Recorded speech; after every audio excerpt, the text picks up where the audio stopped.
Chapter 716. Killing Intent. Uncontrollable killing intent rose in Haotian's heart, and then he directly attacked. Roar with a loud dragon roar, the heavenly quartz luck suddenly turned into a divine dragon and flew out from the top of Haotian's head. It meandered for tens of thousands of miles and roared as it pounced on Bodhi Taoist. At the same time, on the other side of the heaven realm, in the boundless starry sky, Feng Zichen also ignored his injuries and forcefully activated the galaxy cosmic light array, brazenly attacking Taoist Yu Qing. Whoosh! The starlight was like rain, turning into a huge waterfall, cutting through the sky and sweeping toward Taoist Yu Qing and the 12 golden immortals. Without a doubt, Feng Zichen and Haotian's attacks belonged to the primordial chaos level, and it was the highest primordial chaos power. Because, in anger, they used the power of rank. If it were Heavenly Lord Yuanshi and Saint Xuanti here, it would not be difficult for them to block this attack. Because they could mobilize the power of the heavenly way. This was a power that was not inferior to the power of rank at all, or even stronger. But the problem was that Taoist Yu Qing and Bodhi Taoist were not Heavenly Lord Yuanshi and Saint Xuanti. They were only the good corpses of the two. It was already the limit for them to be able to exert the power of the primordial chaos level. It was completely impossible for them to mobilize the power of the heavenly way. Mobilizing the power of the heavenly way was the privilege of saints. Other than the saints themselves, even their incarnations could not do this. What if they could not block the attacks of Feng Zichen and Haotian? It was simple, they could only die. Rumble. The divine dragon roared and swallowed Bodhi Taoist and the fake Yaoji in his hand. The starlight was vast and swept everything, drowning Taoist Yu Qing, the 12 golden immortals of the Chan sect, and Yang Jian. Sacrifice.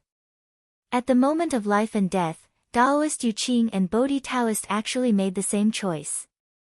The two of them sacrificed themselves without hesitation in exchange for a huge power to protect their disciples. From the moment Feng Zichen and Haotian woke up, Taoist Yu Qing and Taoist Bodhi knew that the two of them were doomed to die. Since they were going to die anyway, they naturally had to choose a more valuable death. For example, using their own fall in exchange for a chance of survival for their disciples. They could die, but their disciples could not. Otherwise, wouldn't their trip be in vain? Rumble. The two sacred arts exploded at the same time. The terrifying power spread out, and the heaven and earth stopped moving at this moment. After everything calmed down, Taoist Yu Qing and Taoist Bodhi were no longer in the world. Their disciples, on the other hand, were unscathed because they risked their lives to protect them. How could this be? Master, even though the truth had already happened in front of their eyes, the 12 golden immortals of the Chan sect still could not believe that their master had fallen in front of them. He believed that this experience would leave an indelible mark on them, and they would learn to respect him. Reverence for the strong. The 12 golden immortals of the Chan sect should restrain themselves. They were quite unscrupulous and did not know what reverence was. That was a disaster. In the untainted land, the name of a saint was not omnipotent. Many existences would not give face to a saint. But strength could. As long as one was strong enough, one could be omnipotent.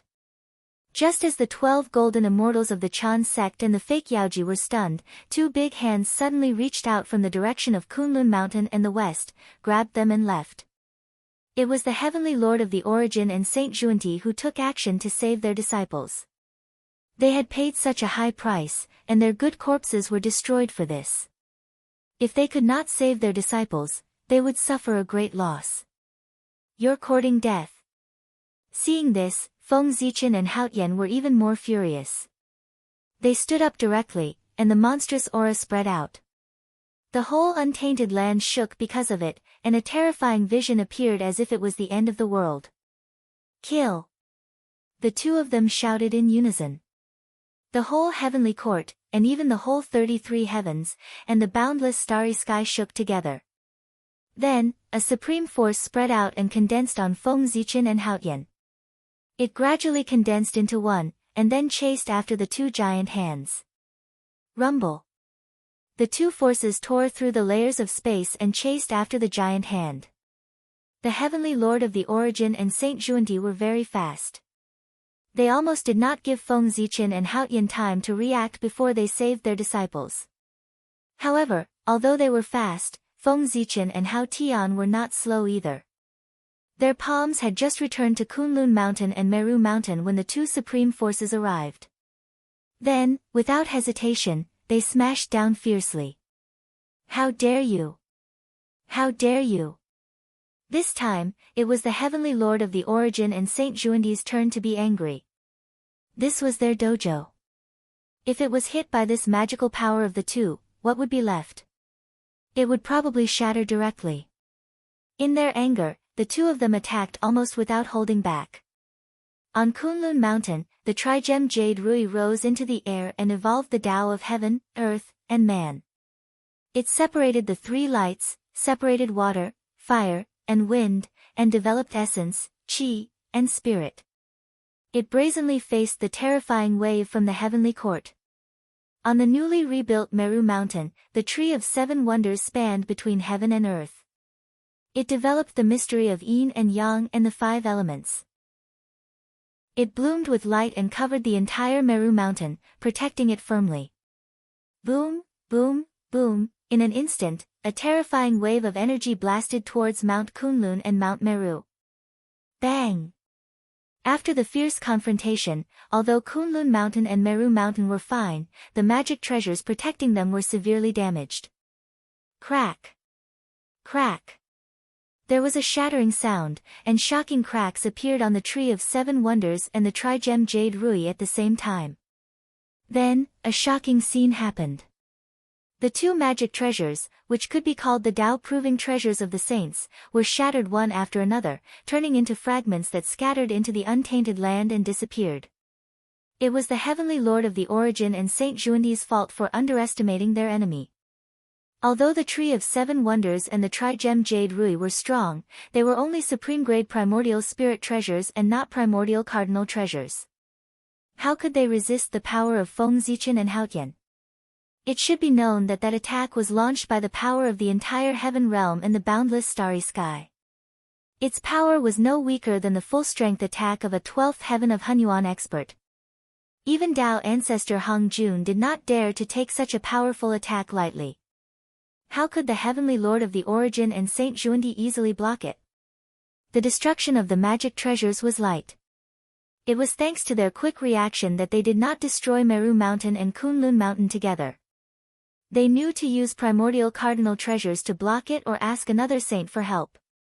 Hiss! This scene sent chills down the spines of those powerful beings who were watching the show, and they all sucked in a breath of cold air. Was the world going to change? This should be the first time that the two saints had suffered such a big loss. Although they saved their own disciples, the loss was too great. Not only was the good corpse destroyed, but even the Tao-proving treasures were destroyed. It was really a heavy loss. Puff! The Tao-proving treasures were destroyed. The Heavenly Lord of the Origin and Saint Xuanti immediately suffered a backlash and spat out a large mouthful of blood.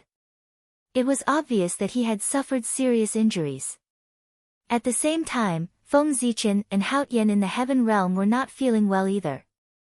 Forcibly activating the power of the heaven realm and the boundless starry sky was undoubtedly a huge burden for them, who were already seriously injured. It made their injuries even more serious.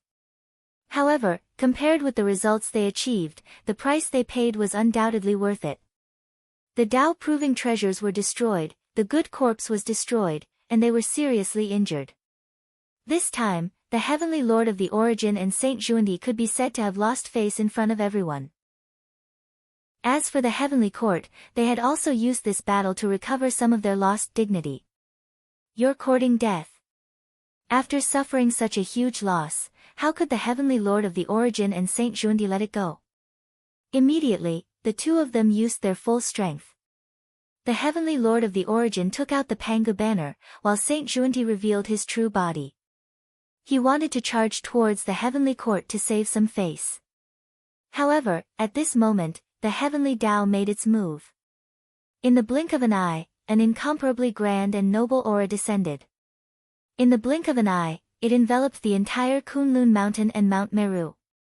Then, the Pangu banner trembled for a moment before slowly retreating. The huge connate Bodhi tree that stood on Mount Meru also slowly transformed into a human form. To the heavenly Tao, it was time for this farce to end. If this continued, it would not be the face of the heavenly emperor and the saints, but the heavenly Tao. They are all figures who have achieved the Tao, but they are like children in the human world. How can they make such a huge joke in front of everyone? How can they do this? Tao Ancestor Hong Jun's ethereal voice suddenly sounded in the world, causing everyone's expressions to change drastically. Master, teacher, I know my mistake. Hearing that, the heavenly lord of the origin and Saint Xuandi hurriedly admitted their mistakes. On the other side, Haotian did the same. As for Feng Zichen, he was the younger brother of the heavenly Tao.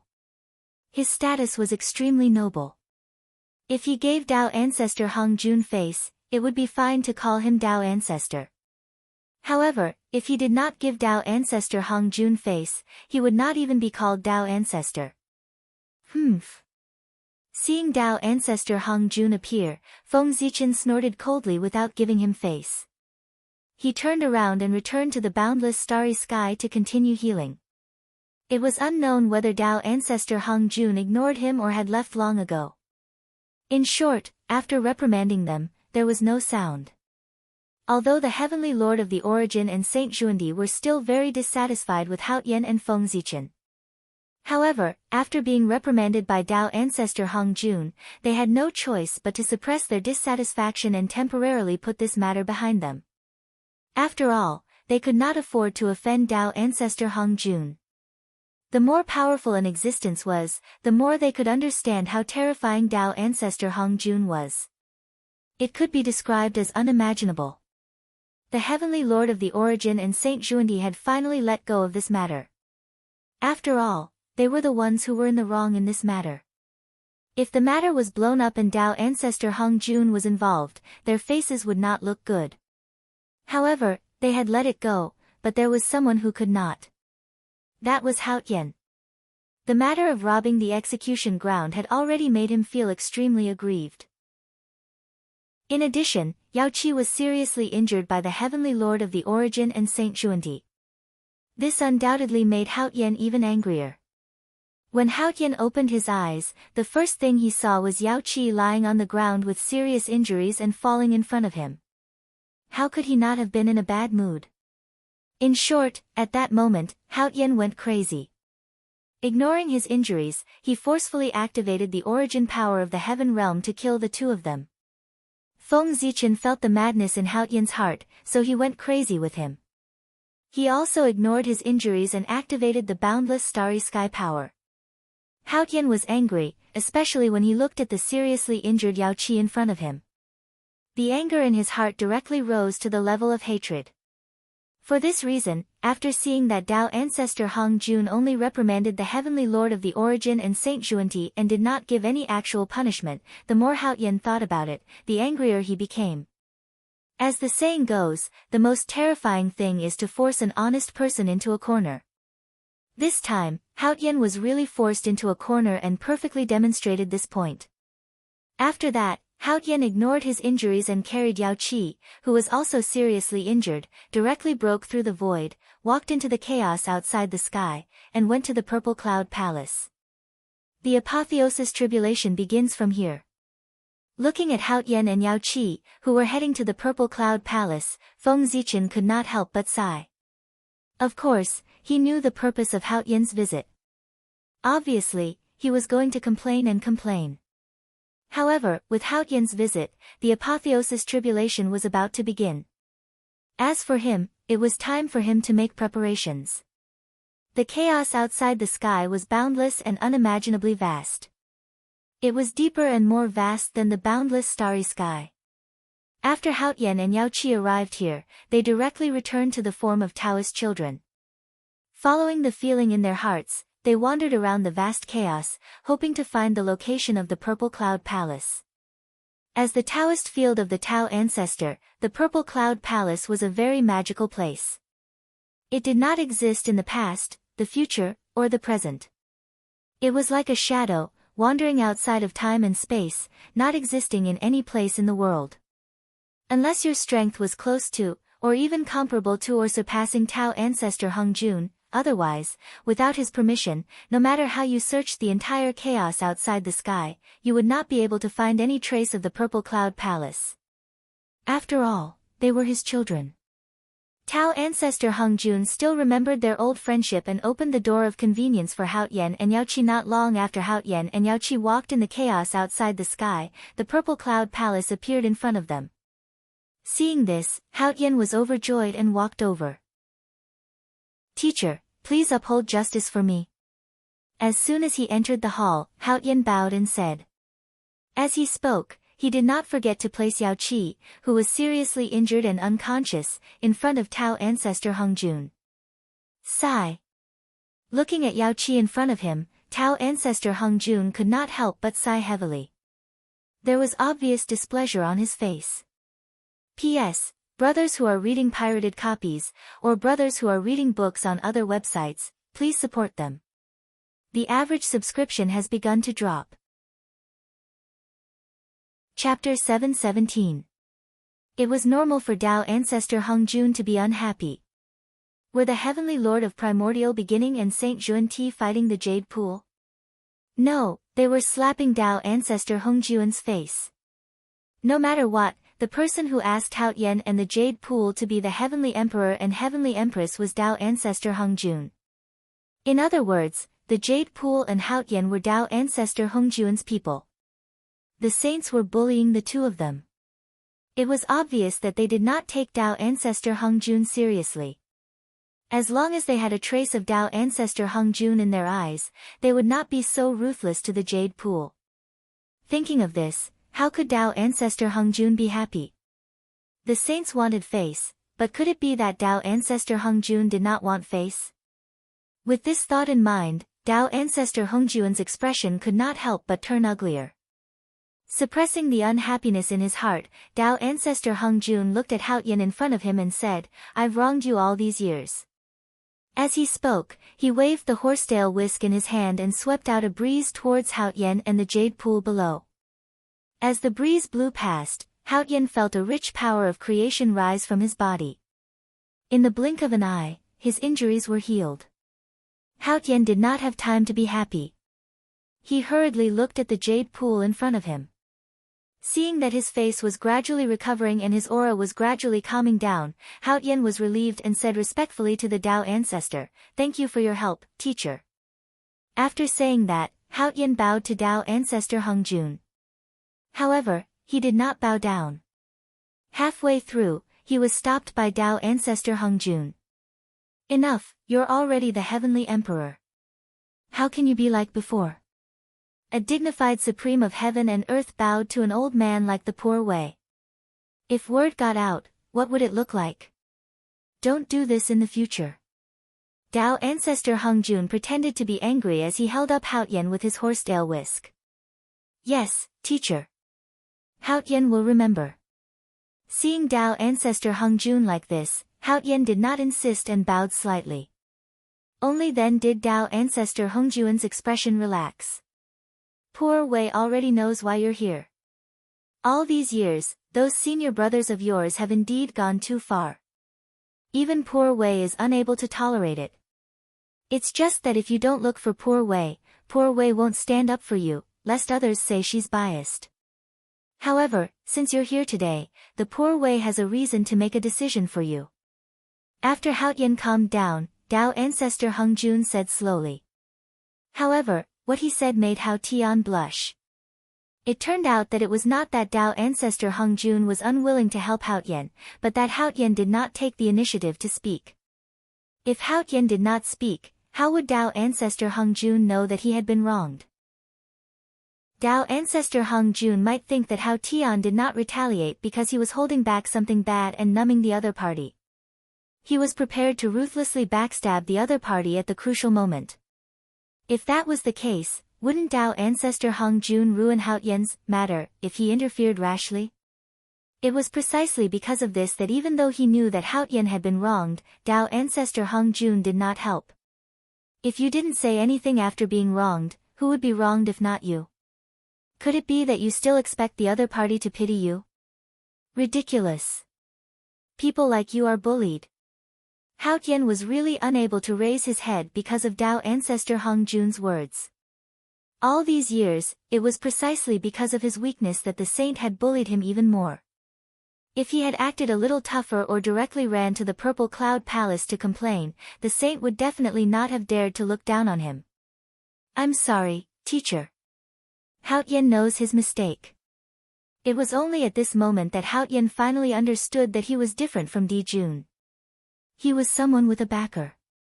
Even if he directly fell out with the saint could not do anything to him. That was because he was Tao ancestor Hong Jun's person. Bullying him was equivalent to slapping Tao ancestor Hong Jun's face. This was also the reason why Tao ancestor Hong Jun supported Hao Tian as the heavenly emperor back then. He was standing up for Hao Tian and clearly telling the saints that Hao Tian was his person. Unfortunately, he did not know what was going on with Hao Tian. After so many years, he still could not figure out Tao ancestor Hong Jun's meaning. He had been bullied for so many years for nothing. Therefore, in a sense, most of the grievances that Hao Tian had suffered over the years were his own fault. Have you really thought it through? If you have, take Yao Qi to the side and wait. Let's see how poor Wei will get an explanation for you. Tao ancestor Hong Jun glared at Hao Tian angrily and said.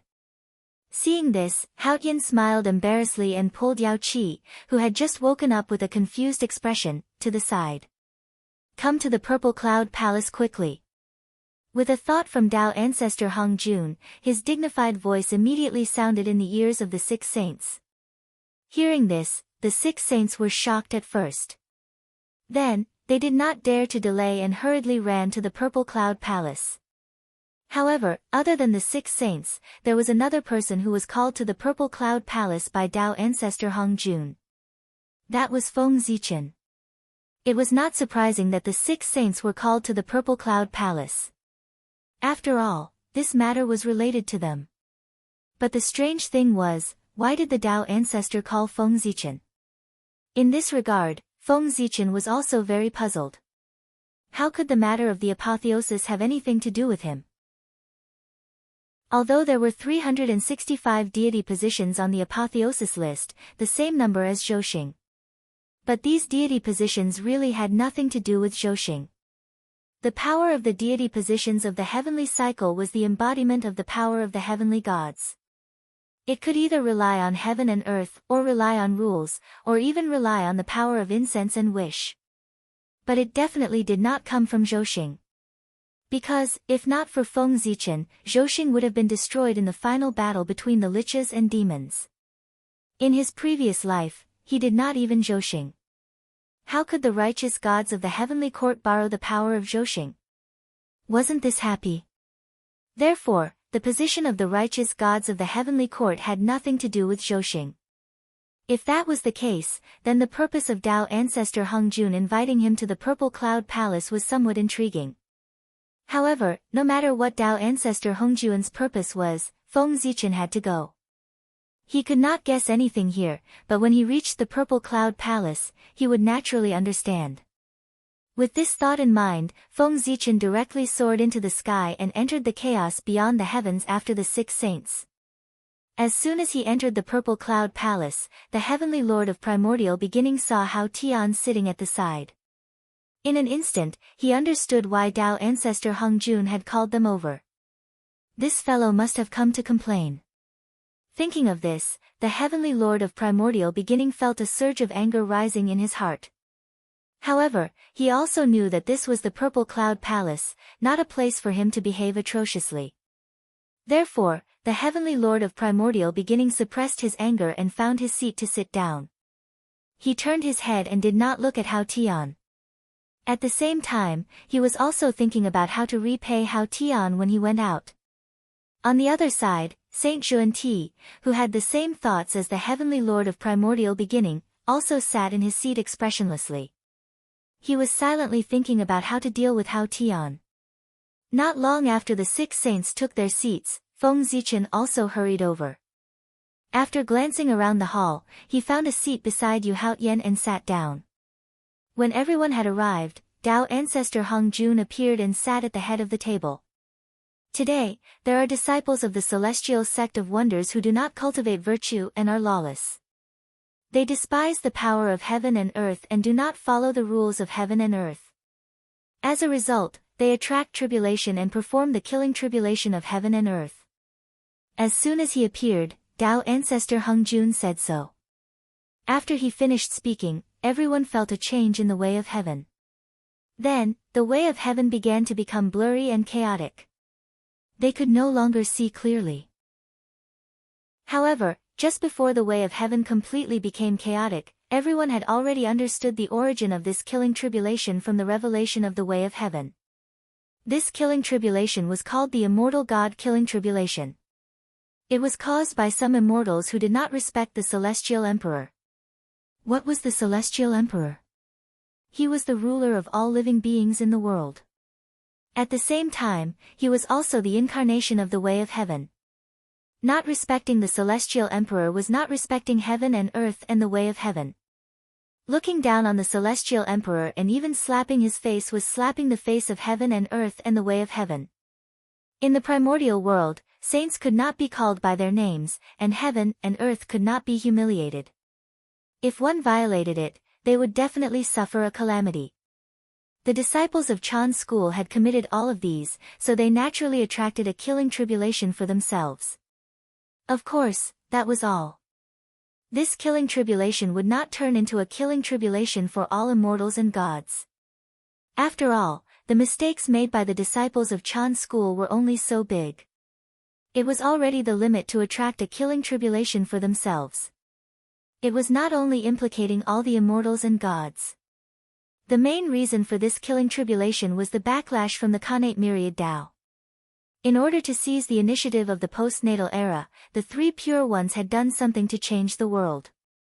They had directly crippled the Khanate myriad Tao and replaced it with the heavenly myriad Tao.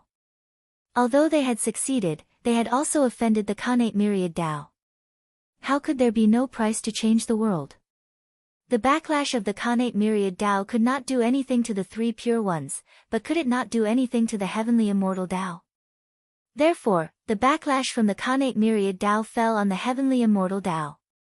Although this backlash was strong, with the strengthening of the post-celestial myriad Tao, there would be a day when it would be completely destroyed. However, there was a prerequisite for all of this, and that was under the circumstances that nothing unexpected happened. However, at this moment, the disciples of Chan's school had angered the way of heaven because they looked down on the celestial emperor and attracted a killing tribulation for themselves.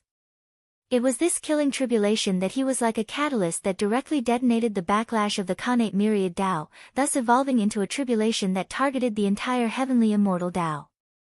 This was the Khanate myriad Tao's counterattack against the postnatal myriad Tao. Therefore, in this killing tribulation, all cultivators who cultivated the postnatal Tao, no matter which force they came from, had to transcend the tribulation. If they passed it, they would be carefree. If they could not, they would die. After understanding the reason, the three pure ones' faces darkened. They did not expect that after creating the heavenly immortal Tao, there would be so many troublesome things waiting for them to solve. However, even so, the three pure ones did not regret it at all. There was no other reason. It was because compared to the trouble it brought, the benefits brought by the heavenly immortal Tao were greater. Unlike the three pure ones, the other saints were much more indifferent after understanding the reason for this tribulation. Nuwa was still expressionless, as if it had nothing to do with her. Obviously, at this moment, she did not know that this killing tribulation was started by her. If she really knew, she probably would not be able to remain indifferent. Zhuan Ti and Jiayin frowned, as if they were worried that this tribulation would affect the West. After all, the West was also part of those who looked down on the heavenly court. As for Feng Zichen, the word, gloating, was written on his face. His expression was abnormally bad. If this was not the Purple Cloud Palace, the three pure ones would have beaten him up long ago. Since you already know the reason for this tribulation, the poor Wei will not explain further. I called you here today not for this matter, but for another matter. As he spoke, a list appeared in Tao Ancestor Hong Jun's hand and placed it in front of everyone. Master, what is this? Sensing the powerful fluctuations on the list, the Grand Pure One could not help but ask. This treasure is the Heavenly Book, also known as the God Roll. I called you here today because of this treasure. When the immortal God-killing tribulation erupts, there will definitely be countless immortals and gods who will die because of it. However, the heavens have the virtue of cherishing life, so they left a chance of survival for those living beings in the tribulation. And this chance of survival is on the God Roll. If you leave your name on the list, you can use this treasure to entrust your true spirit to it. If those who are not on the list die in the tribulation, they will turn into ashes. Billions of years of cultivation will turn into flowing water. Pointing at the God Roll, Tao Ancestor Hong Jun explained its function. However, after hearing the function of the God Roll, not only was everyone not happy, but they also frowned. In this world, there was no such thing as a free lunch. Since the God Roll's function was so heaven-defying that it could protect one's true spirit, it was impossible to use it without a price. One had to know that in this world, one had to cultivate to the realm of the Daluo Taoist priests if they wanted their true spirit to be indestructible. And this investiture of the gods could actually allow one's true spirit to remain intact, just like the great Luo holy man. Just this point alone was heaven-defying enough. However, that was why the three pure ones were worried. The more heaven-defying something was, the greater the price one had to pay after using it. Those who leave their names on the list will be controlled by the owner of the list. Their life and death will be in the hands of the owner of the list. After a moment of silence, Tao Ancestor Hong Jun slowly explained the price of leaving his name on the list. Hearing that, everyone thought to themselves that they were right. Only with freedom as the price would it be in line with the gift of the God Roll. That was an equivalent exchange. You entrusted your life and death to me, and I gave you the ability to be indestructible. To be honest, leaving one's name on the God Roll was indeed a rare good thing for some cultivators of the heavenly immortal Tao. That was because most cultivators of the heavenly immortal Tao would not be able to cultivate to the realm of immortality even if they spent their entire lives. However, as long as they left their names on the God Roll, although they would lose their freedom, they would be able to achieve immortality from then on. From this point of view, they still profited. However, to the saints, this was something they could not tolerate. That was because how could they be willing to see the disciples that they had painstakingly nurtured be enslaved by them? Therefore, they would not sign this God Roll. P.S. I want a monthly ticket, I want a premium product. Chapter 718. Isn't it just death? Don't be afraid. The saints have ways to revive their disciples. If the list of the God Roll is not satisfied, the heaven and earth killing tribulation will not disappear. Tao Ancestor Hong Jun seemed to have seen through the three pure ones' thoughts and added. Hearing that, the three pure ones' faces darkened. Feng Zichen almost laughed out loud when he saw that. Since this killing tribulation was caused by the three of you, the list of names on the God Roll will be decided by you. I, along with everyone else here, will be your witnesses. Tao Ancestor Hong Jun instructed as he handed the God Roll to the three pure ones. At that moment, Feng Zichen understood why the Tao Ancestor had called him over. It turned out that he was here to be a witness. That's right. The immortal God-killing tribulation was a calamity born from the world. It was also closely related to the heavenly courts. The saints in the Purple Cloud Palace used the God Roll to determine the direction of the Great Tribulation. They definitely could not avoid him, the paragon of heaven and earth. They needed him to be a witness. Otherwise, it would be troublesome if Feng Zichen were to cause trouble. Yes, Master. Although the three pure ones were unwilling, they knew that they could not go against Tao Ancestor Hong Jun's attitude. They could only take the God Roll with an ugly expression. The poor Wei only has one disciple under his name. He still needs him to continue his Tao teachings. He can't write his name on the God Roll. The Grand Pure One looked at the God Roll in his hand and said. That was the truth. Ren's school only had one disciple, Xuandu. If Xuandu's name was written on the God roll, the Tao teachings of Ren's school would be broken. Therefore, the God conferment tribulation had nothing to do with Ren's school. However, even so, the Grand Pure One also had a share of karma for the cause of this killing tribulation. If he did not show up on the investiture of the gods, then the Heavenly Lord of the Origin and the Grand Master of Heaven would not say anything, but they would feel uncomfortable in their hearts. After thinking for a while, the Grand Pure One said, "Since Xuandu can't be on the list, the Poor Way will send an incarnation to replace him." As he spoke, an old man who looked 80% similar to the Grand Pure One walked out of his body and landed on the God roll. Immediately, a new name appeared at the top of the investiture list, Grand Supreme Elderly Lord. This person was the Grand Pure One's good corpse. Everyone was moved when they saw this. This was especially so for the primeval Lord of Heaven and the Prime of Tongtian. They opened their mouths slightly, obviously wanting to say something, but they did not know how to start. What should he say? He said, "Big brother, there's no need for that. Your junior brothers will pay for your spot." This was obviously impossible. Whose disciple wasn't their favorite? "Junior brother, it's your turn." The Grand Pure One ignored everyone's expressions and handed the God roll to the Heavenly Lord of Primordial Beginning beside him.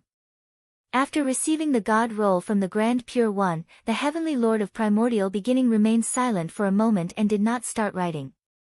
Because he couldn't make up his mind, he didn't know which disciple's name to fill in. The disciples of the Heavenly Lord of the Primordial Beginning were all carefully selected by him. They were all people with strong backgrounds, good fortune, and virtue. If they were not such a person, they would not be able to catch his attention. The Heavenly Lord of Primordial Beginning loved such disciples very much. Naturally, he would not be willing to send them to the God roll to be controlled by others. Therefore, the Heavenly Lord of Primordial Beginning thought for a while and threw the God roll to the Grand Master of Heaven. The disciples under the Poor Way are all people with strong backgrounds. They should not be on the list. On the other hand, the disciples under Junior Brother are all born from eggs and have feathers. They have deep roots. They should be on the list. Hearing that, the Grand Master of Heaven almost went crazy from anger. He widened his eyes and looked at the Heavenly Lord of Primordial Beginning beside him in disbelief, as if it was the first time he had met him. To be honest, when Tao ancestor Hung Jun asked the three of them to discuss the list, the Grand Master of Heaven had a premonition that most of the disciples on the list would be from his sect. That was something that could not be helped. After all, he had the most disciples in Jie's school. If Jie's school did not send anyone, even if all the disciples of Ren's school and Chan's school were added together, they would not be able to gather the list of names on the God roll. In fact, the Grand Master of Heaven was also prepared to send someone. As long as the Grand Pure One and the Heavenly Lord of Primordial Beginning sent out a few people symbolically, he would naturally make up for the rest. However, the Grand Master of Heaven did not expect the Heavenly Lord of Primordial Beginning to be so overboard. He was not even willing to send out a few people symbolically. Instead, he wanted the disciples of Jie's school to suffer on behalf of the disciples of Chan's school. How could the Grand Master of Heaven tolerate that? That was not the way to bully others. Could it be that the disciples of Chan's school were disciples, but the disciples of Jie's school were not? Even the Grand Pure One looked at him unhappily when he heard the Heavenly Lord of Primordial Beginning's words. The Heavenly Lord of Primordial Beginning's actions were indeed a little overboard. In order to save face, the Grand Pure One had given up an avatar. However, the Heavenly Lord of Primordial Beginning was really unwilling to pay any price. That was too much. However, the Grand Pure One seemed to have thought of something and did not say anything. However, even if he did not say it, the Grand Master of Heaven, who was involved, had to say it. The disciples of the Poor Way are all people with deep backgrounds. They should not be on the list. The Grand Master of Heaven glared at the Heavenly Lord of Primordial Beginning and said in a muffled voice. "You." Hearing that, the Heavenly Lord of Primordial Beginning was about to flare up. However, Just as he spoke, he was interrupted by Tao ancestor Hung Jun. All right, the poor Wei did not call you here to listen to the three of you quarrel. Have you come to a conclusion? Tao ancestor Hung Jun opened his eyes and asked. This, reporting to master, no. After looking at each other, the Grand Pure One said. It's been so long, but there's still no result. What are you doing? Do you want the poor Wei and the others to watch you brothers quarrel? Or do you think that it's a glorious thing for you brothers to quarrel?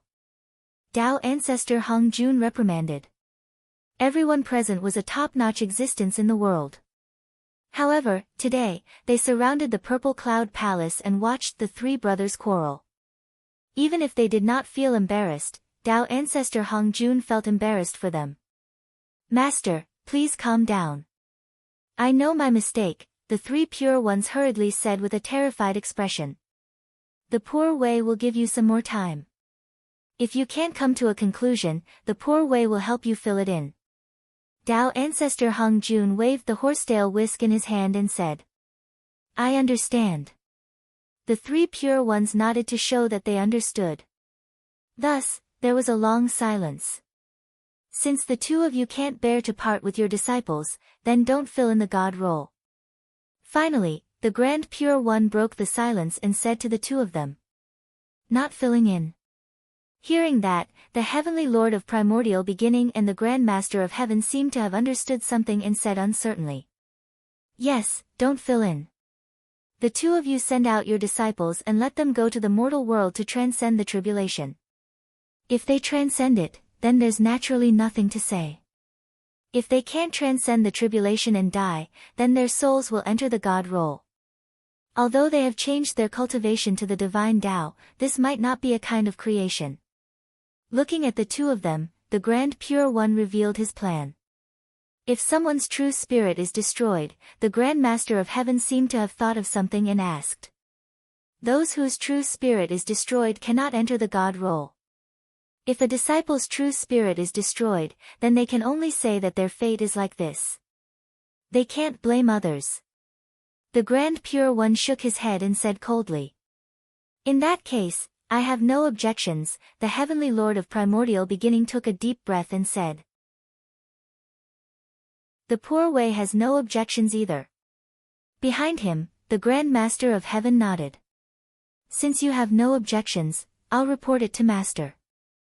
Seeing that the two of them had no objections, the Grand Pure One walked to Tao ancestor Hung Jun and said respectfully, Master, we have already come to a conclusion. What?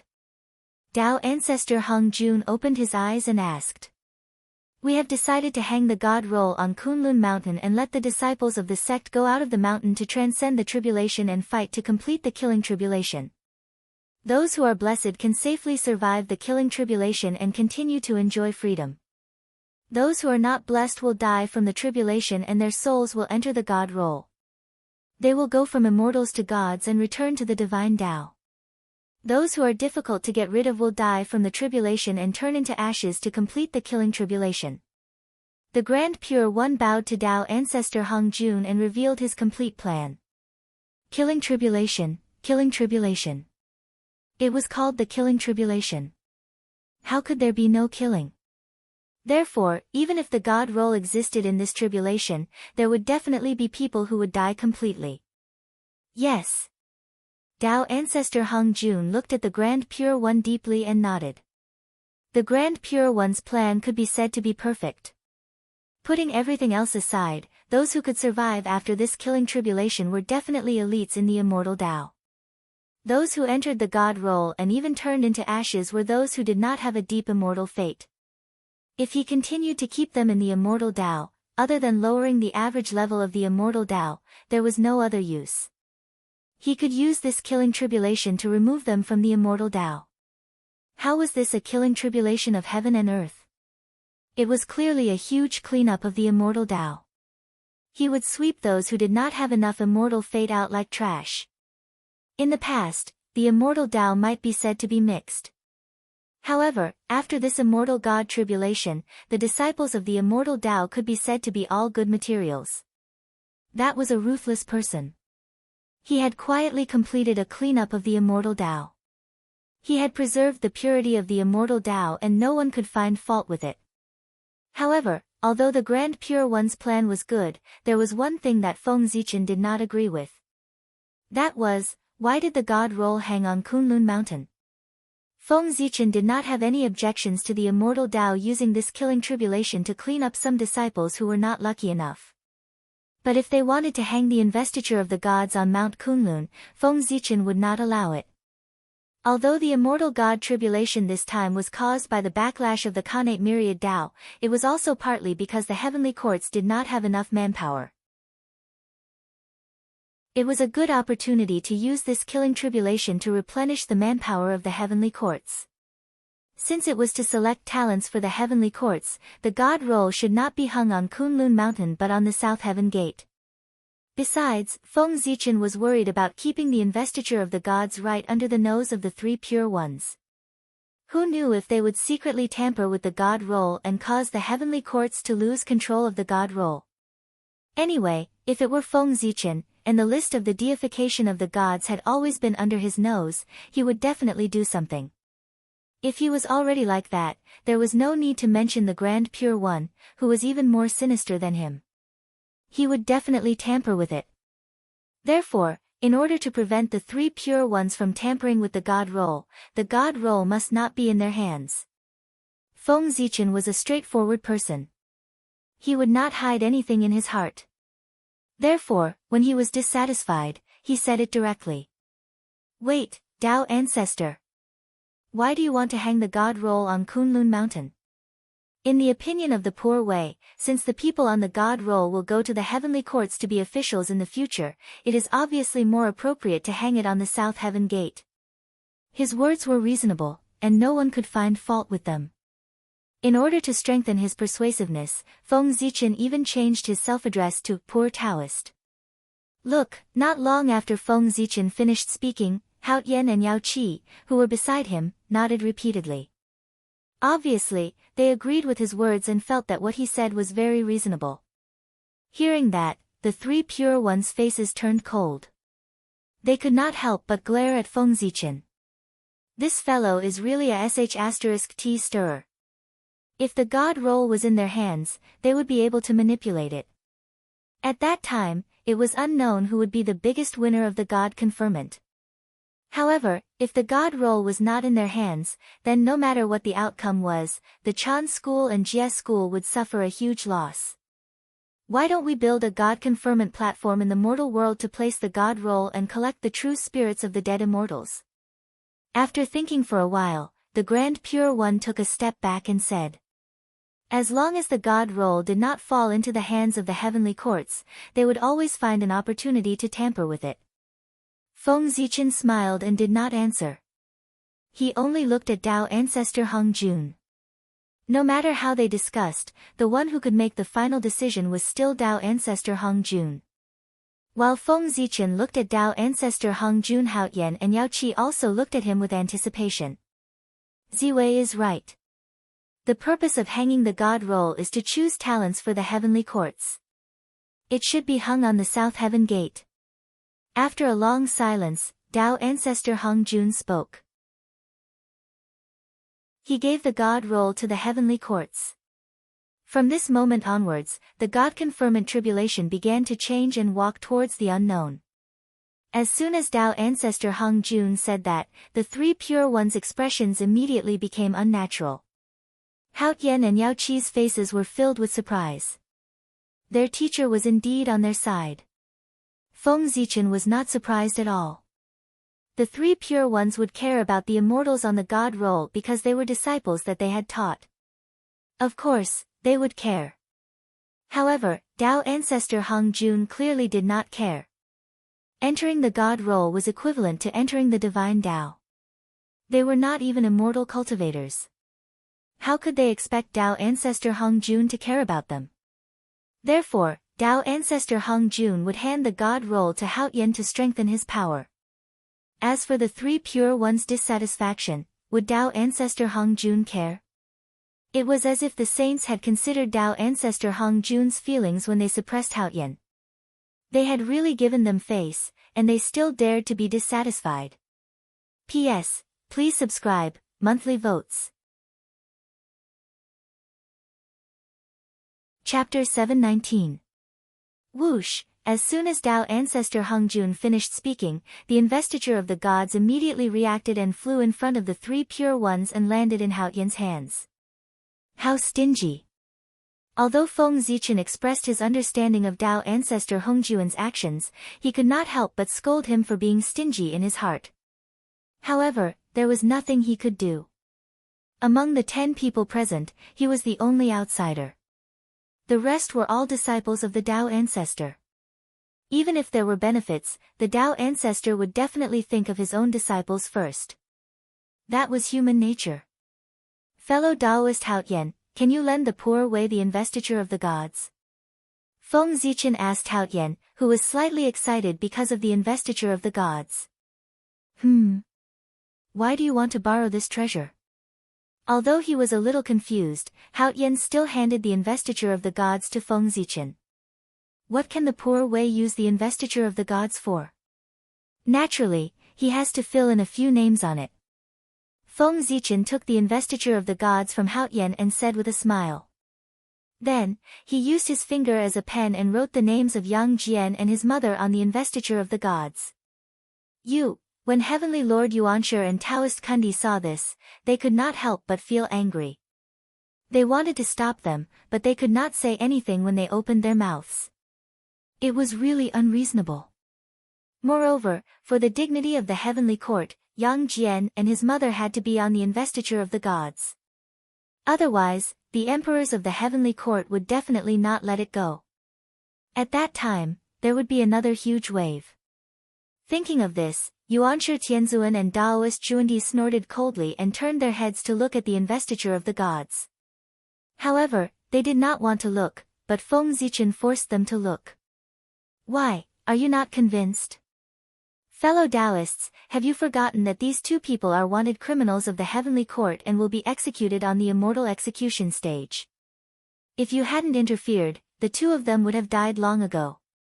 It was fortunate that the investiture of the gods appeared, allowing them to leave their names on the investiture of the gods and preserve their lives. This is truly a great fortune. Even so, the two of you are still not satisfied. Will you only be satisfied if fellow Taoist Poor Wei and fellow Taoist Haotian give up their thrones? Seeing the unhappy expression on their faces, Feng Zichen couldn't help but mock them. How dare you! After being mocked by Feng Zichen, the heavenly lord of the origin and Taoist Juandi could not take it anymore and wanted to retort back. However, before the two of them could speak, they were interrupted by Feng Zichen. Don't be unconvinced. Yang Jian is only the beginning. Your disciples will also enter the investiture of the gods. Do you really think that the heavenly court's criminals are so easy to rob? Not paying any price. What a joke. What do the 12 golden immortals of Chan School take the heavenly courts for? The back garden of Kunlun Mountain. You can come and go as you please. Can you find anyone more arrogant than them in the primordial world? Today, I'll tell you that the prisoners of the heavenly court are not so easy to rob. If we don't bring those fanatics to justice, where will the heavenly court's face be? Where will the heavenly laws and heavenly rules be? As he spoke, a powerful aura rose from Feng Zichen's body and pressed towards the heavenly lord of the origin and Taoist Juandi. At this moment, Feng Zichen wanted the 12 golden immortals of the Chan sect to enter the investiture of the gods. He wanted to vent his anger and let the world know that the heavenly court could not be humiliated. He even wanted to rob the execution ground. When the 12 golden immortals of the Chan sect entered the investiture of the gods, Feng Zichen asked them to guard the immortal slaying platform. Isn't it just robbing the execution ground? I'll let you rob as much as you want. If the 12 golden immortals of the Chan sect couldn't be punished, who would take the heavenly court seriously in the future? How dare you! At this moment, the heavenly lord of the origin and Taoist Juandi were really angry. They roared and released their auras at the same time, pressing towards Feng Zichen. Rumble! The three powerful auras met in the air and entangled with each other. The terrifying fluctuations spread out, and the void was distorted. There were signs of instability, as if it could not withstand the power and was about to collapse. A great battle was about to break out. At the critical moment, Tao ancestor Hong Jun scolded unhappily, "Enough, are you going to tear down the poor Wei's purple cloud palace?" As he spoke, an invisible force spread out from Tao ancestor Hong Jun's body. With the momentum of the autumn wind sweeping away the fallen leaves, it quickly wiped out the auras of Feng Zichen and the other two.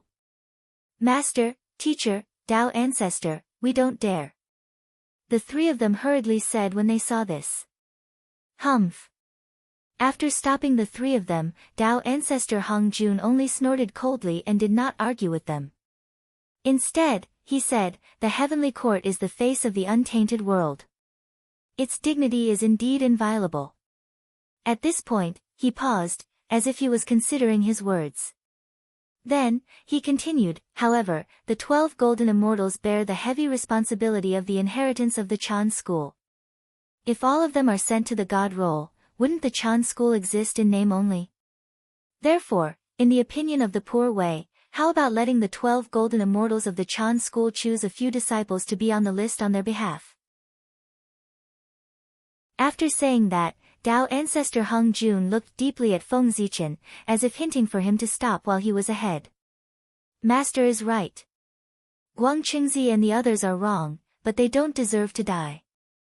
Why don't we let them find a few people to suffer on their behalf?" Heavenly Lord Yuanshe, who was originally worried about the safety of his disciple because Tao ancestor Hong Jun was on the side of the heavenly court, agreed without thinking when he suddenly heard Tao ancestor's suggestion, as if he had grabbed a life-saving straw. At that moment, Feng Zichen seemed a little hesitant. He naturally understood the principle of stopping while he was ahead. However, the problem was that the premise of stopping while he was ahead was to see the benefits. However, he had yet to see the benefits. Where could he stop? Feng Zichen's goal was to send the 12 golden immortals of the Chan school to the god role so that he could save the face of the heavenly court and vent his anger. Of course, he did not intend to send all the 12 golden immortals of the Chan school up. That was obviously unrealistic. If he really did that, wouldn't it be equivalent to destroying the Chan school? In that case, the heavenly lord of the origin would flip the table. On this point, he could refer to the Grand Master of Heaven after the Jie school was destroyed. After the Jie school was destroyed, the Grand Master of Heaven went crazy and used the Qingping sword to cut off the 4 heavenly pillars. He said that he wanted to destroy this world and re-establish the earth, fire, water, and wind. It was because of this that the God-confirmant tribulation, which was originally a small fight between the younger generation, had turned into a calamity that destroyed the world. The primordial world had shattered because of this. Worried that he would force the heavenly lord of the origin into a corner and cause him to be alone, Feng Zichen naturally did not dare to send all the 12 golden immortals of the Chan school to the god role. His goal had always been very clear. He wanted to send a portion of the 12 golden immortals of the Chan school to the god role. This portion might be 3, 2, or even 1. Even if he only sent one of the 12 golden immortals of the Chan school to the god role, it would be a great success for Feng Zichen. Therefore, as long as he did that, Feng Zichen would naturally stop when he was ahead. However, he had not seen it yet. How could he stop? Moreover, the Western sect was involved in the robbery of the execution ground. For this reason, it was impossible for the Western sect to stay out of the immortal god tribulation safely. How could Feng Zichen stop if he did not pull them into the Great Tribulation and let them shed a layer of skin for the Western sect? Tao ancestor, that's not appropriate. After hesitating for a while, Feng Zichen still said. The price that the 12 golden immortals of the Chan school had to pay was at most a portion of the luck that they had to give to the disciples. In that case, what was the difference between the 12 golden immortals of the Chan school and not being punished? This move was too far from the bottom line that Feng Zichen had set. How could he be satisfied? It's not that the poor Wei has to let the 12 golden immortals of the Chan school be on the list. It's just that they have made such a huge mistake. If none of them are on the list, it's really unreasonable. After all, this killing tribulation was caused by the 12 golden immortals of the Chan school. It's already like this. If none of them are on the list, how innocent should they be compared to the disciples of the Jie school who are on the list? Why should the disciples of the Jie school be responsible for the mistakes of the disciples of the Chan school? Seeing that Dao ancestor Hong Jun's expression had begun to turn ugly, Feng Zichen hurriedly explained and brought up the matter of the Jie school. Dao ancestor Hong Jun might be unfair to Feng Zichen. However, he still had to be fair to the Chan school and the Jie school. They were all disciples of the celestial sect of wonders. There was no reason to differentiate between them. Indeed, after hearing Feng Zichen talk about the Jie school, Dao ancestor Hong Jun hesitated. If one were to investigate this matter carefully, although the disciples of the Jie school were not too innocent, they were still implicated by the disciples of the Chan school. If not for the 12 golden immortals of the Chan school, the immortal god tribulation might not have erupted. With the abilities of the three pure ones, as long as they were given enough time, the backlash from the Khanate myriad Dao would be resolved by them sooner or later. However, at this critical moment, the 12 golden immortals of the Chan school suddenly caused such a thing and directly detonated the immortal god tribulation. It could only be said that this was the will of the heavens. Even the saints could not do anything about it. However, it was a fact that the disciples of the Chan school had implicated the disciples of the Jie school. If none of the second-generation disciples of the Chan school were on the list, it would be unfair to the Jie school. Regarding the God conferment tribulation, as long as one was not blind, one could tell that the candidates on the God roll had to be prepared by the disciples of the Jie school in the end. However, the three sects had agreed to discuss it, but in the end, the ones who produced the candidates were all from the Jie school. Wasn't that a little bullying? Even if it was just an act, the Ren school and the Chan school should produce some disciples so that the Grand Master of Heaven would not lose face. The Grand Pure One had done a good job in that regard. He did not have a disciple, but he had given up an incarnation. That was enough, right? In comparison, the Heavenly Lord of Primordial Beginnings' table manners were much worse. Although he did not have many disciples, there were almost 10 of them. However, he was unwilling to give up a single person. That was a little too much. It was no wonder that the Grand Master of Heaven fell out with him. Teacher, it's not that I have to let the 12 golden immortals be on the list. If they are not on the list, how can I explain to the heavenly courts and the living beings of the three realms? You have to know that they have humiliated the heavenly courts in front of all the living beings of the three realms. In that case, it would be difficult for this disciple to cover up for them. Therefore, in order to save the face of the heavenly courts, someone from the disciples of the Chan school who robbed the execution ground that day must be on the list. If not, it will not be enough. If not, it will not be enough. If they are not on the list, who will take the heavenly courts seriously in the future? As if he could see Dao ancestor Hong Jun's dilemma, Hao Tian suddenly stepped forward and said a lot of impassioned words, giving Feng Zichen the best assistance. What was a good teammate in the primordial world? That was it. This time, Hao Tian was really angered to death by the Heavenly Lord of Primordial Beginning and Daoist Zhuan Ti. In his backyard, his wife was almost beaten to death by others. No man would be able to tolerate such a thing. Therefore, when he saw Feng Zichen pressuring the Heavenly Lord of Primordial Beginning step by step, Hao Tian did not hesitate to assist him to completely destroy the Heavenly Lord of Primordial Beginning's hope. On the other side, even though the Grand Master of Heaven knew that Feng Zichen was using him, he still looked at Dao ancestor Hong Jun with anticipation. The Heavenly Lord of Primordial Beginning was really not a son. He did not care about the brotherhood at all. Since that was the case, why should he treat him as an elder brother? If Feng Zichen's words made Dao ancestor Hong Jun fall into a dilemma, then Hao Tian's words and the Grand Master of Heaven's expectant eyes made him make his final decision.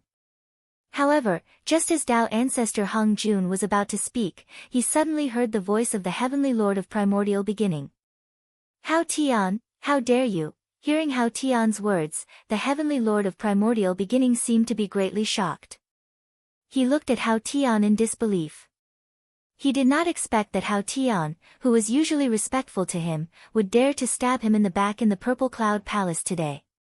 After the shock, endless anger followed. That anger came too suddenly and too fiercely. It directly drowned the Heavenly Lord of Primordial Beginning's rationality and made him want to kill Hao Tian. In the Purple Cloud Palace, in front of Tao ancestor Hong Jun, the Heavenly Lord of Primordial Beginning wanted to kill Hao Tian. From this, one could see the anger in his heart. However, although the Heavenly Lord of Primordial Beginning was angry, there was one person who was even angrier than him. That was Tao ancestor Hong Jun. At this moment, Tao ancestor Hong Jun could be said to be both shocked and angry. What did the Heavenly Lord of Primordial Beginning want to do? Did he ever take him seriously? Moreover, he dared to kill Hao Tian in front of him. If he was not here, would the Heavenly Lord of Primordial Beginning directly attack Hao Tian so that he could get rid of him? Tao ancestor Hong Jun was furious. He looked at the Heavenly Lord of Primordial Beginning with a cold gaze. Pa! At the critical moment, the Grand Pure One was more reliable. The moment he sensed that the Heavenly Lord of Primordial Beginning's condition was not right, his reaction was not slow. He directly reached out and grabbed the Heavenly Lord of Primordial Beginning's arm and squeezed it hard. After being stimulated, the Heavenly Lord of Primordial Beginning immediately woke up and realized what he had just done. Master, I lost my composure. Without daring to hesitate for a moment, the Heavenly Lord of Primordial Beginning directly apologized. P.S. I'm afraid that someone won't be able to see it. Let me add more. Then I'll say the rule of adding more. If the monthly votes this month are more than 2,000, then the next month's day will be 8,000 per week. If it's a premium product, then the next month's day will be 10,000 per week. Chapter 720. What do you think about the matter of the disciples of Chan's school entering the list? After staring at the Heavenly Lord of Primordial Beginning for a long time, Tao ancestor Hong Jun asked expressionlessly. I have no objections. I'll follow Master's instructions. After hesitating for a long time, the Heavenly Lord of Primordial Beginning gritted his teeth and agreed. At this point, he had no room to refuse. If he refused, he would really become the target of public criticism. At that time, everyone would target Chan's school. Not even one of the 12 golden immortals could be protected. That's good. Nodding, Tao ancestor Hong Jun turned to look at Feng Zichen and asked, in your opinion, how many of the 12 golden immortals of Chan's school should be on the list? Hearing that, Feng Zichen could not help but curl his lips. Ask for his opinion. How many of the 12 golden immortals of Chan's school should be on the god roll? All of them should be on it. But could Feng Zichen say that? Tao ancestor Hong Jun would probably kick him out of the Purple Cloud Palace as soon as he opened his mouth. Huh? How about 6? While paying attention to Tao ancestor Hong Jun's expression, Feng Zichen probed. 6? You really dare to ask? Then why don't we be more straightforward? Poor Wei will make the decision for Yuqing and write the names of the 12 golden immortals of Chan's school on the god roll. As expected, after hearing Feng Zichen's words, Tao ancestor Hong Jun's face darkened and he said unhappily. Ha! It's just a joke. Tao ancestor, don't take it seriously. Actually, in my opinion, it would be best if the names of all the disciples of the Chan school could be written on the investiture of the gods. However, that's not realistic. Moreover, Tao ancestor, you've already spoken. Of course, I have to give you face. Look, how about 2 or 3? Feng Zichen laughed and said with a straight face. 2 or 3 could be said to be his bottom line. Moreover, he had calculated the number before. Not only would he save the face of the heavenly court, but he would also not shake the foundation of Chan school.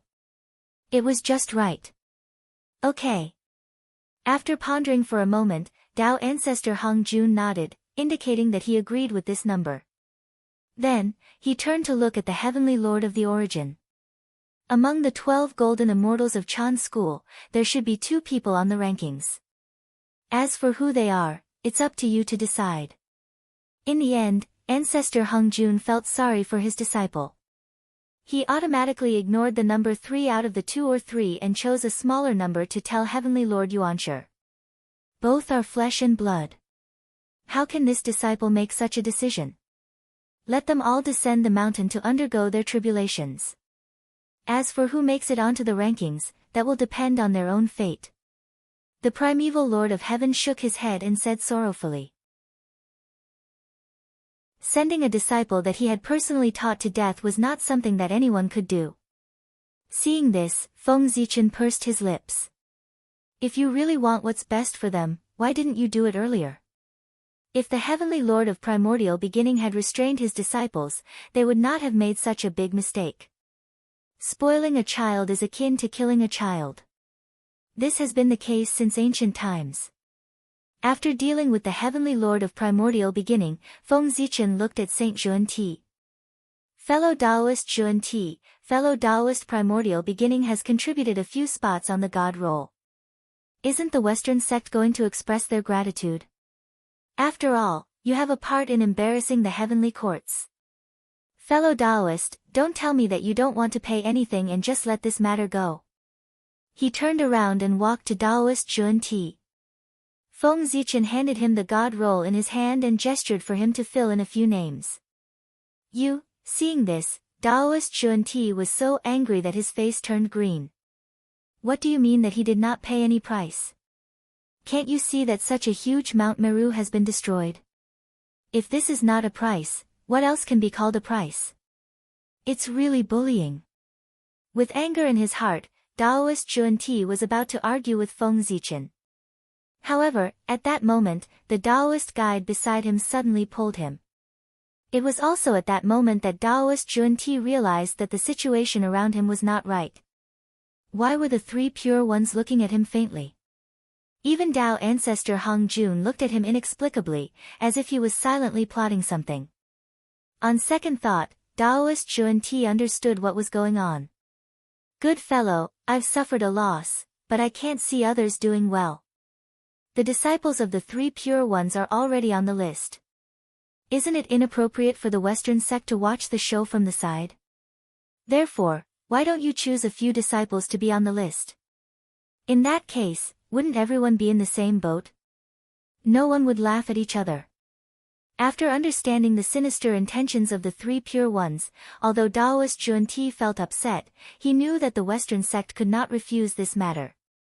Once they refused, the 3 pure ones and the others would definitely join forces to plot against the Western sect so that they could pull the Western sect into the immortal god calamity. Since fellow Taoist Primordial Beginning has 2 disciples, the Western sect will be the same as him. We will also have 2 disciples. When the killing tribulation erupts, they will naturally come to the east to face the tribulation. In that case, what do you think, fellow Taoists? After pulling Taoist Zhuan Ti to the side, Taoist Jia Yin stood up and said to everyone. Okay. When the crowd heard this, they all agreed.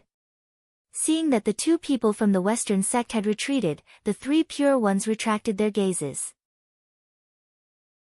Taoist Zhuan Ti heaved a sigh of relief. On the other side, Feng Zichen looked at Taoist Zhuan Ti, who had heaved a sigh of relief. He was thinking about how to plot against him ruthlessly so that he could pull the Western sect into the immortal god calamity. That was actually not difficult.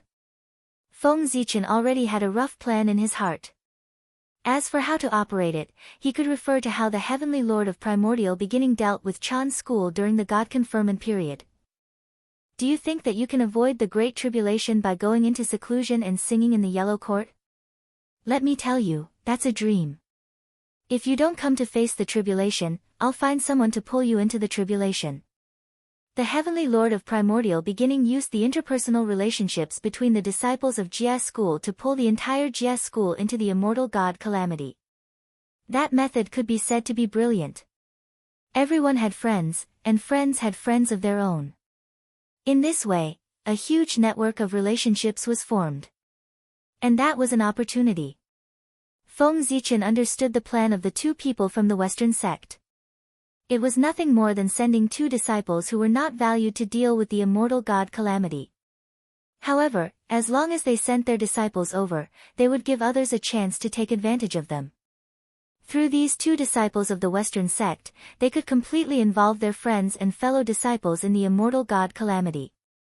In the end, the Western sect would be like the Jie school in Feng Zichen's previous life. They would be pulled into this vortex and could not escape.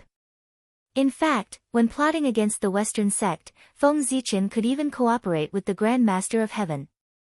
The Grand Master of Heaven definitely did not want his disciple to be on the list, but he had no choice.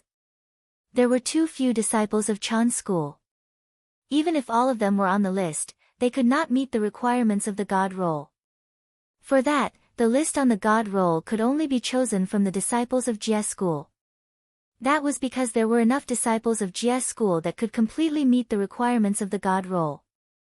Therefore, this immortal god Calamity seemed to be specially targeted at Jie school. However, don't forget. In the primordial world, apart from Jie school, there was another sect with many disciples that could completely meet the requirements of the god roll. That was the Western sect. The Western sect was far away from the East. The few great calamities of the world did not affect it.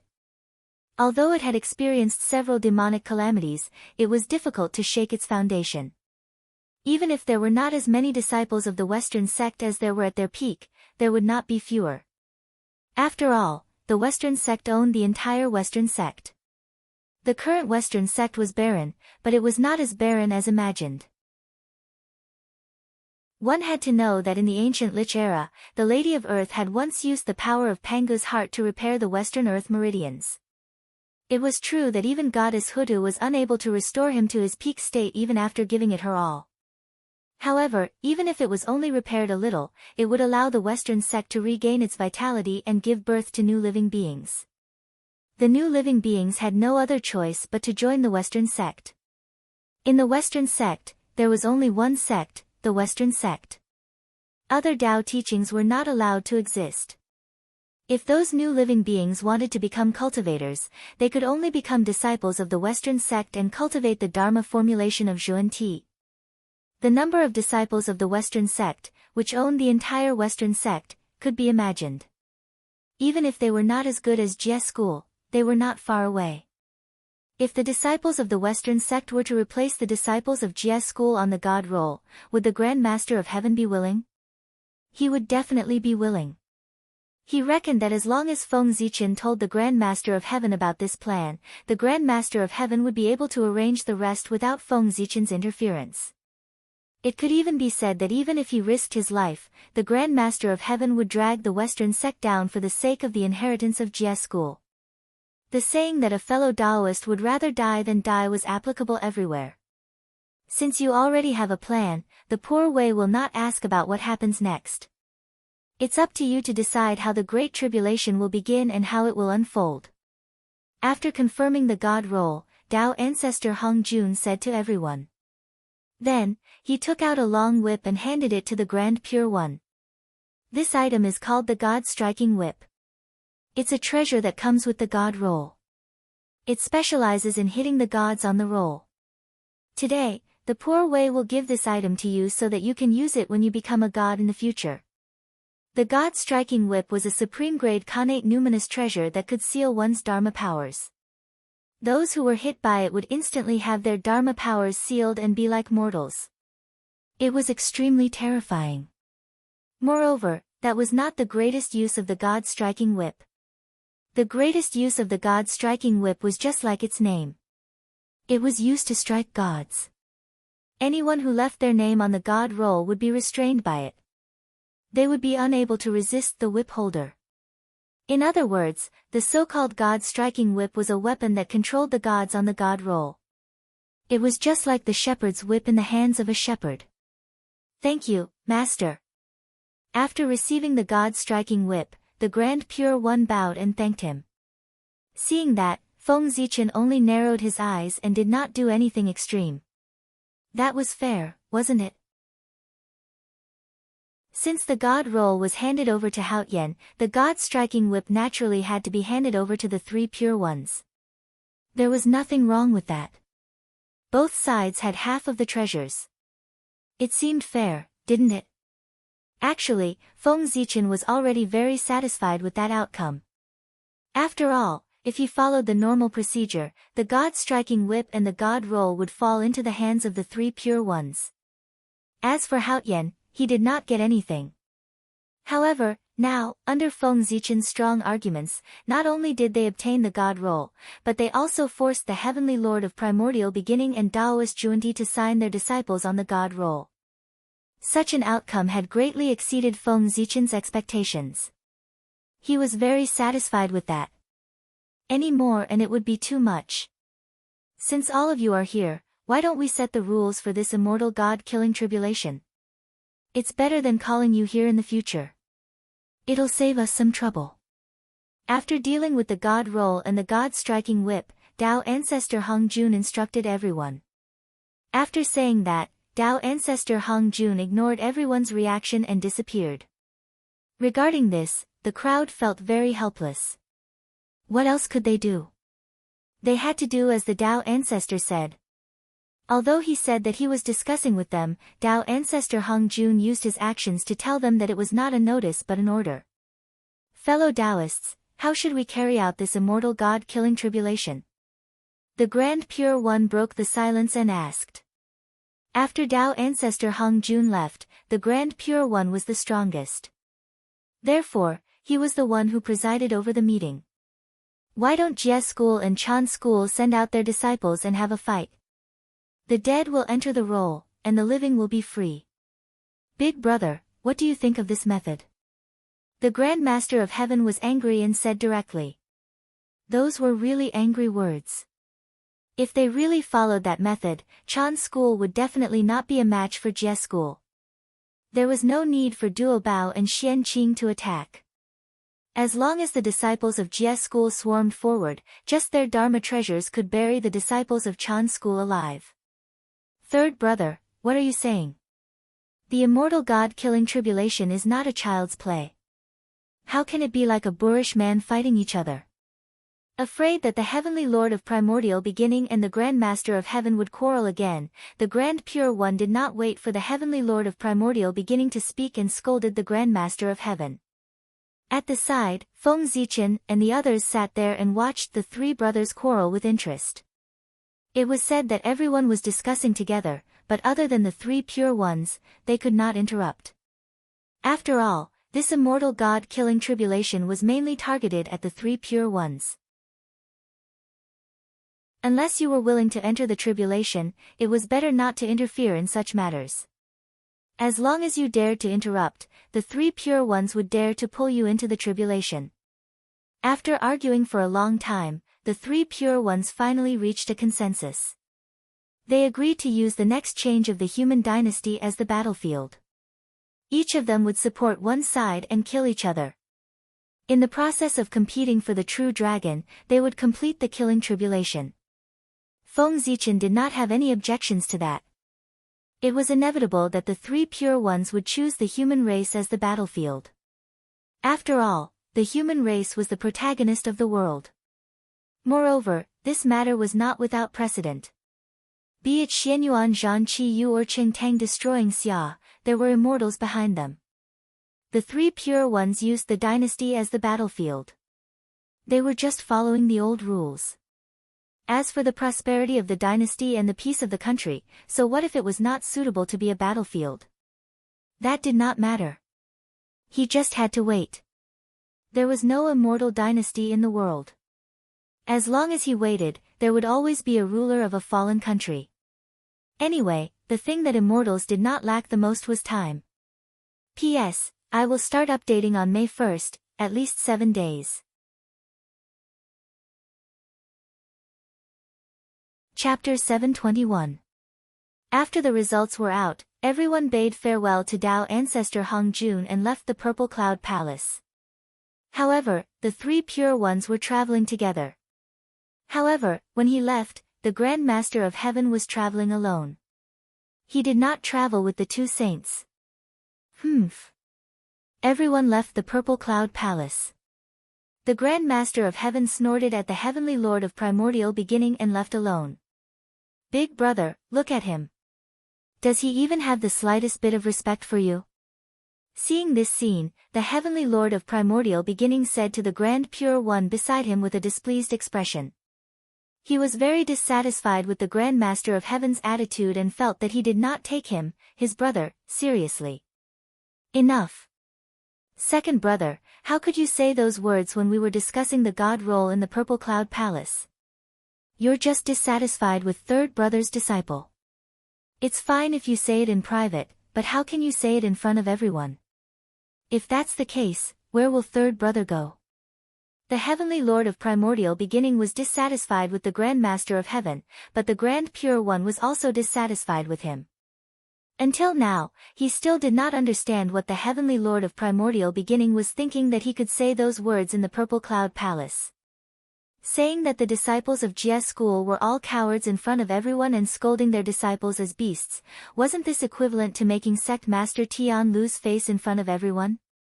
No one would be able to tolerate that. Moreover, the immortal god Calamity this time was clearly a very simple matter, but the Heavenly Lord of Primordial Beginning had made it complicated. The Heavenly Lord of Primordial Beginning only needed to give up a few disciples and send them to the God role so that the Grand Master of Heaven could be appeased. The Grand Master of Heaven would naturally make up for the remaining candidates. In that case, wouldn't the immortal god Calamity be over? However, the Heavenly Lord of Primordial Beginning's operation was really hard to explain. In any case, in the end, he could not avoid it. He had no choice but to send his two disciples to the God role. Moreover, he had offended the Grand Master of Heaven and ruined the relationship between the brothers. The Heavenly Lord of Primordial Beginning was the one who had failed to win. Sigh. Big brother, I'm doing this for third brother's sake. Take a look at his disciples. Other than the top few, what kind of people are the rest? There are those who cultivate demonic arts, those who cultivate evil arts, and even those who cultivate with the blood of living beings. How could such actions be said to have the slightest bit of immortal atmosphere? It's even more demonic than the demonic path. What's the point of keeping such a disciple? Why don't we let them face the tribulation right now and correct the immortal Tao? Furthermore, third brother's talent is not inferior to ours in the slightest. However, his cultivation level is indeed the lowest among the three of us.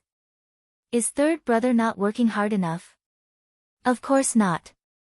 The main reason is that I was implicated by those disciples. The disciples of Jia's school are doing evil outside. As their master, he will naturally be affected. As a result, my Tao heart is covered in dust and my cultivation progress is abnormally slow. In the Purple Cloud Palace, the poor Wei wants to send the disciples of the Jia sect to the investiture of the gods. Perhaps she has some selfish motives, but most of it is definitely for the good of third brother. The Jia order has been in chaos for too long. Now is the time to set things right. Get rid of those evil disciples and return peace to the Xian sect. It's also good for third brother to focus on cultivating. After being reprimanded by the Grand Pure One, the Heavenly Lord of Primordial Beginning could not help but cry out in grievance. Just as he had said, he might have some selfish motives for sending the disciples of the Jia school to the God role. However, his fundamental goal was definitely for the good of the Grand Master of Heaven. The friendship between the three pure ones was still very stable.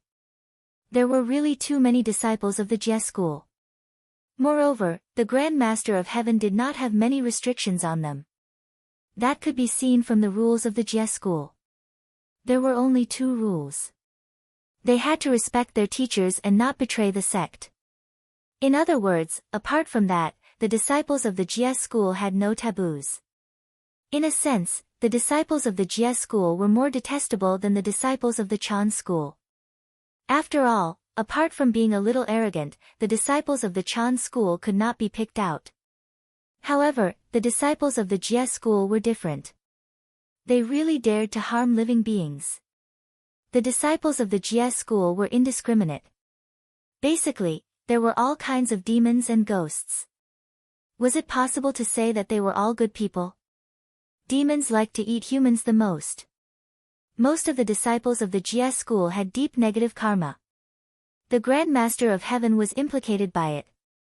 That was why he was entangled in karma and his Tao heart was covered in dust. It was difficult for his cultivation to advance.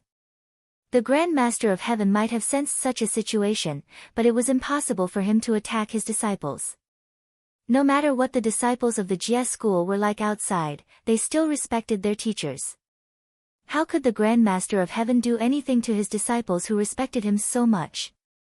However, he could not do it, but the Heavenly Lord of Primordial Beginning could. In order to solve the hidden dangers of the Grand Master of Heaven, the Heavenly Lord of Primordial Beginning said those words in the Purple Cloud Palace. He wanted to send all the disciples of the Jie school to the God role. As a matter of fact, the Heavenly Lord of Primordial Beginning did not make any mistakes in letting the disciples of the Jie school be on the God role. Such an outcome was because some of the disciples of the Jie school were guilty. The Heavenly Lord of Primordial Beginning's mistake was that he used the wrong method and did not care about the feelings of the Grand Master of Heaven. He felt that he did this for the good of the Grand Master of Heaven. However, the Grand Master of Heaven felt that the Heavenly Lord of Primordial Beginning was slapping his face. Then, wasn't there a problem? The Heavenly Lord of Primordial Beginning thought that I was doing it for your own good. It's fine if you don't appreciate it, but you still dare to throw a tantrum at me. You really don't know what's good for you. How could the Heavenly Lord of Primordial Beginning not be dissatisfied with the Grand Master of Heaven? The Grand Master of Heaven thought that after you slapped my face, you still want me to understand you. If I tolerate this, I won't be able to survive in the primordial world in the future. Therefore, he exploded and fell out with the Heavenly Lord of Primordial Beginning on the spot. After hearing the Heavenly Lord of Primordial Beginning's words, the Grand Pure One could not help but fall silent. If the Heavenly Lord of Primordial Beginning could think of the Grand Master of Heaven's current situation, he could naturally think of it too. Therefore, when the Heavenly Lord of Primordial Beginning wanted the disciples of the Jie school to be on the God role, he chose to remain silent. Since his younger brother could not do it, he would let his older brothers do it. They would help the Grand Master of Heaven get rid of those disciples with deep roots and return peace to the Jie school of the Celestial Sect of Wonders. However, the Grand Pure One, who had tacitly agreed to the Heavenly Lord of Primordial Beginning's plan, did not expect him to be so unreliable. At the same time, he did not expect the Grand Master of Heaven to have such a huge reaction and fall out with the Heavenly Lord of Primordial Beginning. It was supposed to be a matter of brotherhood. However, under the Heavenly Lord of Primordial Beginning's manipulation, it had turned into a scene of brothers quarreling. The Grand Pure One was quite tired. However, he could not blame the Heavenly Lord of Primordial Beginning. After all, although the Heavenly Lord of Primordial Beginning had some selfish motives, his starting point was for the good of the Grand Master of Heaven. No, it was because of this selfishness that the matter had developed into the current situation. At the thought of this, the Grand Pure One felt even more tired. Forget it. With third brother's current attitude, I don't think he will listen to the poor way. Then I'll explain to him in the future. The Grand Pure One sighed and said helplessly. Then, he turned to the Heavenly Lord of Primordial Beginning and said, on the other hand, second brother, can you pay attention to the way you speak in the future? Don't be so aggressive. He wanted to say something unpleasant, but after thinking about it, he felt that it was a little harsh, so he changed his words. Yes, hearing that, the Heavenly Lord of Primordial Beginning's mouth twitched, but he did not say anything.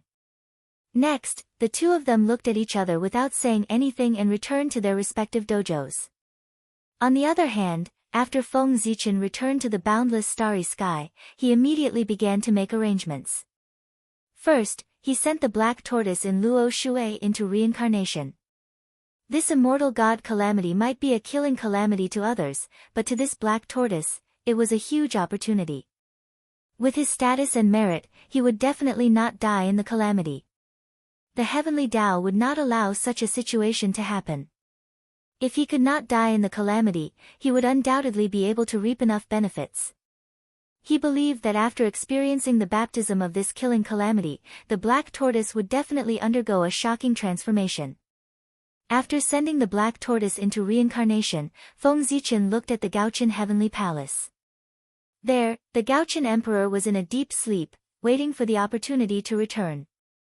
In today's world, the immortal god Calamity was about to arrive, and the human race would also encounter unprecedented changes. Wasn't this the opportunity for the Gaochen Emperor to return? With a thought, Feng Zichen's will left the Emperor's star and descended into the Gaochen Heavenly Palace. Dong! Dong! Dong! In the depths of the palace, an incomparably sacred Khanate Taoist embryo could be seen wandering in the sea of incense and willpower, still beating by itself.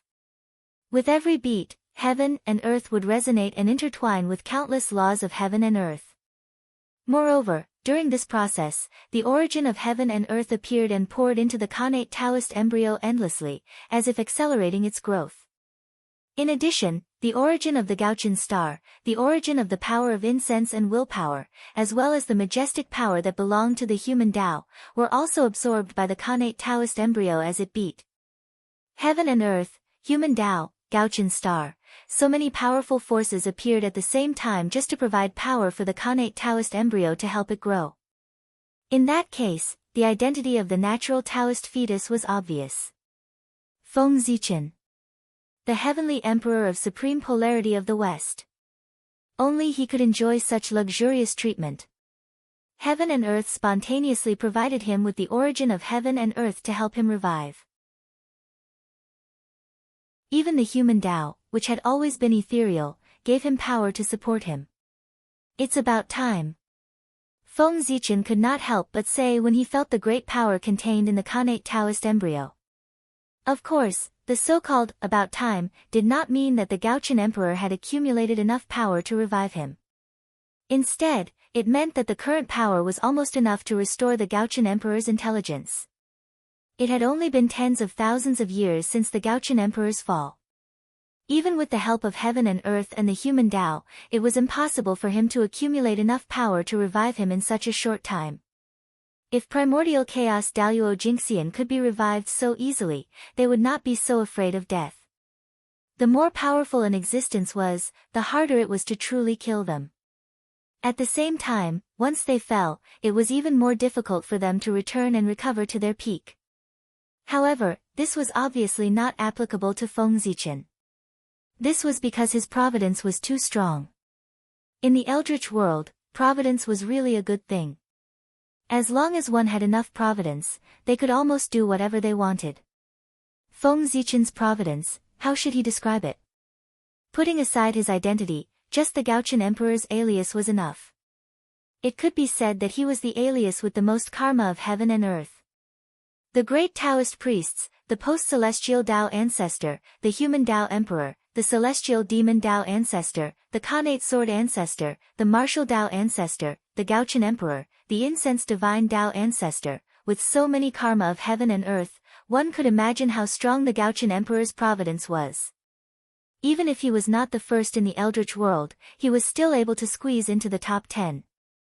Even with the identity of the great Emperor Ziwei, who controlled the entire boundless starry sky, his providence might not be as strong as the Gaochen Emperor's. Why did heaven and earth love the Gaochen Emperor so much that it did not hesitate to use its origin to revive him? The reason was that he had enough identities and sufficient providence. Fellow Taoist, it's time to wake up. Standing in front of the Khanate Tao embryo, Feng Zichen said softly. Following it, a great will was awakened in the Tao fetus. In a trance, an illusory image appeared above the Khanate Tao embryo. Greetings to me. After waking up from the silence, the Gaochen Emperor opened his eyes and said to Feng Zichen who was in front of him. Fellow Taoist, it's time for you to go. Without standing on ceremony with the Gaochen Emperor, Feng Zichen said straightforwardly. In fact, there was no need to stand on ceremony. After all, they were one. There was no need to stand on ceremony. It was strange for him to be polite to himself. It was even stranger than him speaking to himself. I already know. Don't worry. The two of them were telepathically connected. Without needing Feng Zichen to say his plan, the Gaochen Emperor naturally understood his plan. Okay. Then, fellow Taoist, go ahead. As they spoke, Feng Zichen took out a streak of imperial purple qi and sent it into the Gaochen Emperor's body. This streak of imperial purple qi was the first streak of imperial purple qi nurtured by the Emperor's star. It could be said that it had existed since the beginning of the world. It was the purest Emperor Dao origin. Its power could be said to be shockingly great. With this streak of imperial purple qi, not to mention the human emperor, he could even compete with the heavenly emperor. Back when the real spirits of the 3 sovereigns and 5 emperors were nurtured, Feng Zichen was reluctant to use this streak of imperial purple qi. Now that it was his turn, he was going to use this streak of imperial purple qi. In this life, it was his turn to compete for the position of the human emperor. That's right. The reason why Feng Zichen woke up the Gaochen Emperor was to let him reincarnate as a human and compete for the position of the human emperor. This was to prepare for the immortal god calamity in the future. Once the immortal god calamity was activated, it would definitely happen in the era that he ruled. In this way, Feng Zichen was confident that the immortal god calamity would happen according to his rhythm. Since he was going to be reincarnated, Feng Zichen would definitely not treat him unfairly. Everything had to be prepared to the best.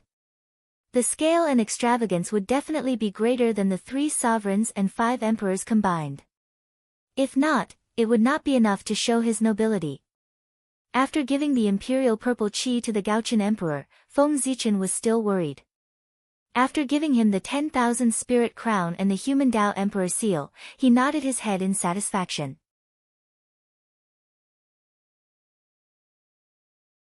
Chapter 722. Since ancient times, the North Star was the first to be born with 2 innate cardinal treasures. After arranging everything, Feng Zichen prepared to send the North Star's incarnation into the cycle of reincarnation. The North Star's goal in reincarnation was to become the human emperor and secretly lead the process of the investiture of the gods. It would be a great opportunity to take down the Western sect. Since that was the case, it had to be done secretly so that no one would discover it in advance.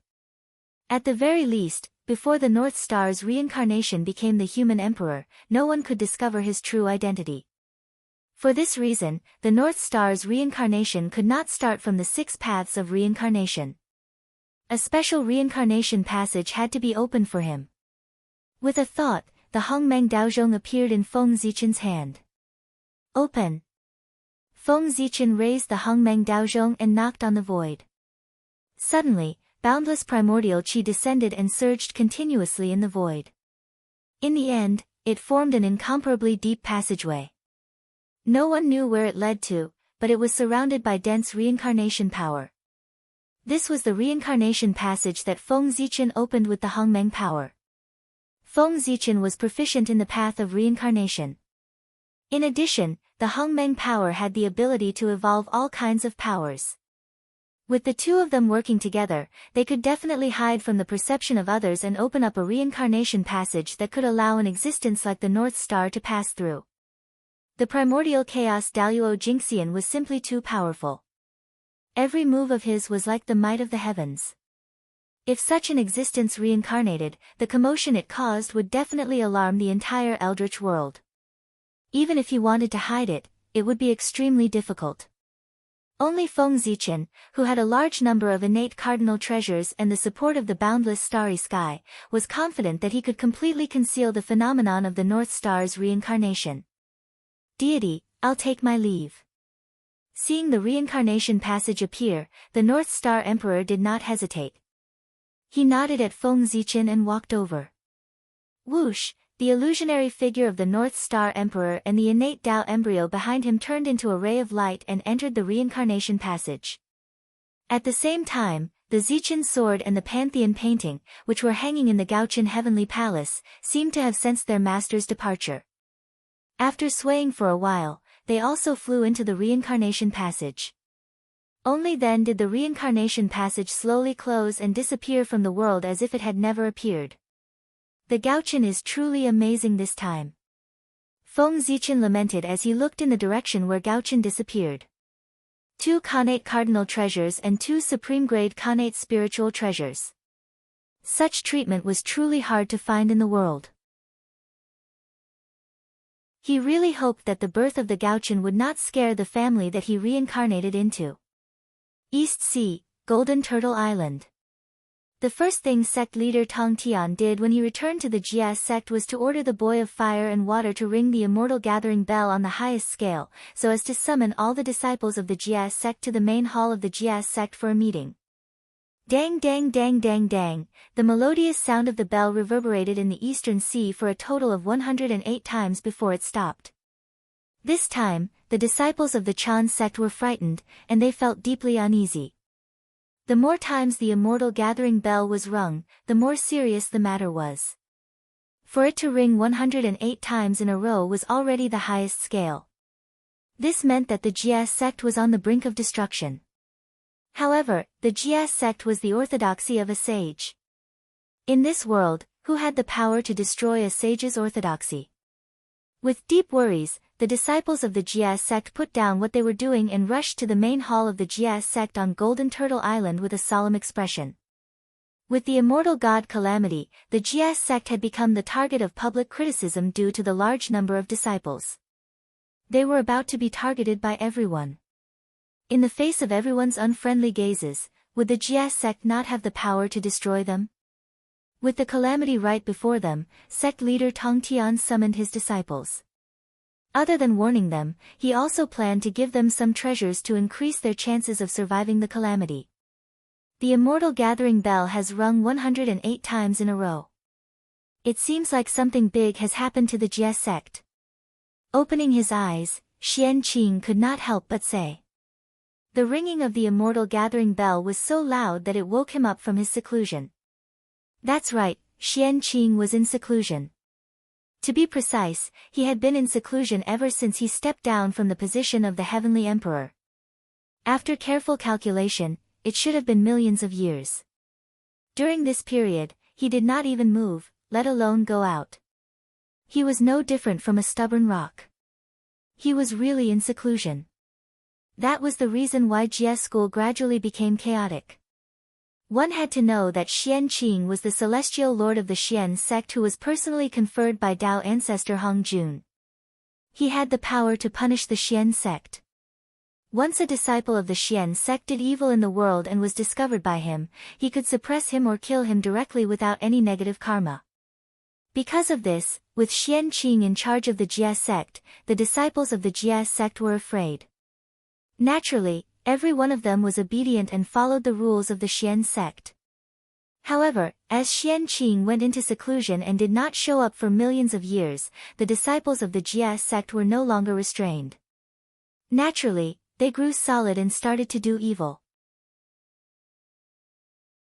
It could only be said that these disciples of the Jia sect should go to the investiture of the gods.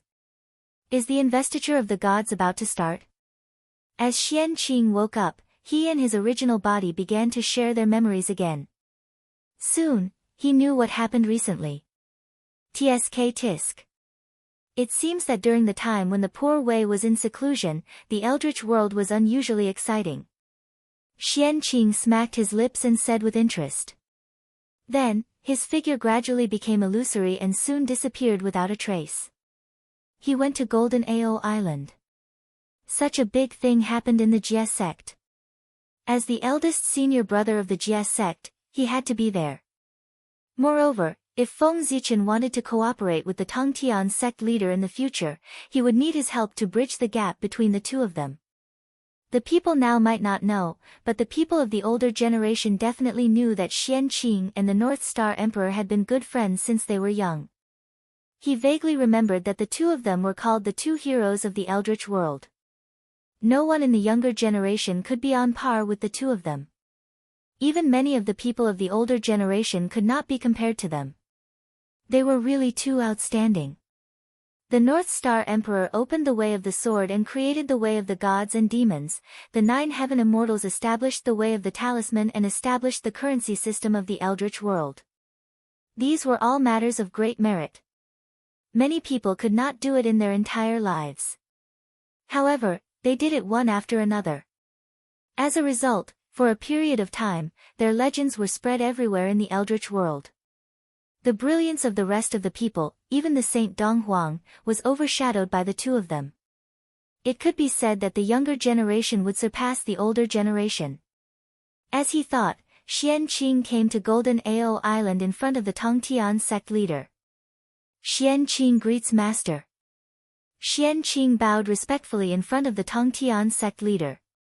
Xian Qing. Why are you here? Looking at Xian Qing, who suddenly appeared in front of him, the Tongtian sect leader's face was full of shock. With his strength, he did not realize how Xian Qing appeared in front of him. In his opinion, this was extremely unbelievable. But immediately, the Tongtian sect leader seemed to realize something and looked at Xian Qing with his Dharma eye. He was shocked by what he saw. Xian Qing, how can your realm be? In the eyes of the Tongtian sect leader, Xian Qing's cultivation had already reached the half-step primordial chaos realm. He was only one step away from becoming the carefree primordial chaos Daluo Jingxian. After being in seclusion for millions of years, I was lucky to have gained something and my realm was able to increase a little. Xian Qing smiled and said modestly. His character setting could not fall. The North Star Emperor, who was as famous as him, had already achieved the Tao for many years. Naturally, he could not fall too far behind. At least, he had to have the cultivation of a half-step primordial chaos realm. This time, after being in seclusion for millions of years, Xian Qing's biggest gain was to increase his realm from the middle stage of the Sage-to-Be realm to the half-step primordial chaos realm. He was one of the top great divines in the Eldritch world. In addition, he had cut off all 3 corpses, and they had achieved the same mind. As long as he took them back into his body, he could take another step forward. But it was this step that was difficult for Xian Qing.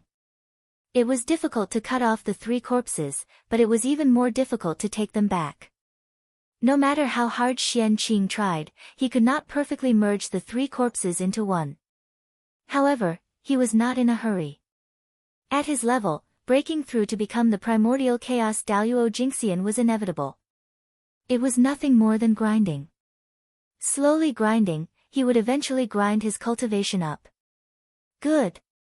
Very good.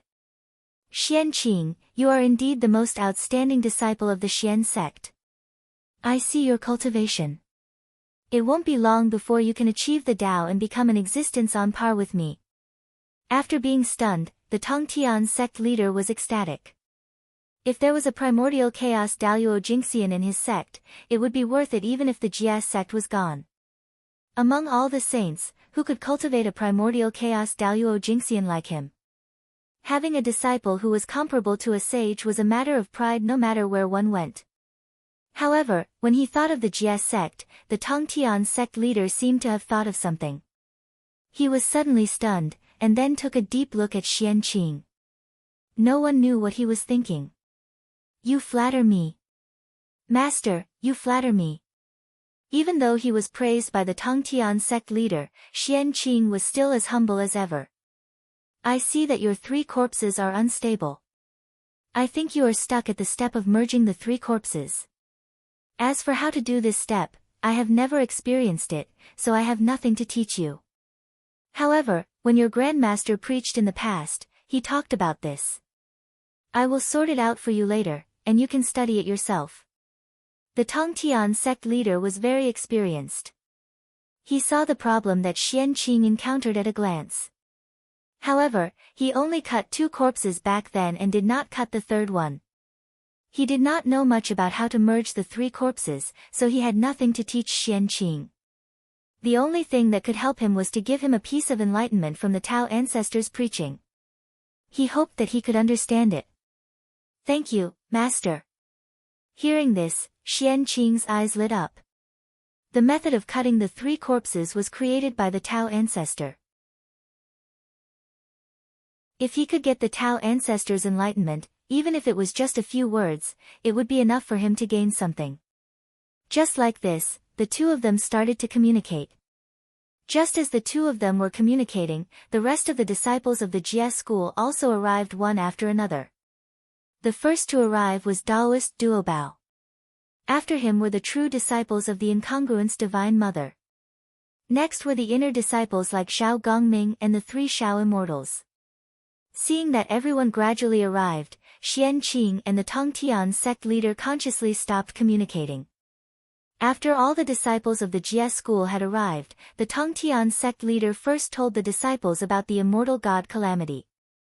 Then, after the disciples recovered from their shock, he distributed the Khanate spirit treasures in his hand. Then, he told everyone to cultivate in peace so that when the immortal god Calamity came, they would have a better chance of survival. Until then, things were very normal. But when it was over, the Tongtian sect leader suddenly changed the topic to Xian Qing. Xian Qing, this calamity is the postnatal calamity. It is also the calamity of the Jie school and the Chan school. You obtained the Tao from the Khanate realm, so this calamity has nothing to do with you. Therefore, you don't have to participate in this immortal god calamity. During the calamity, you can cultivate in seclusion and hope to achieve the Tao as soon as possible. Looking at Xian Qing, the Tongtian sect leader suddenly said. Hearing that, Xian Qing was stunned. What was the meaning of not letting him participate in this calamity? What did he mean by he obtained the Tao from the Khanate realm? Didn't Duobao also obtain the Tao from the Khanate realm? Why could he participate, but not him? This reason was completely unconvincing. Moreover, the God conferment tribulation was such a big matter, but he, the eldest senior brother of the Jie school, could not participate. What was the reason? Master, what do you mean? Junior brother also obtained the Tao from the Khanate realm. Why can he participate in this calamity, but I can't? Xian Qing asked directly with doubts in his heart. Because Duo Bao is a disciple of the Jie school, but you are not. Therefore, he can participate in this calamity, but you can't. The Tongtian sect leader frowned and explained. What? Eldest senior brother is not a disciple of the Jie school. As soon as the Tongtian sect leader said that, the disciples of the Jie school were shocked, and their faces were filled with disbelief. How could eldest senior brother not be a disciple of the Jie school? But Shizun wouldn't lie. Once the saint opened his mouth, it was the truth. If he said that Xian Qing was not a disciple of the Jie school, then he was not a disciple of the Jie school. But how was that possible? Could it be, for a moment, the disciples of the Jie school could not help but have a bold guess in their hearts? Could it be that eldest senior brother had angered master and was expelled by him? Indeed, if someone who did not know heard the Tongtian sect leader's words, they would have the same thoughts as the disciples of the Jie school. However, as the person involved, Xian Qing suddenly realized something after the Tongtian sect leader finished speaking. He was indeed not a disciple of the Jie school, nor was he the eldest senior brother of the Jie school.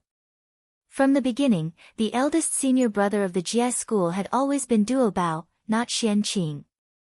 Everyone called him eldest senior brother because he was the first disciple of the three pure ones, the eldest disciple of the Xian sect. When Xian Qing became a disciple of the Tongtian sect, he entered the Xian sect, not the Jie school. Because at that time, the Tongtian sect leader had not become a saint yet, so how could there be a Jie school?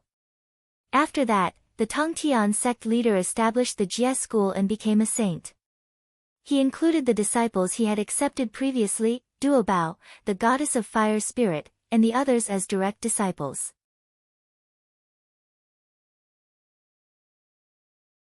Chapter 723. As for Xian Qing, he was not included in the Jie school because he had the inheritance of the three pure ones. He still considered himself a disciple of the Xian sect. Xian Qing was the disciple of the Grand Master of Heaven, but he was actually a common disciple of the three pure ones. They had taught him together. Such an awkward identity was indeed not suitable to be included in the Jie school. Back then, the Grand Master of Heaven had considered this point. That was why he did not pull Xian Qing in when he established the Jie school.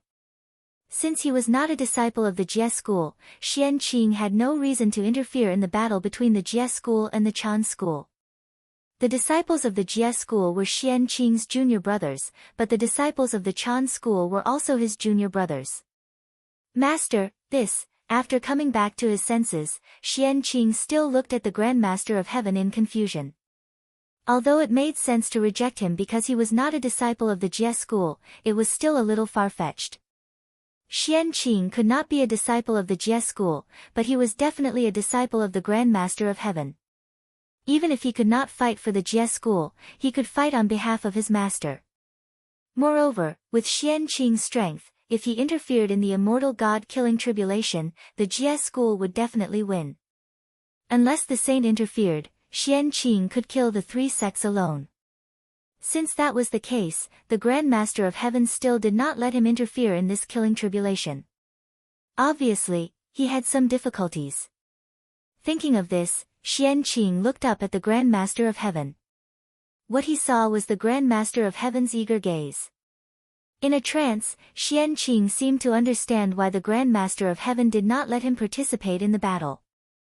The Grand Master of Heaven wanted to use this opportunity to completely draw the line between him and the Jie school so that he could be free of worries and devote himself to cultivation so that he could achieve the Tao as soon as possible and cultivate the primordial chaos Tao fruit. How could the Grand Master of Heaven not know the benefits of letting Xianqing and the Jie school participate in the battle? Of course, he knew. However, he also knew that Xianqing was not suitable to be involved with the Jie school at this moment.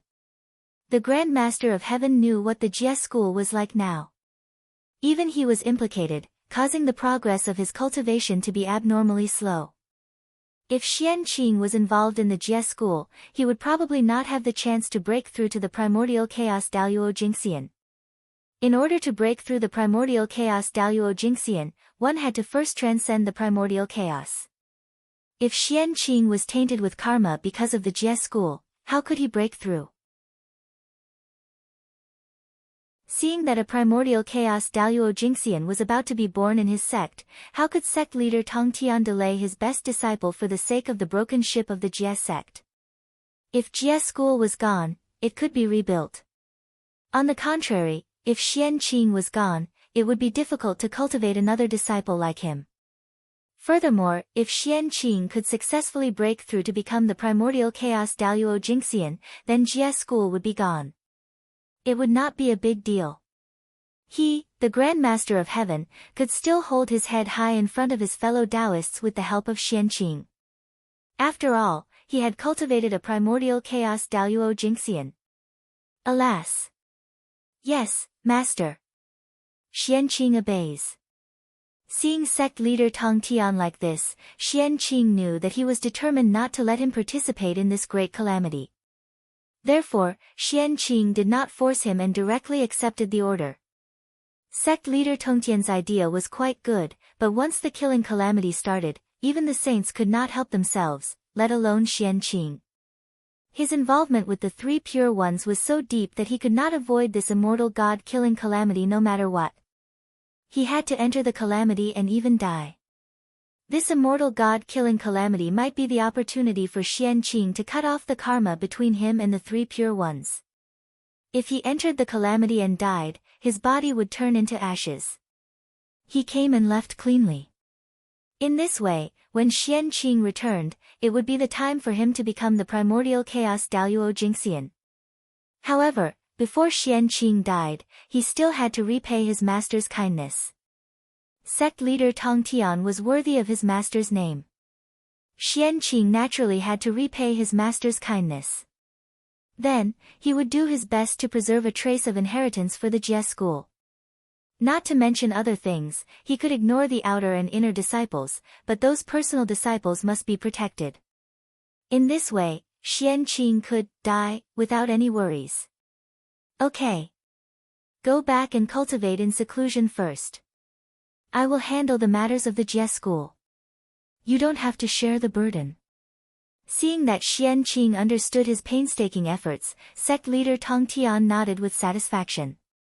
After that, sect leader Tong Tian dismissed many disciples and asked them to rush back to their cave residences and focus on refining magic treasures to wait for the immortal god-killing calamity. The immortal god-killing calamity was about to arrive, and the boundless killing aura began to gradually spread between heaven and earth. When it completely covered the untainted land, it meant that the immortal god-killing calamity had taken shape and it was time to erupt.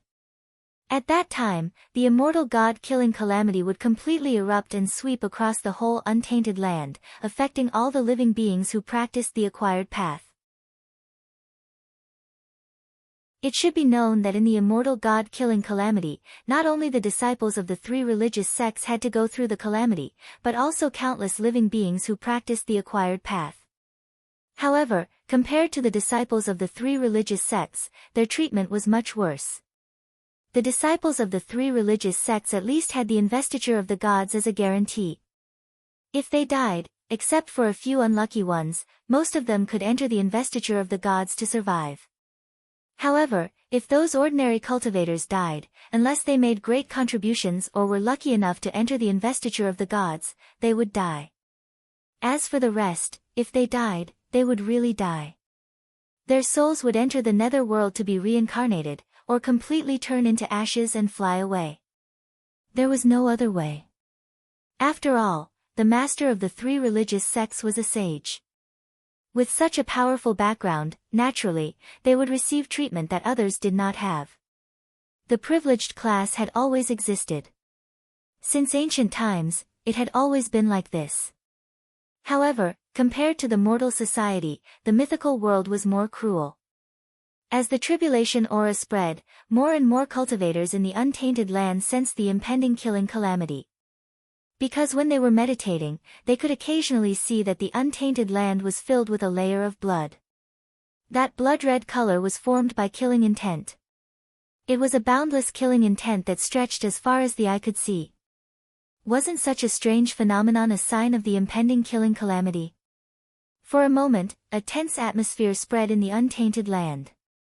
While the three religious sects were constantly moving and everyone was in a state of anxiety, the nether world, which was isolated from the world and almost forgotten, also had some movements at this moment. Fengdu City, Nether World. At this moment, the powerhouses of the nether world were gathered here to discuss a major event that could change the current situation of the untainted land. Fellow Taoists, I think you all have a premonition that the next calamity of the untainted land is coming. On the main seat, the ghost emperor of Fengdu looked at the people below and said slowly.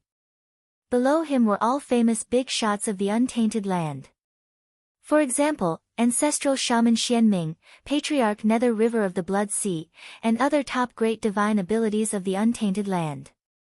Even goddess Hutu had left the reincarnation palace and rushed here personally to participate in this gathering. I did sense it. This calamity is called the immortal god calamity. It seems to be caused by the backlash of the Khanate myriad Tao. It's a calamity specially targeted at the three religious sects. However, it doesn't matter. The nether world is located in a remote corner and has not cared about worldly affairs for many years. No matter how powerful this immortal god calamity is, it won't affect this place. As soon as the ghost emperor of Fengdu finished speaking, Patriarch Nether River, who was sitting below him, said. However, judging from his attitude, he clearly did not care too much about this calamity. When the rest of the people heard this, they nodded their heads in agreement. Just as Patriarch Nether River said, the nether world was located in a remote corner. Since its birth, no calamity of the world had affected this place except for the chaos demon god calamity. Moreover, the nether world also had the protection of the most powerful Dharma treasure in the untainted land, the Chaos Supreme Treasure, the 6 Paths of Reincarnation Disc.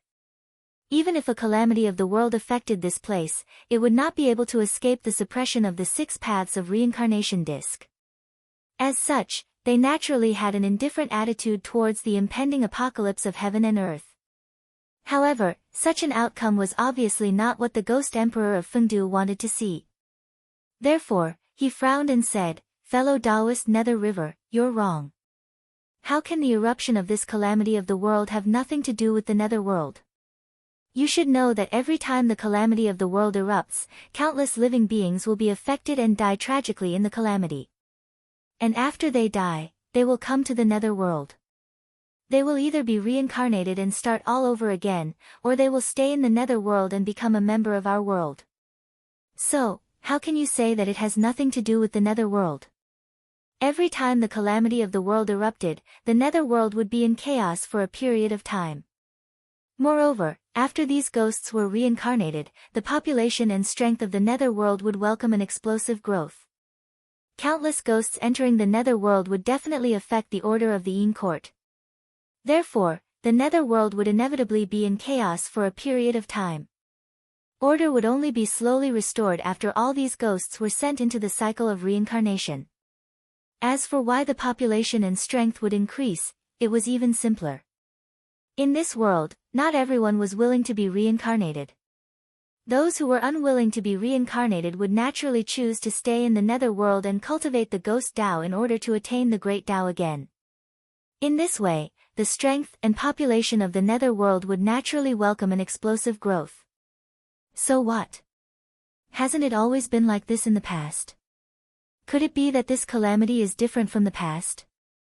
Or does fellow Taoist Fengdu have some ideas? Hearing this, Xian Ming asked curiously. He heard another meaning from the ghost emperor of Fengdu's words. Otherwise, why would he talk about things that he was used to? Indeed, this calamity is different from the past. As far as I know, when the saints were discussing in the Purple Cloud Palace, the Tao ancestor gave the heavenly book investiture of the gods to Hao Tian. The investiture of the gods has the power of the gods. As long as one writes their name on it, when they die, they can be resurrected on the list and obtain the power of immortality and indestructibility. Of course, those who are on the list are not without a price.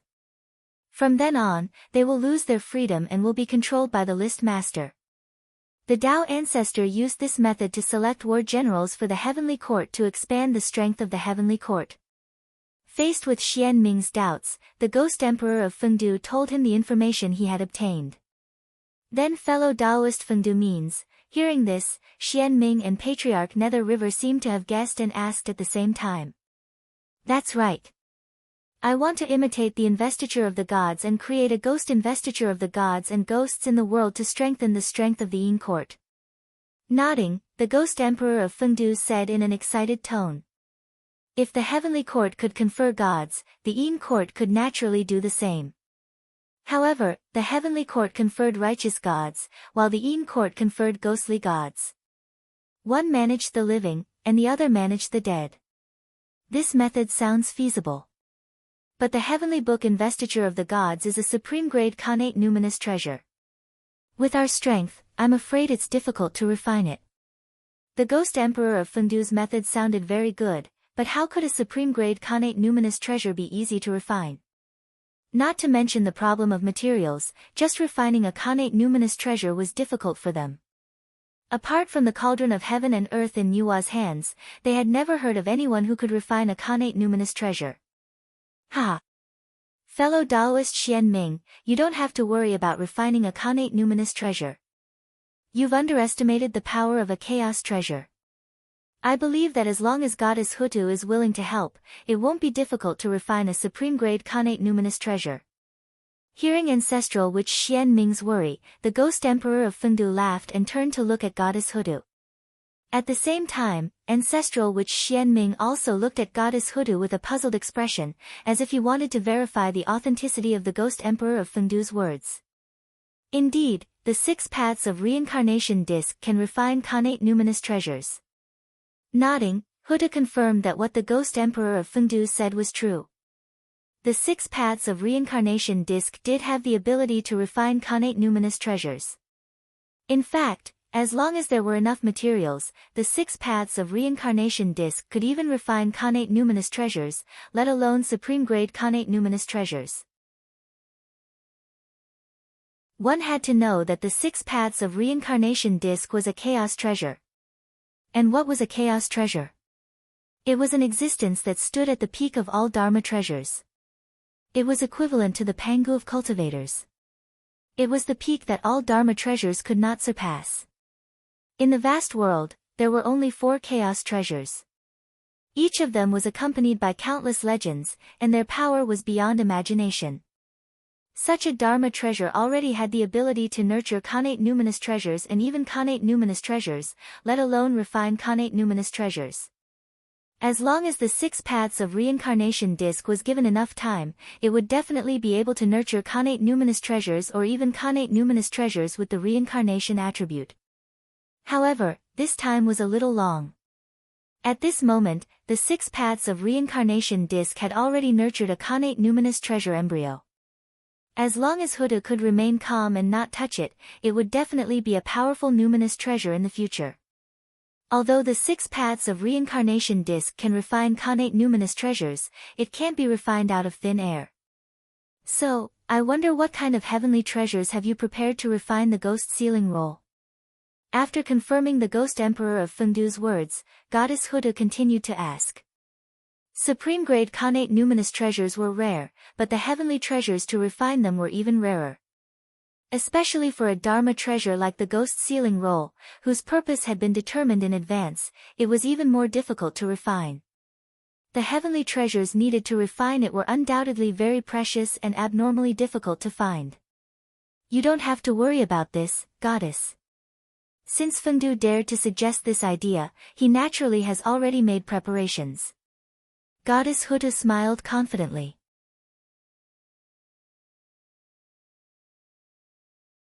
Chapter 724. Oh. What is it? Everyone's curiosity was piqued. Take a look. As he spoke, the ghost emperor flipped his hand, and 2 broken Dharma treasures appeared in his palm. Everyone looked over and saw that it was a few pieces of paper and a broken flag. Those few pieces of paper should be a book-type Dharma treasure.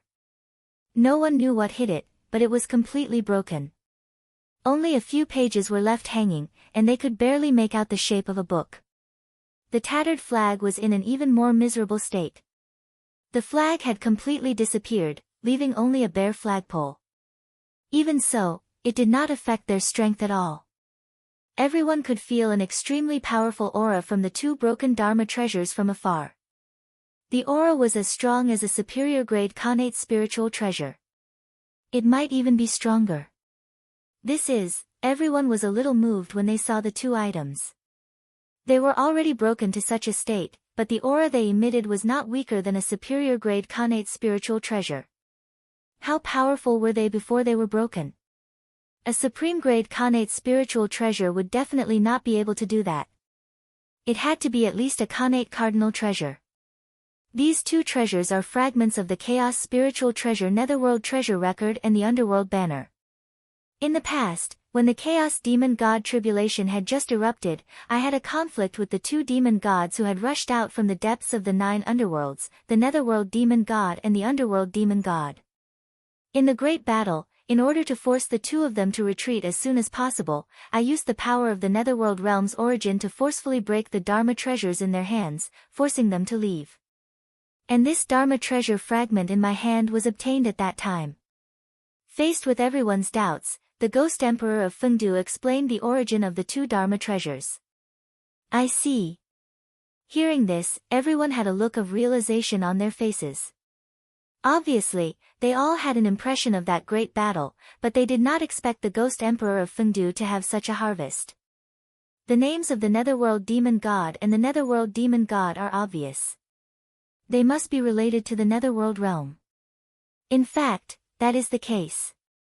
The reason why the Netherworld realm could be born, other than the nurturing of the origin of the earth, was because it had merged with the origin of many Chaos Demon Gods. The Netherworld Demon God and the Netherworld Demon God are one of them. Therefore, the Tao of these 2 devil gods is the most compatible with the Nether realm. By the same logic, their accompanying spirit treasures are also spirit treasures that are most compatible with the Nether realm. If we use its fragments to refine the ghost sealing roll and the ghost beating whip, the 2 treasures that we refine will definitely become important treasures of the Nether realm. They will have the ability to suppress the fortune of an entire realm. Placing the Chaos Spiritual Treasure fragment in front of everyone, the Ghost Emperor of Fengdu slowly explained his plan. The Netherworld Treasure Record was a chaotic spirit treasure that was born from the Netherworld's Grand Tao, and it could be said to be innately capable of carrying the karmic luck of the Netherworld.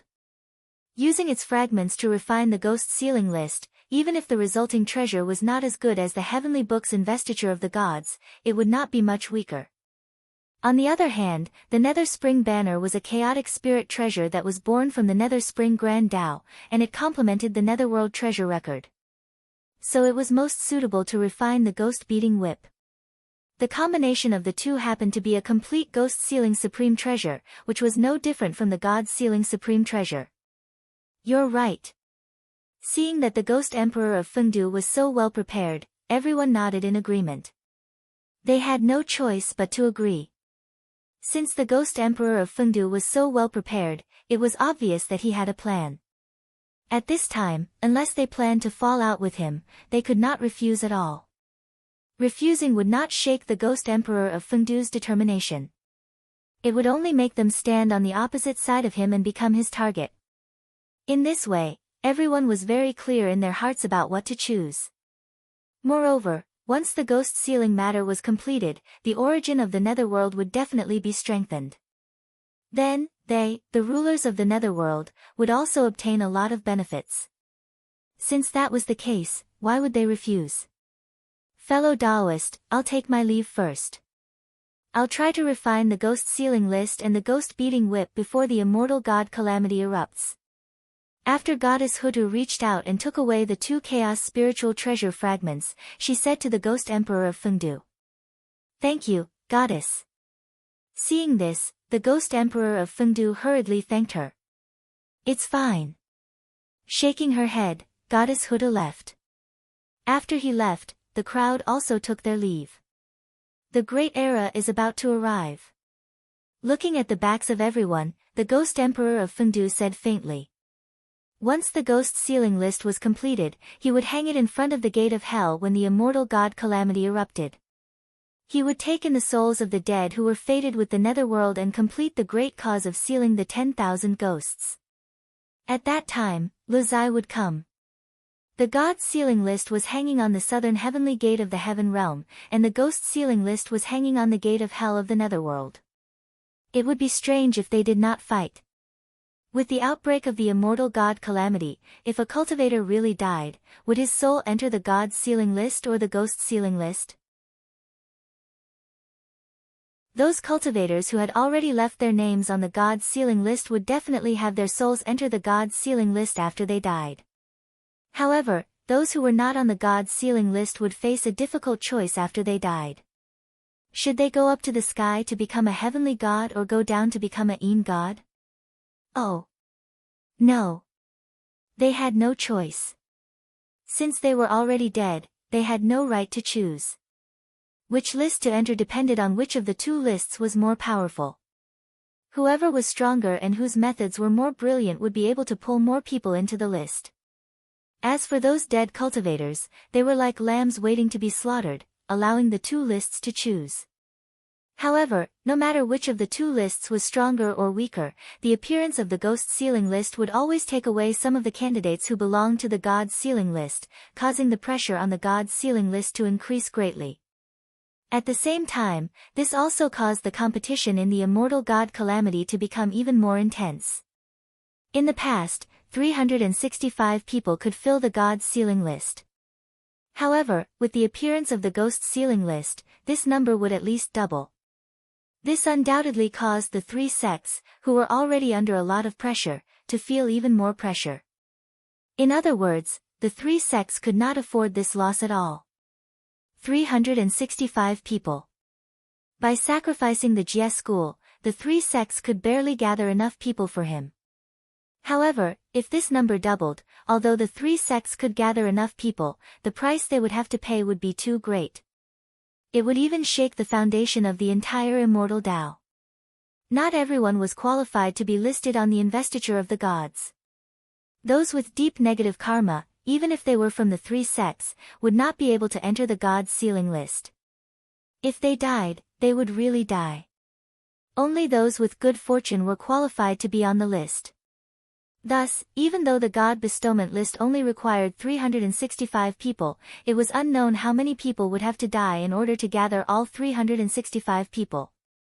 If this number were to double, then most of the new heavenly immortal Tao cultivators would probably be killed. In this way, how could the foundation of the immortal Tao not be shaken? However, this was not the end. According to Feng Zichen's plan, not only did the heavenly court and the Yin court have to become gods, but the human world also had to become gods. One had to know that in addition to the God sealing list and the ghost sealing list, there was also a divine Tao treasure called the myriad God painting in this world. And this treasure was in the hands of the North Star Emperor. Now, he carried this treasure and reincarnated into the human world, wanting to unveil the prelude of the human world's God sealing list. Now, there was the God sealing list in the heavenly realm, the ghost sealing list in the nether realm, and the myriad God painting in the human world. When the immortal God calamity broke out, the three realms of heaven, earth, and man would unveil the God sealing list together. That scene would definitely be spectacular. The entire untainted land would be shaken because of it, and the saints would go crazy because of it. The ghost sealing roll was already enough for them. If they were to add the God sealing roll to it, it would not only shake their foundation, but also destroy their foundation. In order to protect the immortal Tao, the three pure ones would definitely expand the scale of the immortal God calamity without leaving any leeway, so that more forces would be involved in this calamity and reduce the pressure on the three sections. This was the only way. The three realms would unveil the God sealing list together, so the disciples of the three sects would definitely not be enough. The forces of the three realms would have to enter the calamity together to complete this calamity. Under Feng Zichen's plan, this God-sealing calamity might not be the biggest calamity in the untainted land, but it would definitely affect the widest and most. All the forces of the three realms would be involved in this calamity. All living beings and countless cultivators, unless they had merit, would have to walk into the killing tribulation to end their own karma. They would either escape the calamity or die on the list. As for those with deep karma, they were destined to be turned into ashes in this great calamity and vanish into thin air. The heaven, earth, and mortal realms were all conferred gods at the same time. The scale of this investiture of the gods' cataclysm was absolutely unprecedented. Ever since the Lady of Earth entered the 6 paths of reincarnation to refine the ghost sealing list and the ghost striking whip, the netherworld realm returned to peace. Everyone returned to their respective cave residences and cultivated as usual. It was as if nothing had happened before. It was the same in the heaven realm. After the great Emperor Ziwei and the Jade Emperor returned from the Purple Cloud Palace, they had been living in seclusion and did not show any signs of nervousness in the face of the great calamity. It was as if the calamity did not exist. It was a sharp contrast to the immortals who were worried because of the calamity. Just as the heaven realm and the netherworld realm fell into a strange silence, the human realm, which had been peaceful for many years, was in turmoil. Rumble. On this day, the destiny of the human race, which had not changed for a long time, suddenly became restless. It manifested the image of a 5-colored torch flame and stirred up the entire river of destiny. Affected by this, the destiny of the Shang dynasty also became turbulent. In the sky above Shangdu, a huge Xian bird suddenly appeared and circled above the royal city, crying out continuously. Such a change naturally alarmed the human king in the Shang dynasty's royal palace. At that time, the human king, Di Jia, walked out of the palace with a solemn expression and looked in the direction of the Xian bird above his head. How could this be? Why would the Xian bird appear for no reason? In recent years, nothing major has happened in the Shang dynasty. Looking at the Xian bird that suddenly appeared, Di Jia's eyes were filled with doubt. There was a saying that the Xian bird of destiny descended and gave birth to Shang. The Xian bird was the totem of the Shang dynasty. At the same time, it was the manifestation of its destiny in the human realm.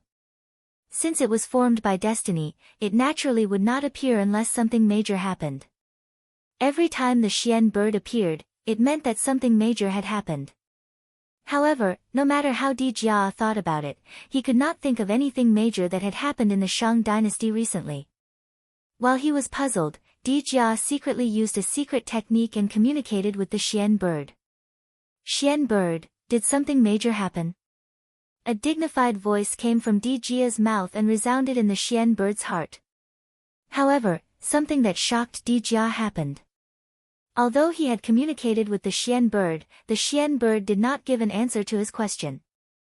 Instead, through the connection, it transmitted an extremely fearful emotion. It was as if some great existence was about to descend, causing the Xian bird to feel fear from the bottom of its heart and want to submit. At that moment, Di Jia only felt that it was extremely ridiculous. The Xian bird was formed by the destiny of the Shang dynasty. Its strength was comparable to that of a great perfection quasi-saint expert. Even if a saint personally came, at most, it would be fearful and not submit. The Xian bird's behavior was like something out of a fairy tale. However, while he felt that it was ridiculous, Di Jia could not help but feel curious. Just what kind of existence could make the Xian bird submit? That was something that even a saint could not do. Di Jia's doubts didn't last long. Soon, the answer he wanted appeared before him. Rumble. In the sky above the royal capital, endless five-colored flames suddenly appeared, burning through the entire void. Then, he saw the faint silhouette of a vast river behind the void. That was the River of Destiny, the most mysterious place in the untainted land. After the River of Destiny appeared, the five-colored brilliance became even more resplendent. Like the sun, it hung above the royal capital. At that moment, the Xian bird formed by the destiny of the Shang dynasty had already folded its wings. Like a mortal, it knelt in the void and bowed in worship in the direction of the five-colored brilliance, as if it was welcoming the arrival of some supreme existence. Seeing this scene, the human king Di Jia finally felt fear. Just as he was about to move, he saw an unfathomable majesty suddenly spread out. In an instant, that terrifying majesty pressed down on Di Jia and forced him to kneel on the ground. Even someone as strong as the human king could not summon any strength to resist in front of this majesty. He could only submit, and that was the only way. Rumble. As if the sky was collapsing, the space shattered in an instant. A ball of resplendent Xianhua accompanied by five-colored light appeared before Di Jia's eyes. This is Xianhua. Slightly stunned, Di Jia recognized the origin of the Xianhua before him. It was the manifestation of the destiny of the human race. No wonder the Xian bird submitted. Compared to Xianhua, it was not worth mentioning. The Xian bird was formed by the destiny of the Shang dynasty. However, Xianhua represented the destiny of the entire human race. The difference between them was clear at a glance. The Xian bird itself was just a part of Xianhua. Ever since Xia Qi changed the world to a family world, the destiny of the human kings was no longer represented by Xianhua. Instead, it was represented by their respective totems.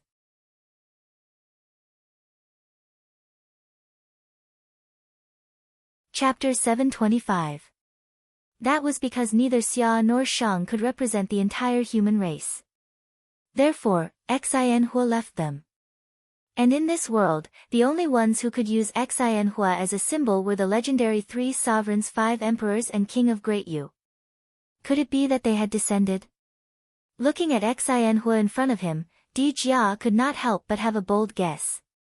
Unfortunately, he guessed wrong, and it was a big mistake. That was not Xianhua formed by the destiny of the human race, but the manifestation of Feng Zichen's destiny. With Di Jia's shallow knowledge, he did not know that other than the 3 sovereigns, 5 emperors, there was another person who could use Xianhua as a symbol. That was Feng Zi. The human race's Saint Emperor Feng Zichen. He was really too ancient, so ancient that the world had almost forgotten him. Feng Zichen attained the Tao in the primordial era, and he had already become the human emperor before the 3 sovereigns, 5 emperors. He was the first human emperor of the human race, and at the same time, the greatest human emperor. He had single-handedly created the glory of the primordial human race.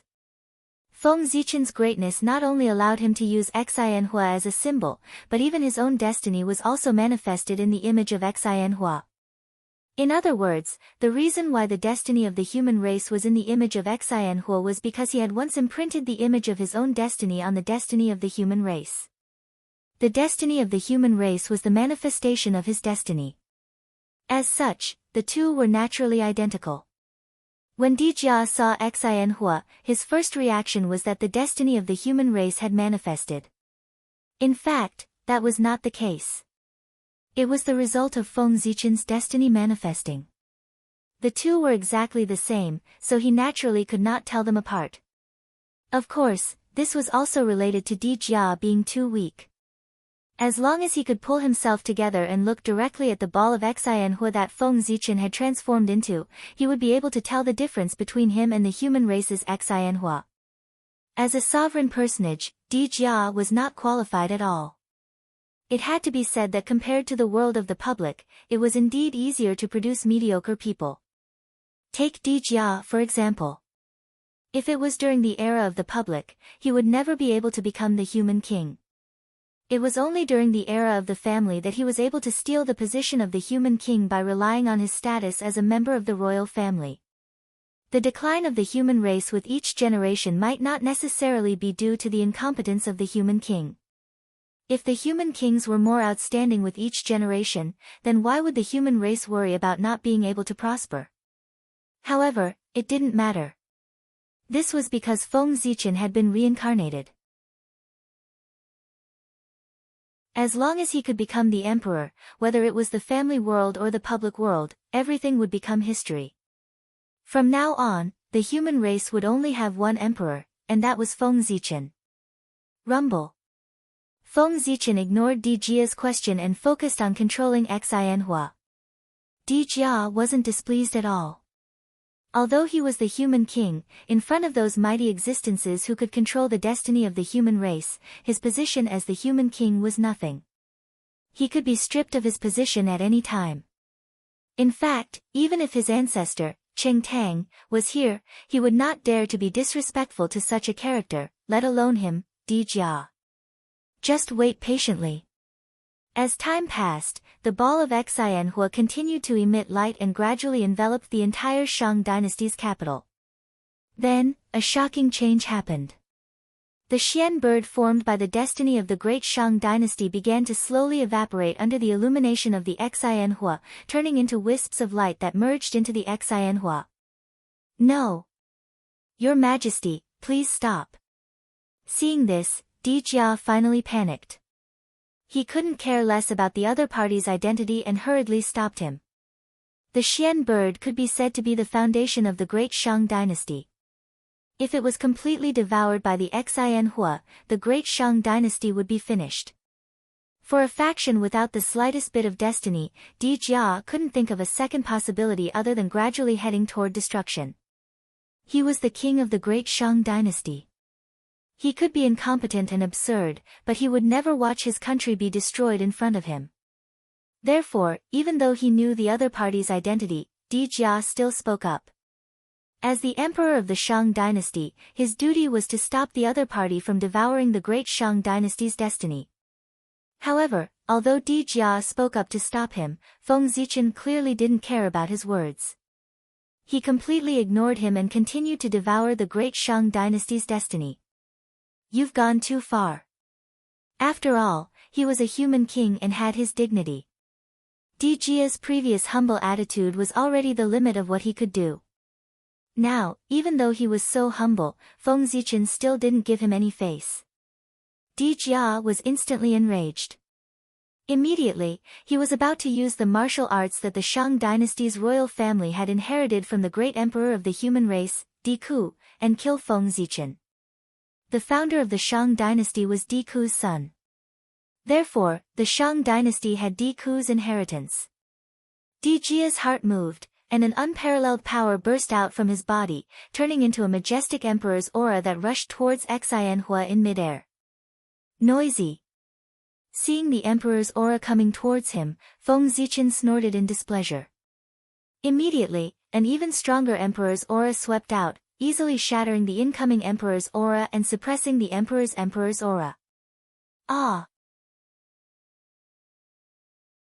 Di Jia was naturally extremely unwilling to be suppressed by someone so casually.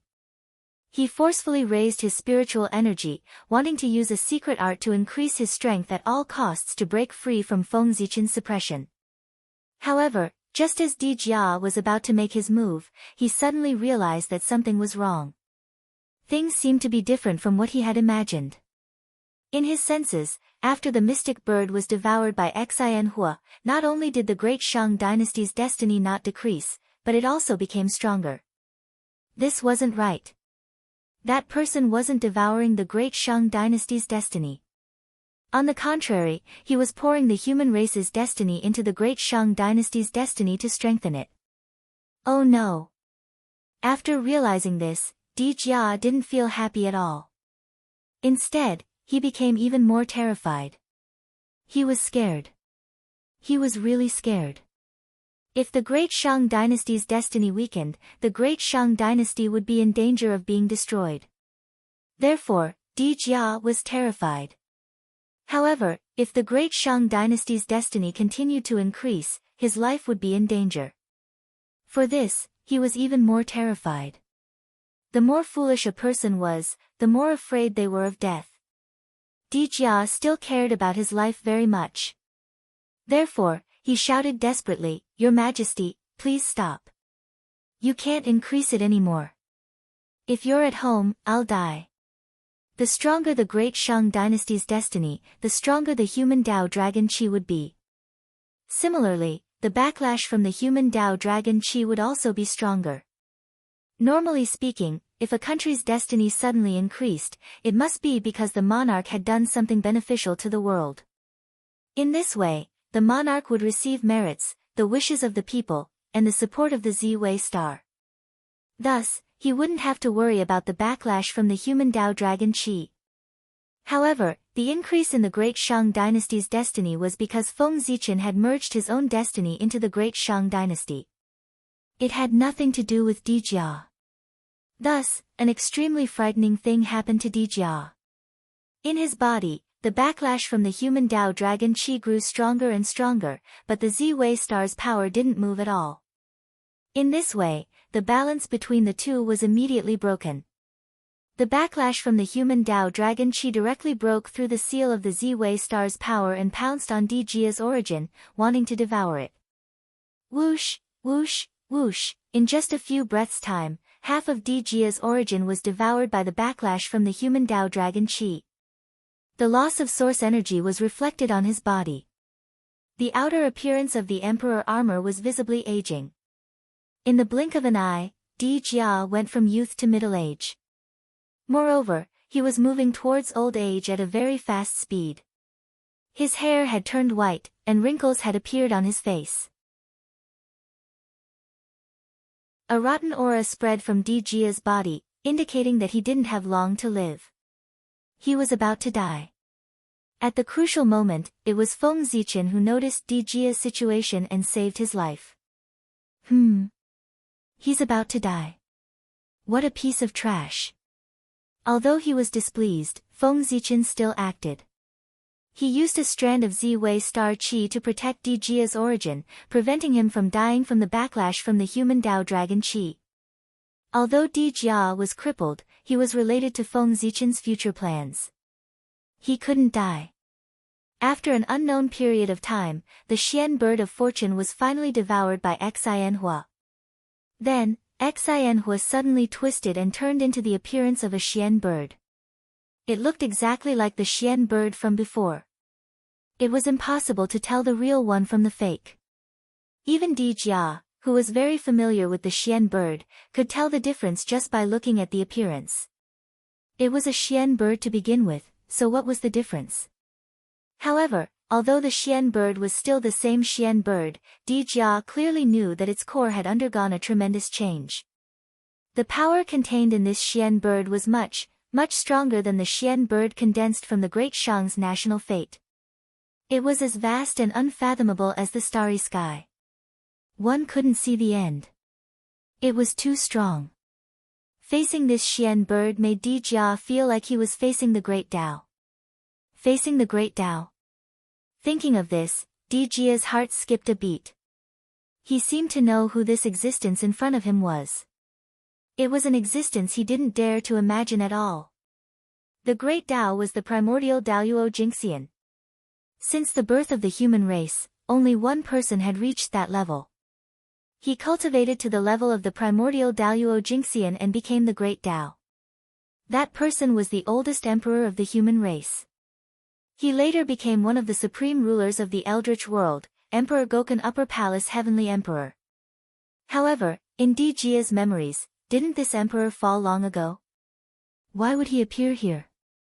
For a moment, Di Jia was dumbfounded.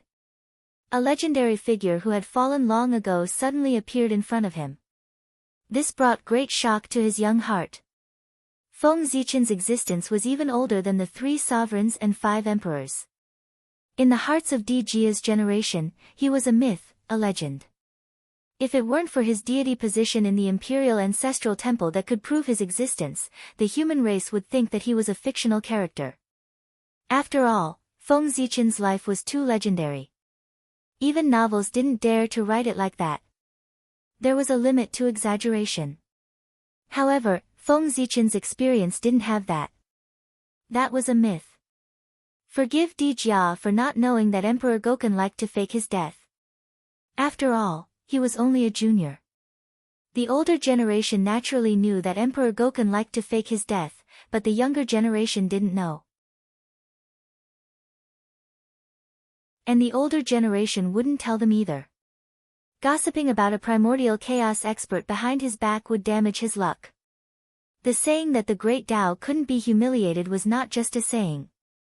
Over time, the new generation of experts naturally didn't know about Emperor Gokun's dark history. Moreover, the sages also deliberately diluted the existence of Emperor Gokun in an attempt to prevent his return. Therefore, there were even fewer living beings in the primordial world who knew about Emperor Gokun. Only the disciples of those top factions knew a thing or two about him. However, because his experience was too bizarre, they treated him as a legend and didn't take it to heart. Di Jia was like that. He was a fatuous ruler. Could you expect him to have any extraordinary abilities? Are you His Majesty the Sacred Emperor? After hesitating for a long time, Di Jia asked respectfully. How could he not be respectful? If this person was really the Sacred Emperor, then he was the most noble existence of the human race. His status was already at the peak. Other than Empress Nuwa, he was the most powerful. Yes. In the void, Feng Zichen replied indifferently. Now that the luck had been merged, it was time for him to explain some things to Di Jia. This time, he planned to reincarnate into the Shang dynasty's royal family. However, he wasn't willing to find himself a parent. Therefore, his reincarnation method was a little special. He needed the cooperation of the current human king. Oh. Greetings, Your Majesty. He thought that the other party wouldn't answer, but he didn't expect the other party to actually answer. Di Jia couldn't help but be stunned for a moment. A moment later, he realized what had happened and hurriedly bowed. May I know why Your Majesty has fused the luck of the human race with the luck of the great Shang? After bowing deeply, Di Jia asked cautiously. Recently, when I was traveling the river of time and space, I discovered that the human race was about to face a great calamity. Therefore, I decided to reincarnate into the human race to help the human race survive this calamity. Seeing his appearance, Feng Zichen couldn't be bothered to correct the mistakes in his words and directly said. What had fused with the luck of the great Shang wasn't the luck of the human race, but his own luck. It wasn't that Feng Zichen didn't have the ability to mobilize the luck of the human race, but that he couldn't. At the very least, before he completely stabilized the situation, he couldn't touch the luck of the human race. Otherwise, once he touched the luck of the human race, the saint would definitely notice and expose his existence. Therefore, the luck of the human race couldn't be touched. Fortunately, Feng Zichen's own luck was strong enough to allow him to complete his layout. Then, Your Majesty, do you mean to reincarnate into the Shang dynasty? At this point, even if Di Jia was muddle-headed, he should have guessed Feng Zichen's purpose.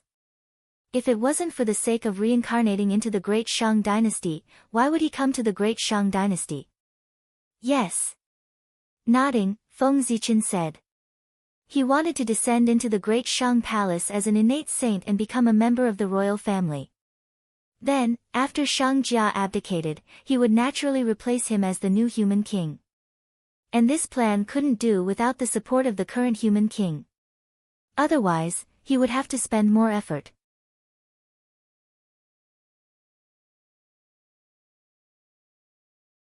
Chapter 726.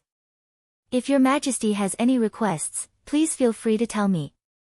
As long as I can do it, I will do my best to cooperate. Without any hesitation, Di Jia expressed his attitude. He would do his best to cooperate with Feng Zichen. There was no way he would reject him. Di Jia was muddle-headed, but he wasn't a fool. He could clearly recognize the difference between the Great Shang and Feng Zichen. A big shot like him could destroy the Great Shang with a single thought. Facing him, the Great Shang had no room to reject him. Was he rejecting him? What could he change? The outcome was still the same. In the end, they could only obediently welcome him into the Great Shang Palace. He was already giving the Great Shang a lot of face by informing them before he reincarnated. On the contrary, if the Great Shang dared to reject him, they would be ignorant. What can you do if I destroy you with a flip of my hand? From the moment Feng Zichen spoke, there were two paths in front of the Great Shang. One was to take the initiative to cooperate, the other was to be beaten into taking the initiative to cooperate. Di Jia was a smart person. Since the outcome of the two paths was the same, he would definitely choose the one with the lowest price. Rejecting him would only offend him. However, if he took the initiative to cooperate, although there was a high chance that he would lose the throne in the end, he would also gain a favor from the other party. A favor from primordial chaos Daluo Jingxian was enough to protect the Great Shang for a long time. Later, I will reincarnate into the Great Shang Palace as an innate saint. You need to make up a suitable identity for me and protect my reincarnation for 20 years. In the void, Feng Zichen instructed Di Jia indifferently. With a suitable identity, it would be convenient for his next plan. As for protecting him for 20 years, it was because he had to seal his memories for 20 years after reincarnating. The sudden appearance of a clansman in the Great Shang royal family would inevitably attract the attention of people with ulterior motives. If he acted a little special, he would not be far from exposing his identity. Therefore, Feng Zichen decided to be straightforward. He directly sealed his memories so that his reincarnation could live an ordinary life for 20 years to avoid the eyes of people with ulterior motives. He had not asked about her for 20 years. Naturally, he needed a guardian to take care of her. Otherwise, if something happened to her reincarnation, it would be a big joke. Your Majesty, what do you think if I arrange for your reincarnation to be my younger brother who is wandering outside? Di Jia said hesitantly after some thought. The inheritance of the Great Shang dynasty's throne was a little special. It coexisted with the death of the father and the death of the father. The younger brother's right of inheritance was greater than the son's.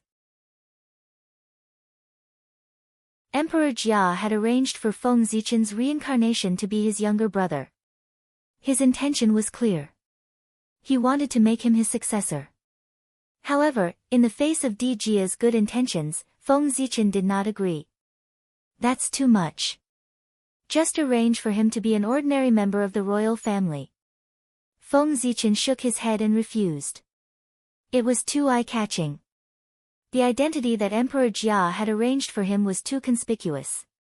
Anyone who saw the sudden appearance of an heir to the throne, and who was even found from outside, would feel that there was something wrong. All right then. Zhu Jia understands. The corner of Di Jia's mouth twitched as he replied. With the current strength of the Great Shang dynasty, the position of the human king had become a death sentence. Apart from the person in front of him, no one else could escape the fate of being devoured by the dragon energy of the human Tao. Therefore, for the sake of the lives of the other members of the royal family, Di Jia could not wait to give up the throne. Although the throne was good, the Z family no longer had the fortune to enjoy it. After the two of them reached an agreement, Feng Zichen began his journey of reincarnation. In the void, a seven-colored brilliance appeared and covered the entire Shang Palace. Then, the void trembled inexplicably. Faint shadows of gods and demons crossed the river of time and space to appear in this world. Boom, boom, boom, all kinds of shocking strange phenomena appeared one after another. However, right at that moment, the sound of a bell suddenly sounded from that unknown space-time. Then, purple gas appeared in the sky and devoured all of the abnormal signs of heaven and earth. It was Hongmeng Daozhong. It was covering up the strange phenomena to prevent Feng Zichen's reincarnation from being discovered. Whoosh! In front of Feng Zichen, Di Jia only saw a flash of purple light. Then, he could not see anything. When he came back to his senses, he realized that he had returned to the palace without him noticing. It was as if he had just been in a dream. What Xian bird? What Xianhua? What Emperor Gaochen? None of them had appeared. However, right at this moment, the sound of a baby crying suddenly came from beside Di Jia, causing him to suddenly realize that everything that had happened earlier was real. With a thought, Emperor Jia looked at the baby. What he saw caused his heart to tremble. That infant's appearance was no different from that of an ordinary infant. However, in that infant's hand was a small and exquisite imperial insignia. Di Jia had never seen the imperial insignia before. But when he saw it, his human instincts told him that it was a treasure. This was the supreme treasure of the human race, the human Tao imperial insignia. Seeing this, Di Jia was shocked. He no longer had any doubts about Feng Zichen's identity. In his heart, he did have doubts about Feng Zichen's identity. It was just that he was weak and did not dare to say anything. After all, he had time to verify it in the future. But now, after seeing the human Tao imperial insignia, he no longer had any doubts. The Emperor Gaochen could be impersonated, but the human Tao imperial insignia could not be. Even if this person was not the Emperor Gaochen, he was still one of the emperors of the human race. Thinking of this, Di Jia no longer had any doubts about cooperating with Feng Zichen. A few days later, news came from the palace. The royal family had another prince. His name was Chen. Prince Shang's surname was Zichen, which was why the new child was named Zichen. Zichen, Zichen. Perhaps Feng Zichen's reincarnation into the Shang dynasty was also fated.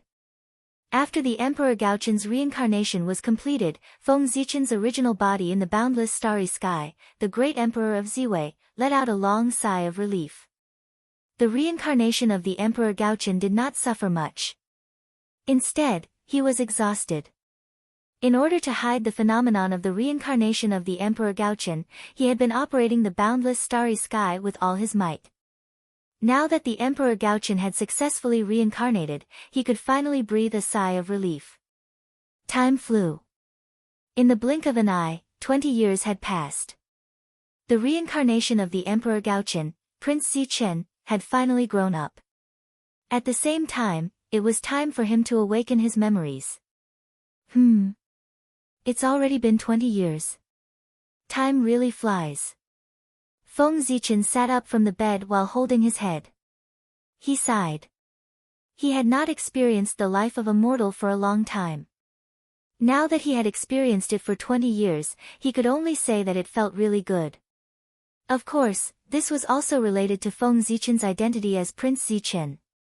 Otherwise, his 20 years of life as an ordinary human might not have been so good. Since my memories have been awakened, it's time to start my plan.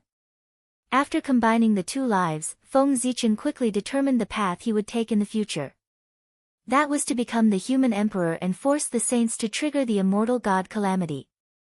According to the results of the discussion of the three pure ones, the immortal god calamity should erupt at the end of the dynasty. At this time, the new and old dynasties were changing. There were disputes everywhere in the world, and the flames of war were endless. Everywhere was filled with murderous aura. Such an environment was just in line with the requirements of the immortal god calamity.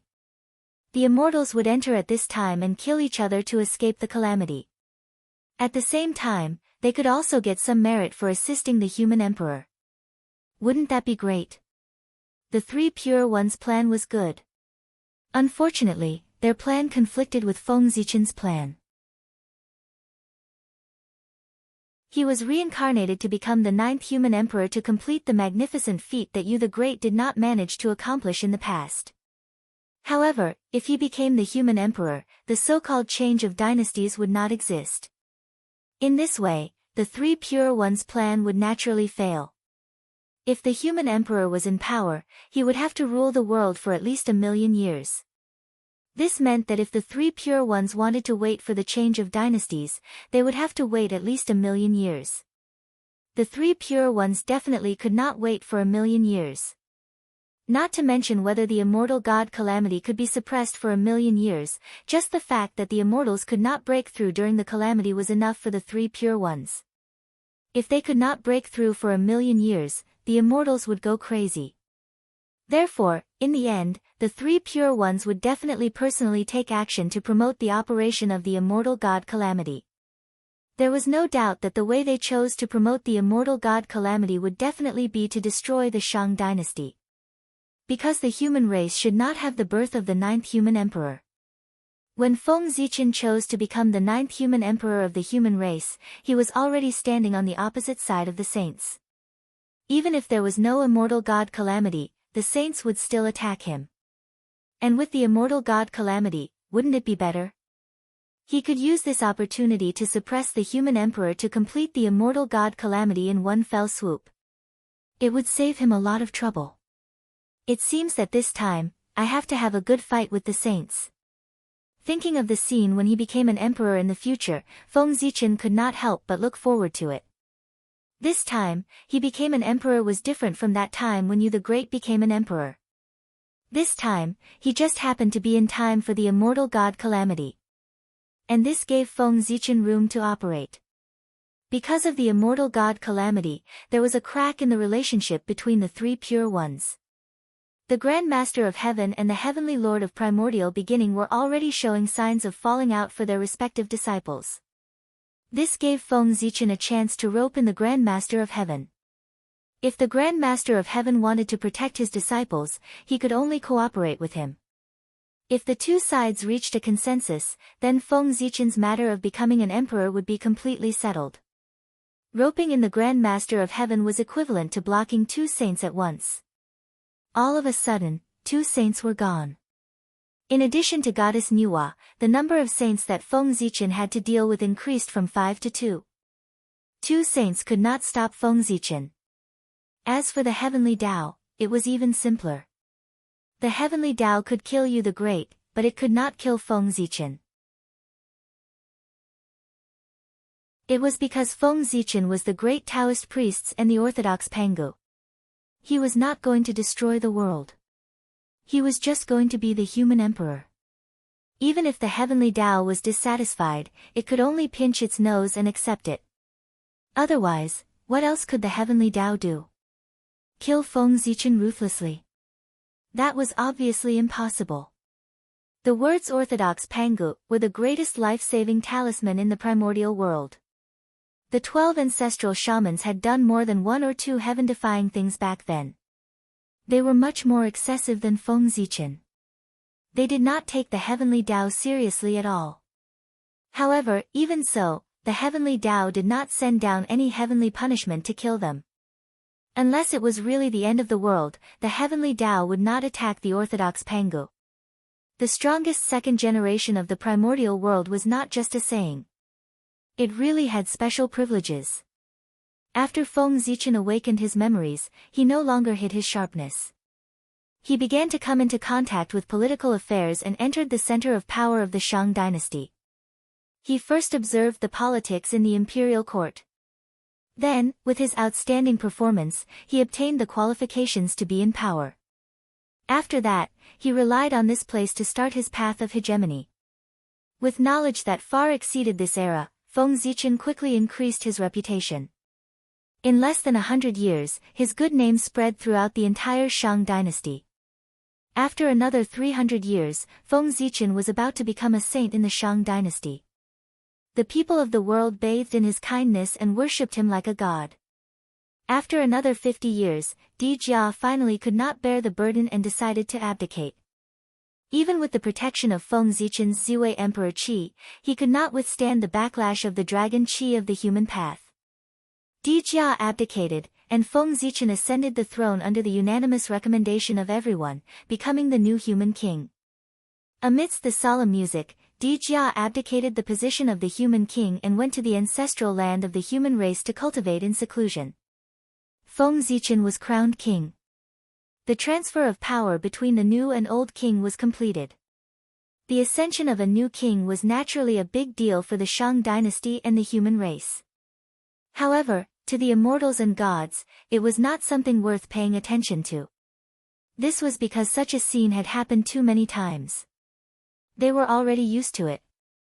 Although the human king was strong, he could not live forever. He had to change every few hundred years. As long as one lived long enough, they would have experienced the change of the human king several times. After experiencing so much, they naturally did not care.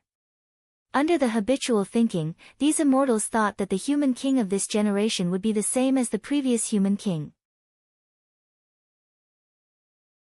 After a few hundred years, he would choose to abdicate because he could not withstand the backlash of the dragon Qi of the human path. However, as time passed, they gradually realized that they were wrong. The human king of this generation seemed to be more outstanding than they had imagined. At first, when Feng Zichen reigned for 500 years, no one noticed anything unusual. However, when he reigned for 1,000 years, everyone gradually realized that something was wrong. This human king seemed to be quite outstanding. He actually persisted for 1,000 years under the backlash of the dragon Qi of the human path and did not fall.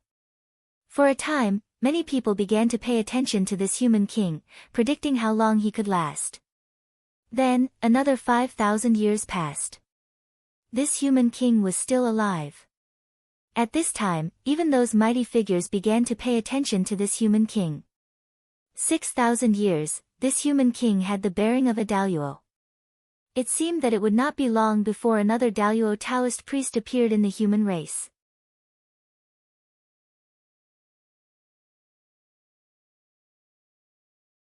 Chapter 727. Time flew by, and in the blink of an eye, another 5,000 years had passed. At this moment, Feng Zichen had already been in power for 11,000 years. This time had already exceeded the time that the founder of the Shang dynasty, Cheng Tang, had been in power. This undoubtedly meant that he was already stronger than Cheng Tang. That's right, more than 10,000 years was enough for Feng Zichen to recover his strength to the level of Daluo Jingxian. Rumble. As Feng Zichen's reincarnation stepped into the realm of Daluo Taoist priests, the long river of destiny trembled endlessly.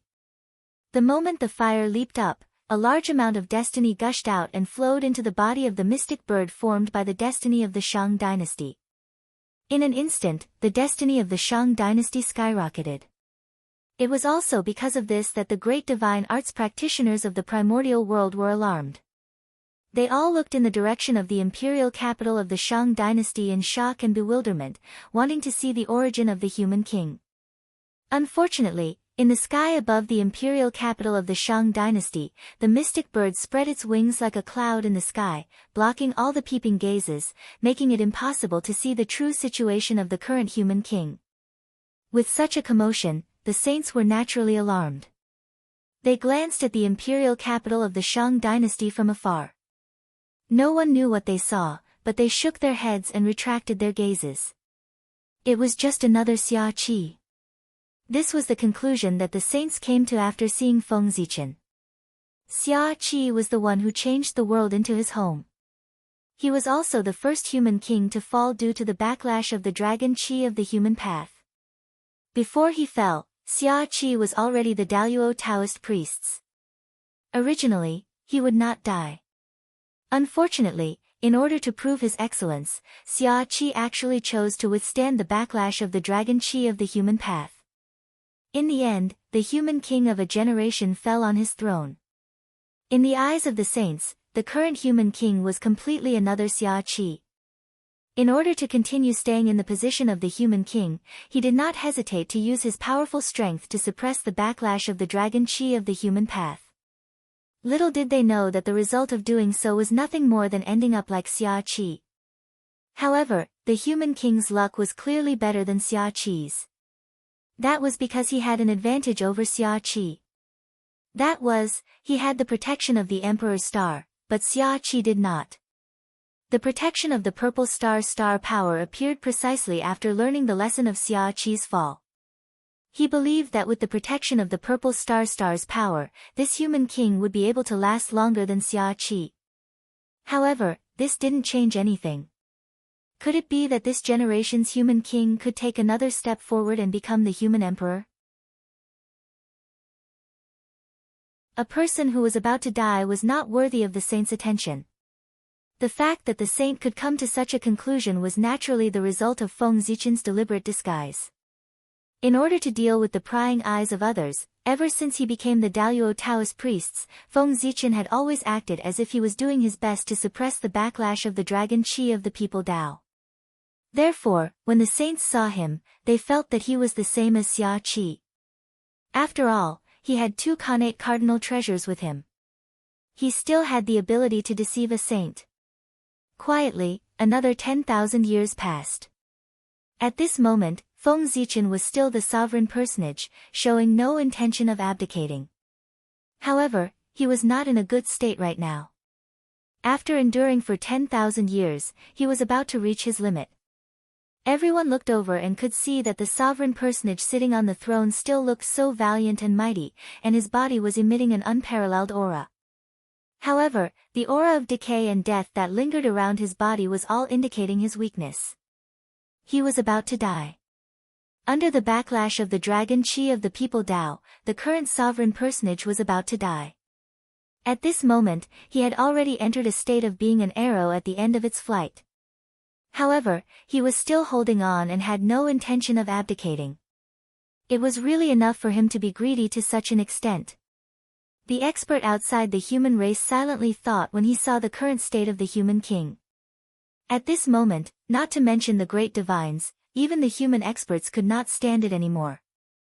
Thousands of years ago, when the current sovereign personage was beginning to show signs of fatigue, many human ancestors walked out of the ancestral land of the human race and came to the capital of the great Shang dynasty to persuade the sovereign personage to abdicate.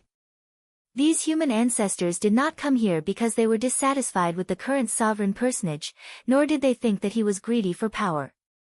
On the contrary, these human ancestors admired the current sovereign personage very much. They thought that he was the greatest sovereign personage of the human race after Yu the Great.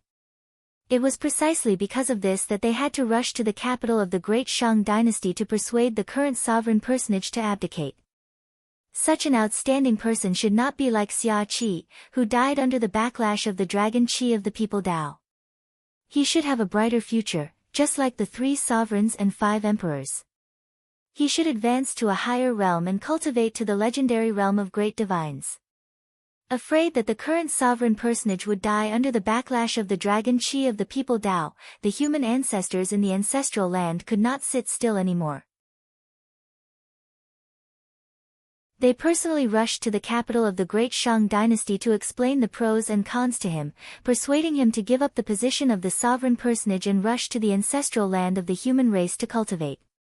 For a time, the human Khanate Taoist priests gathered in the capital of the great Shang dynasty. That's right, it was the Khanate Taoist priests, which was also the Khanate Daluo Jingxian. Among the human ancestors who came to the capital of the great Shang dynasty, there were virtuous people from the era of the 5 emperors, old officials who had followed the 3 sovereigns, and even the founder of the Shang dynasty, Qing Tang, came. These people might have different identities and backgrounds, but without exception, they had all cultivated to the realm of the immortal Daluo Taoist priests. If not, they would not have the qualifications to guard the ancestral land of the human race. These human ancestors could be said to be the upper echelons of the human race. Under the circumstances where the 3 sovereigns and 5 emperors did not make a move, their will could represent the will of the human race and could control the general trend of the primordial world. They came to the capital of the great Shang dynasty together, and the shock they brought to the world could be imagined. Almost at the moment they arrived at the capital of the great Shang dynasty, the capital of the great Shang dynasty became the focus of the primordial world, the center of the storm, and the attention of various forces. These people were enough to destroy a large clan if they attacked together. After the human ancestors arrived at the capital of the great Shang dynasty, they did not have time to rest and went straight to the palace to persuade the current sovereign personage. But the result was not as they wished. The sovereign personage did not agree to abdicate. He wanted to go against the heavens and lead the human race to glory, recreating the scene of the 3 sovereigns and 5 emperors when the sovereign personage ruled the primordial world. Your Majesty, you should already know the purpose of our visit. So, I won't say much, but I hope you can consider it carefully. In the palace of the Shang dynasty, the human ancestor Feng Kangmang looked at the sovereign personage sitting on the throne and said slowly.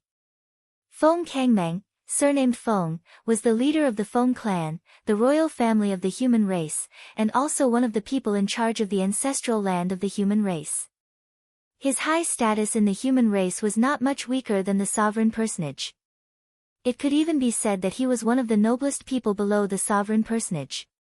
For him to come forward to persuade the sovereign personage, it was obvious that the ancestral land valued him. Senior, I have given up. You should go back.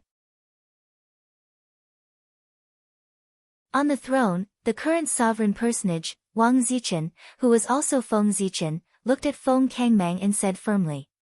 Hearing this, Feng Kangmang knew that it was difficult to change the sovereign personage's decision. But he was not willing to let such a person die under the backlash of the dragon chi of the human race, so he was still trying his best. Your Majesty, do you know that your body can't hold on for much longer? Perhaps you will die in less than 100 years. Feng Kangmang let out a long sigh and tried to persuade him one last time. It's just death. Zichen has no regrets dying for the human race. Moreover, is it certain that I will fail? What king you can't do, it doesn't mean that I can't do. Feng Zichen looked down and said firmly. You. Hearing this, Feng Kangmang stood up in anger and pointed at Feng Zichen, speechless. What do you mean by what king you can't do? It doesn't mean that you can't do. Let's not talk about whether you can compare to King Yu. Just your current state, coupled with what you said just now, is not convincing at all. Surpassing King Yu. You are already an arrow at the end of its flight and will die soon. Do you know that? Looking at the current human king, Feng Kangmang really wanted to shout out. But he could not. The human king had such ambition, and he had no reason to discourage him. Sigh. After pointing at the current human king for a long time, Feng Kangmang did not say a word. In the end, he sighed helplessly and sat down again. Senior, you don't have to worry. Since I have the determination to become an emperor, I naturally have complete confidence. Although I am not in a good state now, it is not a problem for me to hold on for tens of thousands of years. If I still have no hope of becoming an emperor after tens of thousands of years, then I will go to the ancestral land without any advice from you elders. Seeing the other party like this, Feng Zichen had no choice but to reveal some information to prevent instability. Is this true? Hearing Feng Zichen's words, Feng Kangmang stood up and asked in disbelief. At this moment, his mind was filled with the words, I can hold on for tens of thousands of years. I can hold on for tens of thousands of years, tens of thousands of years. They seemed to have underestimated this human king. He was far more powerful than they had imagined.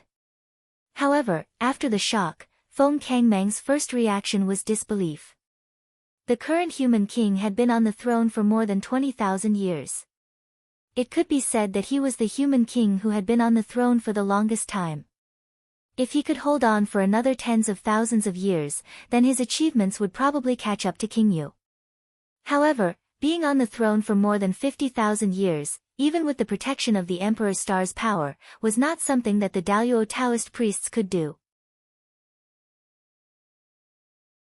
One had to know that although the human king had the protection of the Emperor Star's power, the human king was not the master of the Emperor Star. He could receive its protection, but he could not receive its full protection. This meant that there was a limit to the protection of the Emperor's star for the human king. However, there was no limit to the backlash of the dragon energy of the people Dao on the human king. Under this situation, the Emperor's star's power would gradually lose its effect.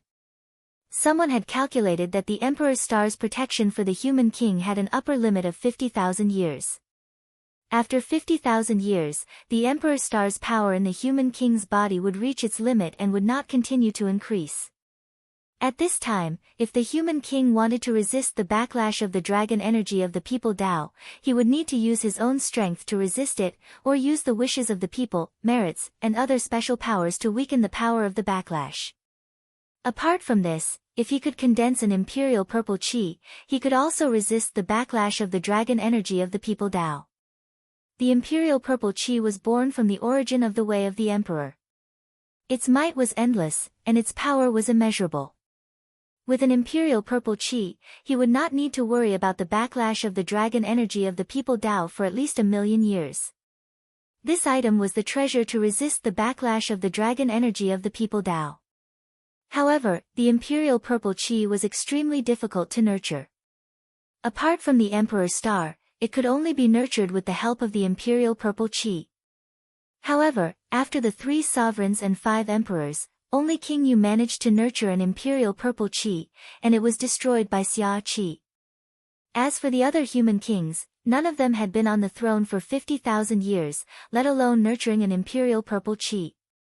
This human king before him, Feng Kangmeng, glanced at him and felt that he was indeed extraordinary.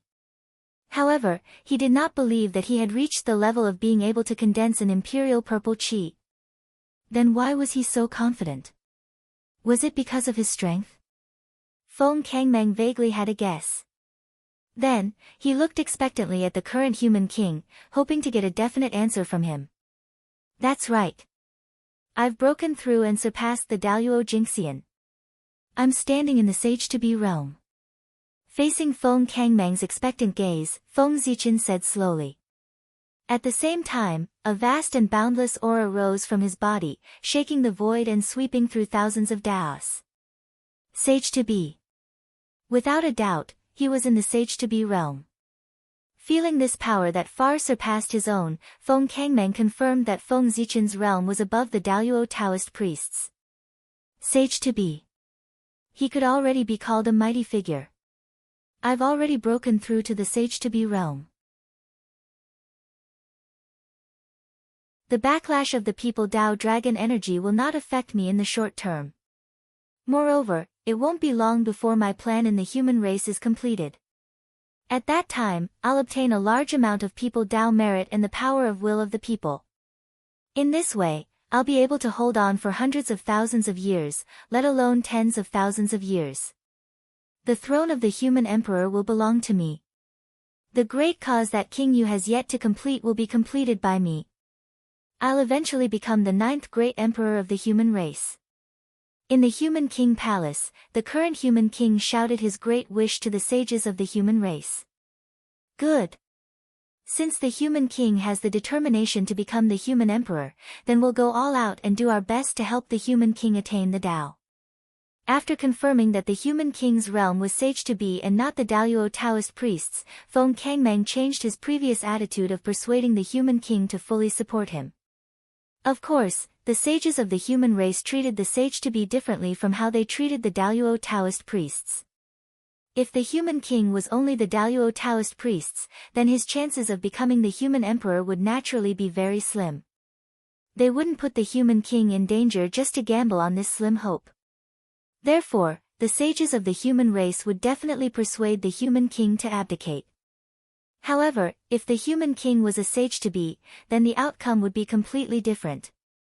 The human king in the Sage-to-be realm could be said to have touched the threshold of the human emperor and had a great chance of becoming the human emperor.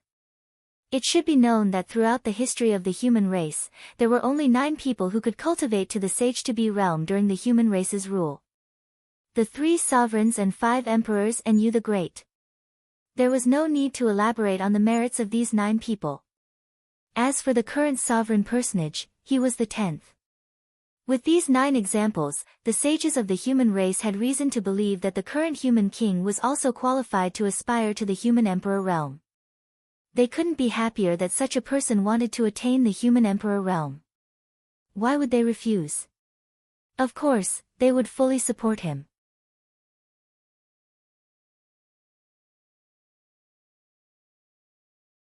Chapter 728. No one knew what Feng Kangmang and the current human king discussed in the palace. In short, the final result was that Feng Kangmang, a sage of the human race, walked out of the palace with a helpless expression. Obviously, he had failed to persuade the human king. Although Feng Kangmang had decided to support Feng Zichen in order to cooperate with his plan, he still pretended that his persuasion had failed. It had to be said that those who could cultivate to the level of Daluo Taoist priests were all good actors. Feng Kangmang's expression and actions were so real that no one could see any flaws.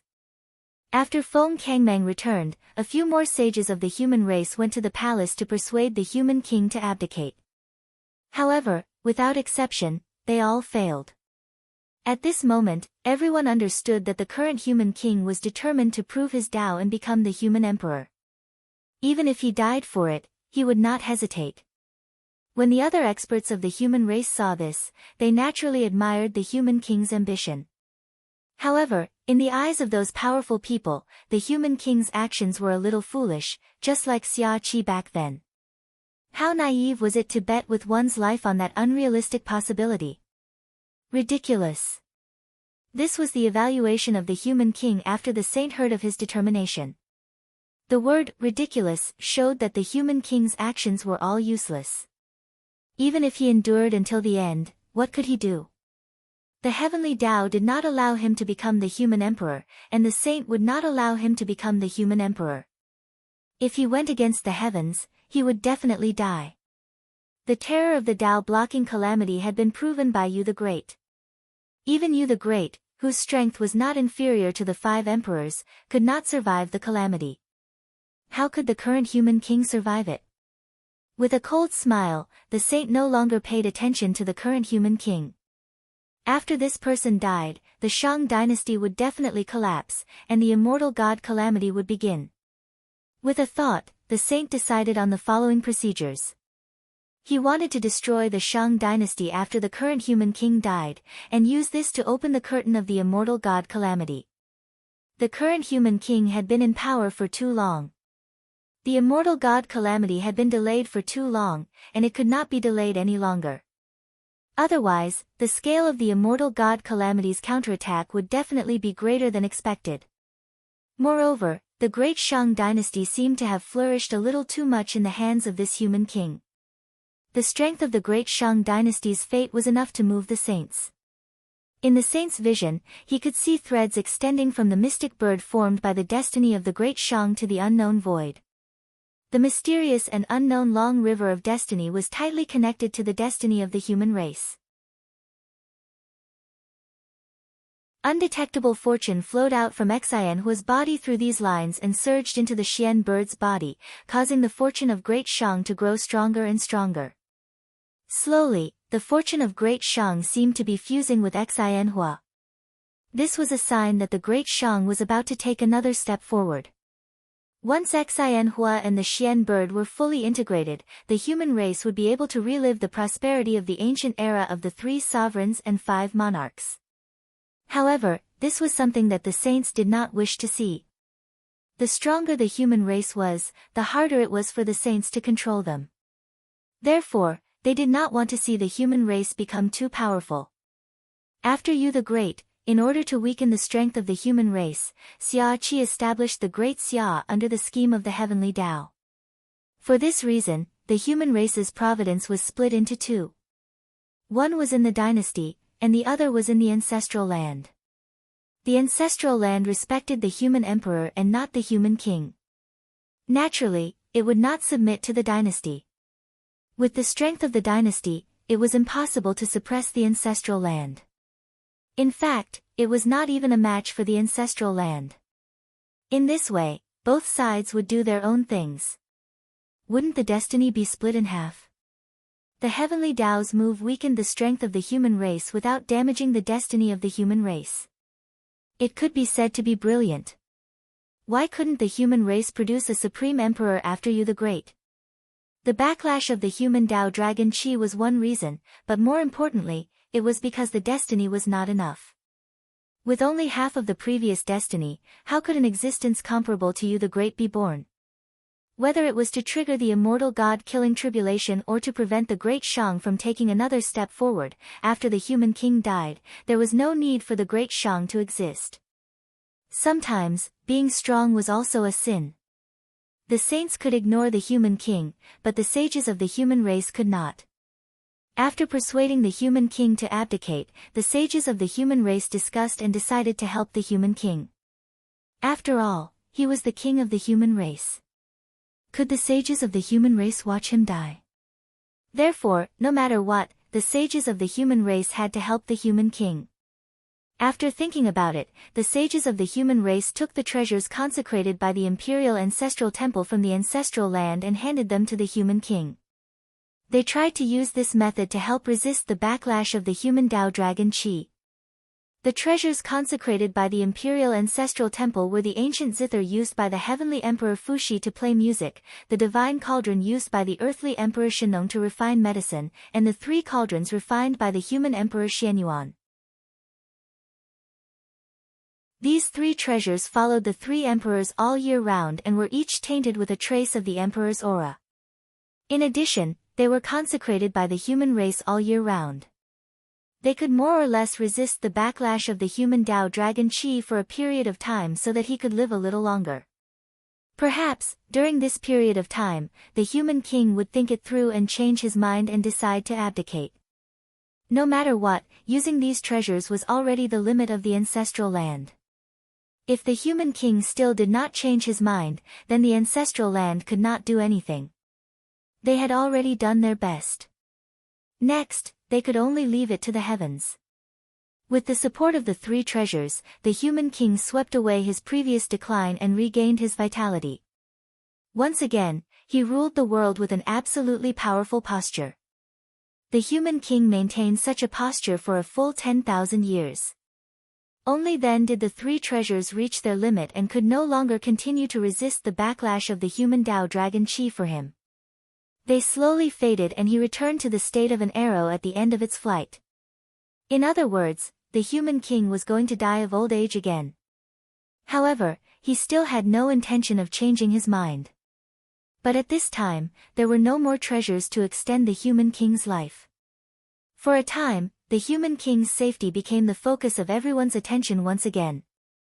It was under such circumstances that someone proposed a bold idea. Since the treasures left behind by the 3 emperors could help the human king resist the backlash of the human Tao Dragon Qi, then, could the treasures that the 3 emperors used to attain the Tao also work? As soon as this idea came out, it immediately received the unanimous approval of everyone. After having a solution, the sages of the human race directly took action. After they spoke to the human king, they hurriedly ran to the fire cloud cave to borrow the treasures of the 3 emperors and 5 emperors. If the treasures of the 3 emperors could do it, then the treasures of the 5 emperors could naturally do it as well. Perhaps, with the support of the 8 human emperors' treasures, the human king could really become the 9th human emperor of the human race. The weakest of the human race's sages were the Daluo Taoist priests. Under their full speed, their speed was naturally extremely fast. Therefore, they quickly arrived at the fire cloud cave. "Your Majesty, please save the human king." In the cave, when everyone saw the 3 empresses, they hurriedly reported the human king's current situation to them in order to obtain the help of the 3 emperors. However, the result was completely different from what everyone had expected. They had thought that after they reported the situation, the 3 emperors would immediately help. But in the end, what awaited them was the silence of the 3 emperors. Silence, endless silence. In the fire cloud cave, after listening to everyone's report, the 3 emperors fell into a strange silence and did not say a word. Did they not intend to help the human king? No, that was not the case. It was not that they were unwilling, but that they could not. With the strength of the three emperors, how could everything that happened in the human race's territory be hidden from them? They naturally knew about the human king's situation. Long before everyone arrived, the three emperors had wanted to help the human king, but in the end, sigh. Take a look outside. The Earth Emperor Shenong sighed and said helplessly. When everyone heard this, their minds were filled with question marks. Why did he want them to look outside for no reason? However, although they were puzzled, they still looked outside the cave as they were told. However, this glance caused them to be greatly shocked. They saw that in the sky above the fire cloud cave, the shadows of 5 supreme treasures were hanging. The Tai Chi diagram, the Panga banner, the 4 immortal swords, the Eastern Cyan treasure lotus flag, and the 12th grade golden lotus of virtue. 5 saints' treasures. Other than Goddess Nuwa and Goddess Hutu, the other 5 saints had all taken action. When everyone arrived, they did not notice it. Now that they saw the 5 saints' treasures, they were shocked to realize why the 3 emperors had fallen silent. They wanted to help the human king, but under the watchful eyes of the 5 saints, how could they have the chance to do so? If 1 or 2 saints appeared, the 3 emperors might be able to deal with them.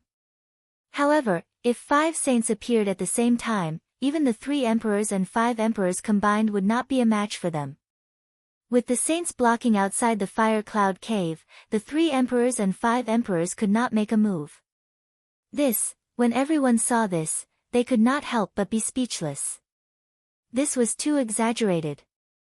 Was there a need for 5 saints to attack together to deal with a human king? However, they did not know that at this moment, the saints were also a little anxious. After waiting for 10,000 years, the human king was still not dead. Seeing that the human king was about to die, everyone thought of a way to extend the human king's life. If they really succeeded, the human king would live for hundreds of thousands of years, and the immortal god Calamity would not come. Feeling anxious, the saints were no longer cold. They directly blocked outside the fire cloud cave, preventing the 3 emperors and 5 emperors from saving the human king. And this was the origin of the scene in front of everyone. As for the saints attacking the fire cloud cave, why didn't Feng Zichen help? Because there was no need. The human king had accumulated enough. Although he had not reached the level of becoming the human emperor, he had the ability to contend against the saints. In other words, the human king no longer had to hide his strength.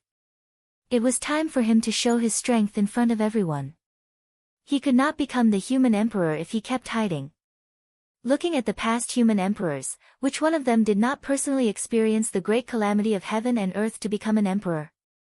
The heavenly emperor Fuxi quelled the chaos of the ferocious beasts, the earthly emperor Shenong reorganized the earth veins of the primitive world, the human emperor Xianyuan unified the primitive world, the Xiaohao emperor suppressed all races, and the Zhuanqiu emperor isolated heaven and earth. All of these were the achievements of the human emperor. It was precisely because they completed these magnificent deeds that they became the masters of all races and the emperors of the primitive world. If the human king wanted to become the human emperor, he had to complete the corresponding magnificent deeds. Otherwise, he would not be able to become the human emperor even if he became the primordial chaos Daluo Jingxian. If he wanted to become the human emperor, it was not enough to have powerful strength. He also had to have the corresponding achievements. The immortal god Calamity was the achievement of the human king becoming the human emperor. The saints wanted to use the immortal god Calamity to destroy the Shang dynasty. The human king also wanted to use the immortal god Calamity to complete his achievement of becoming the human emperor. The immortal god Calamity was a chessboard. Feng Zichen and the saints each held one side and fought each other. The strength of the 2 sides depended on their methods. Just as the 5 saints were putting all their energy in the direction of the fire cloud cave, there was another change in the capital of the Shang dynasty.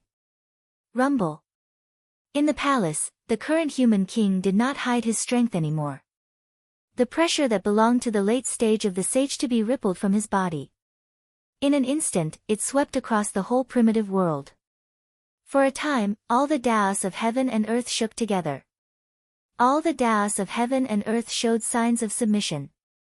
They trembled and wailed in front of this power. After all, the deities of heaven and earth were not as numerous as the deities of heaven and earth. Crack, as the current human king displayed his strength without any scruples, a huge hole suddenly appeared in the sky above the capital of the Shang dynasty. One could vaguely see the vast and unfathomable spacetime inside. Whoosh! A river flowed out from the crack, carrying a five-colored fire and descending into the sky above the capital of the Shang dynasty. That was the fire, the fate of the human race. And that river was naturally the long river of destiny. The arrival of the fate of the human race in the capital of the Shang dynasty meant that the current human king had the qualifications to become the human emperor. He could be like you the Great, dominating the fate of the human race and opening his own path to becoming the emperor. Screech! Seeing the fate of the human race descending, the fate mystic bird screeched and turned into a ray of black light, fusing into the fire. Boom! In an instant, the fire's aura skyrocketed, and his figure completely stabilized, standing in the sky above the capital of the Shang dynasty. At this moment, the fire replaced the mystic bird, and the fate of the human race reappeared. The fate of the human race that had wavered for countless years after the fall of Yu the Great finally welcomed its master today and stabilized again. At the same time, this also meant that a new emperor of the human race had risen. With the help of the fire, Feng Zichen's strength immediately began to skyrocket. In the blink of an eye, he crossed the quasi-saint level and reached the realm of primordial chaos. That's right, it was primordial chaos Daluo Jingxian. The fate of the human race today was much stronger than back then. Back then, the fate of the human race could raise the strength of the human emperor to the level of half-step primordial chaos. Now, the fate of the human race was even stronger, so it could naturally raise the strength of the human emperor to the level of primordial chaos. This was also because Feng Zichen's current position of human emperor was not perfect.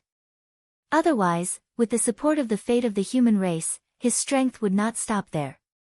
He would at least reach the mid-stage of primordial chaos. Human emperor. Feng Zichen, with the help of the fire, could already be said to be the human emperor. However, he was not perfect as the human emperor and could not enjoy the same treatment as the 3 sovereigns and 5 emperors. When he was in power, he was the human emperor. But after abdicating, he could only be the human king. If he wanted to become the true human emperor, Feng Zichen still lacked a great enough contribution. The immortal god massacre tribulation was his opportunity, conferring the title of human emperor to 10,000 gods.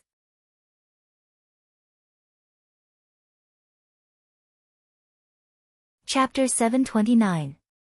How could this be? Outside the fire cloud cave, sensing the change in the destiny of the human race, the 5 saints found it difficult to maintain their calm. Things seemed to have gone out of their control.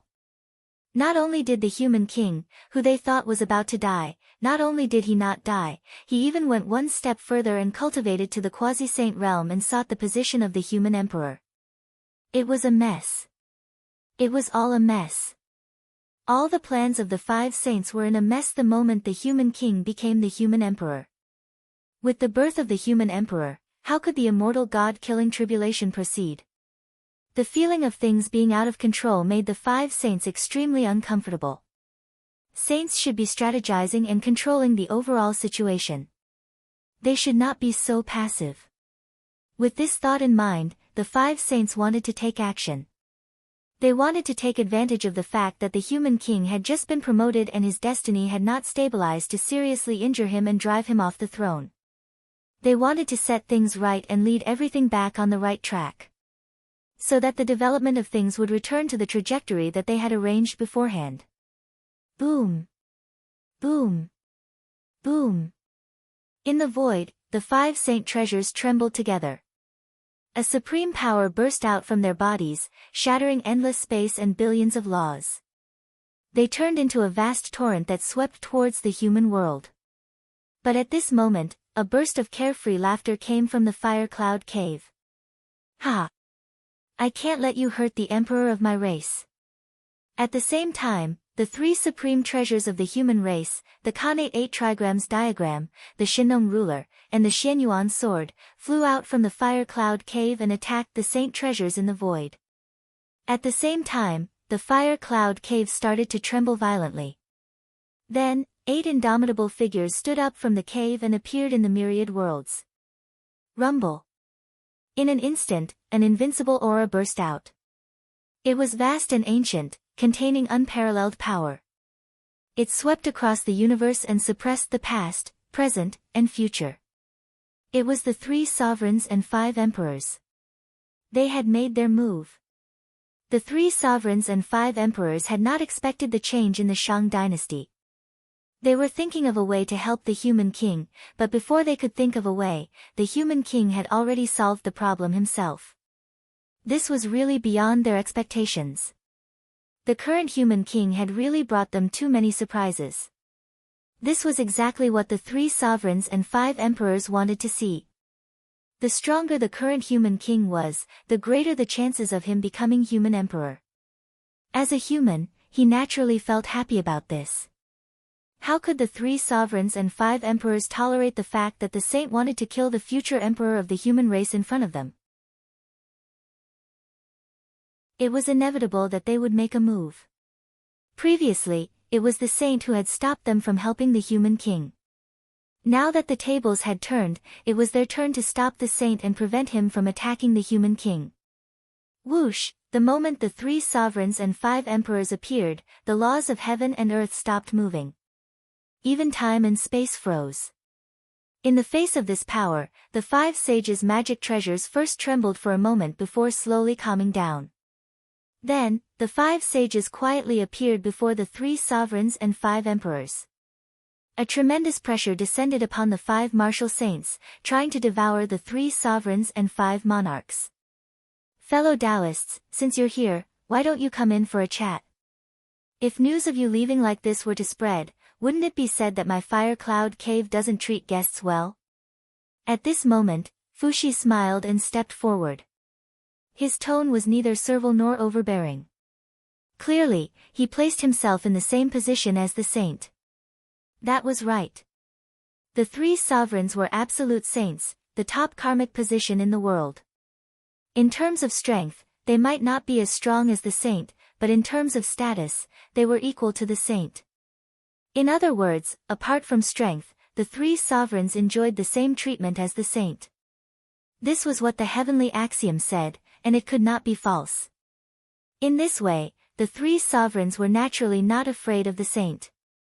So what if they offended the saint? Could the saint kill them? At most, they would be beaten up and lose some face. Greetings, fellow Taoists. 5 After the 5 sages put away their magic treasures, they bowed to the 3 sovereigns one after another. In their eyes, there were only the 3 sovereigns. As for the 5 emperors, because they were only half-step absolute saints, they did not take them seriously. Although the 5 emperors were angry, they felt more powerless. This was because they were far from being a match for the saint. Even if the 5 of them joined forces, it was the same. Therefore, the saint dared to look down on them. No. Perhaps the saint did not look down on them. It was just that he did not notice them and ignored them. This was the arrogance that only the saint was qualified to have. Apart from existences of the same generation, they could ignore all living beings below primordial chaos. Since fellow Taoist has invited us, Poor Wei and the others will come in for a chat. The imagined battle did not erupt. In the face of Fuxi's invitation, the Grand Pure One unexpectedly agreed. Actually, this was the right choice. If the 5 saints joined forces, even the 3 sovereigns and 5 emperors would not be able to escape the fate of being suppressed. However, this would undoubtedly delay a lot of time. During this period of time, it would be enough for the human king in the lower realm to stabilize his position as the human emperor. The saint would also lose the opportunity to attack him. When the human king was promoted, there would definitely be a tribulation. If the saint attacked at this moment, he could completely transform into the human tribulation. Even if he killed the human king, he would not pay too much of a price. Under the tribulation, everything would return to nothing. Where would the karma come from? Therefore, at the juncture of the human king's promotion, the saint could use some methods to attack him without worrying about paying too much of a price. However, after the human king's promotion was completed, the tribulation would be eliminated. If the saint wanted to attack him again, the price would be too great for them to bear. Therefore, even if they defeated the 3 sovereigns and 5 emperors, the 5 saints would not have the chance to attack the current human king. Since that was the case, why would the 5 saints fall out with the 3 sovereigns and 5 emperors and fight with them? They might as well go in and have a cup of tea before returning home to discuss the next step of the plan. In the 330,000th year of the Shang dynasty, the human king Zichen was blessed by the destiny of the human race and officially ascended to the throne. He became the new human emperor of the human race. At this point, the position of the human emperor of the human race, which had been empty for nearly 1,000,000 years after Yu the Great abdicated, finally welcomed its new owner. Emperor. Emperor. Emperor. When the human emperor appeared, the humans all over the primordial world immediately sensed it and shouted the name of the human emperor, praising his virtue. In an instant, the name of the human emperor resounded throughout the primordial world. When Feng Zichen returned to the Shang dynasty's capital, the living beings here, whether it was the former officials of the Shang dynasty or the experts from the ancestral land of the human race, all bowed to him and said, "Greetings, Your Majesty." The human emperor was different from the human king. The human king was the king of a dynasty, but the human emperor was the emperor of a race. All humans had to respect the human emperor. This was the basic etiquette. "Everyone, please rise." With a wave of his hand, a gust of wind helped everyone up. Feng Zichen said, "Do you have anything to report?" "If there's nothing else, I need to make a trip to the Fire Cloud Cave." Looking at everyone, Feng Zichen asked. Since he had become the human emperor, he naturally had to make a trip to the Fire Cloud Cave. It was also a kind of inheritance for the new emperor to meet the old emperor. "We're fine." Everyone shook their heads when they heard that, indicating that they had nothing to report. Seeing this, Feng Zichen's figure flashed and disappeared in front of everyone. He arrived outside the Fire Cloud Cave. "Yo! The human emperor is here." At this moment, in the Fire Cloud Cave, Fushi, who was pouring tea for everyone, felt something. He turned his head to look outside the cave and said to everyone. As soon as he finished speaking, a familiar yet unfamiliar voice echoed in everyone's ears. "Human Emperor Zichen has come to visit the 3 sovereigns and 5 emperors." It was Feng Zichen who spoke. This voice, when they heard this voice, all the saints stopped what they were doing. Then, they stood up in unison and looked out of the cave in disbelief. This voice reminded them of a person who had long fallen. It was because of this that the 5 saints were surprised, shocked, and in disbelief. If it was really that person, then they would be in big trouble. However, there was one thing that the 5 saints could not understand.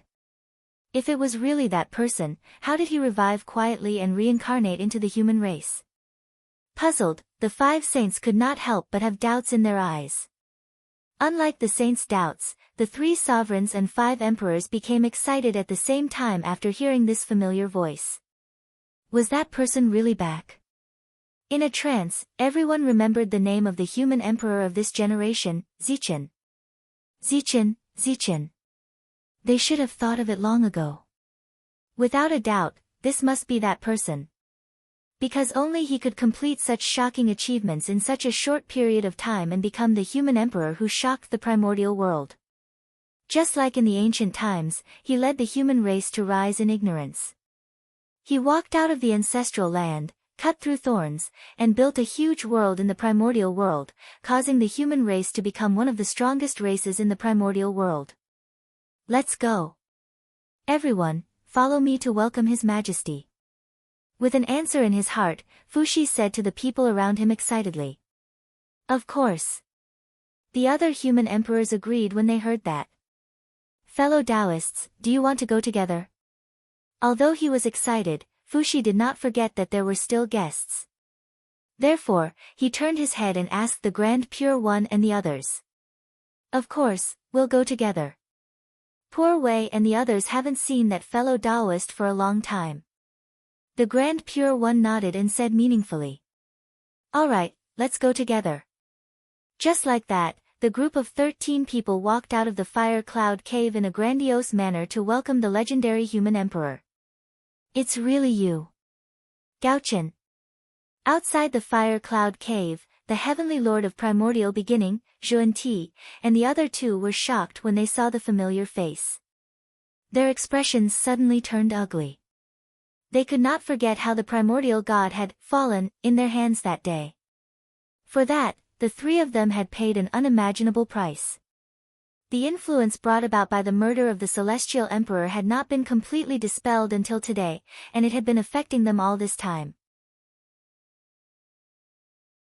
Why did the heavenly lord of primordial beginning, Zhuan-Ti, and the other two lose their intelligence and do all kinds of unwise things? It was because of that. Even if a saint killed the heavenly emperor, it was impossible for him to escape unscathed without paying a price. The consequences of killing the heavenly emperor had always affected them. First, it caused their luck to be low. Then, it would affect their judgment at the critical moment. Why do you think Taoist Zhuan-Ti foolishly ran to Haotian? Why did the heavenly lord of primordial beginning say such unwise words in the purple cloud palace and mercilessly embarrass the sect master of heaven? That was the reason. The heavenly lord of primordial beginning had the intention to kill Haotian in the purple cloud palace, but Tao ancestor Hong Jun did not do anything to him. It was because he saw that his condition was not right that he did not argue with him. Otherwise, did he really think that Tao ancestor Hong Jun was a good person? If the five-element sacred beasts heard that, they would definitely spit on his face. Damn it, if Tao ancestor Hong Jun was a good person, would they end up like this? The heavenly lord of primordial beginning, Zhuan-Ti, and the other two had clearly noticed that, but they could not deal with it. If the effects of killing the heavenly emperor could be dispelled so easily, wouldn't the heavenly emperor be killed every day if he still had the dignity of a hammer? Zhuan-Ti was still fine. He was an old homebody and would not step out of Mount Meru for no reason. Therefore, this matter had the least impact on him. However, the heavenly lord of primordial beginning and Taoist Zhuan-Ti were different. They often had to go out, which caused this matter to have a great impact on them, causing them to be miserable. For this reason, the two of them hated the North Star Emperor the most. The North Star Emperor's death did not have much to do with them. Did they kill the North Star Emperor? No, they did not. The North Star Emperor committed suicide. It was just that before he died, he schemed against the three of them and put the blame of killing the heavenly emperor on them. They took the blame for nothing and paid a huge price for it. One could imagine the anger in the hearts of the heavenly lord of primordial beginning and Taoist Zhuan-Ti. At this moment, in front of their enemies, the anger in their hearts was ignited, and a terrifying murderous intent was born. However, before the two of them could make a move, Fuxi Shenong and the others stepped forward and bowed to Feng Zichen. Congratulations on your return, your majesty. Congratulations. The voices of the 8 people resounded in the ears of the heavenly lord of primordial beginning and Taoist Zhuan-Ti. It was like a basin of cold water that extinguished the anger in their hearts. This was not the time to make a move. Fellow Taoists, it's been a long time. After the 8 people bowed, Feng Zichen returned the greeting. At this moment, there was no need for him to hide his identity. Previously, he hid his identity because he was not strong enough. He was worried that others would find out about his identity and destroy his plan. But now, he was strong enough. Although his strength had not recovered to its peak state, it was enough to be comparable to primordial chaos Daluo Jingxian. With such strength, he could naturally solve all difficulties. Then, there was no need for him to continue hiding his identity. He could appear in front of everyone openly. Moreover, even if he did not take the initiative to expose his identity would not be hidden for long. The saints were not fools. A fierce person suddenly appeared under their noses. How could they not investigate his origin? After this investigation, Feng Zichen's identity could not be hidden. After all, there were too many loopholes. In the past, the saints did not notice, so Feng Zichen could still fool them. But once the saints were serious, his disguise lost its meaning. P.S. I made a mistake. The name of the protagonist's reincarnation is Zichen, not Zichen. Sigh. After all, Zichen is in line with the naming style of the Shang dynasty's royal family. In addition, I want to take a day off tomorrow. As a man, there would always be a few days every month when he understood everything.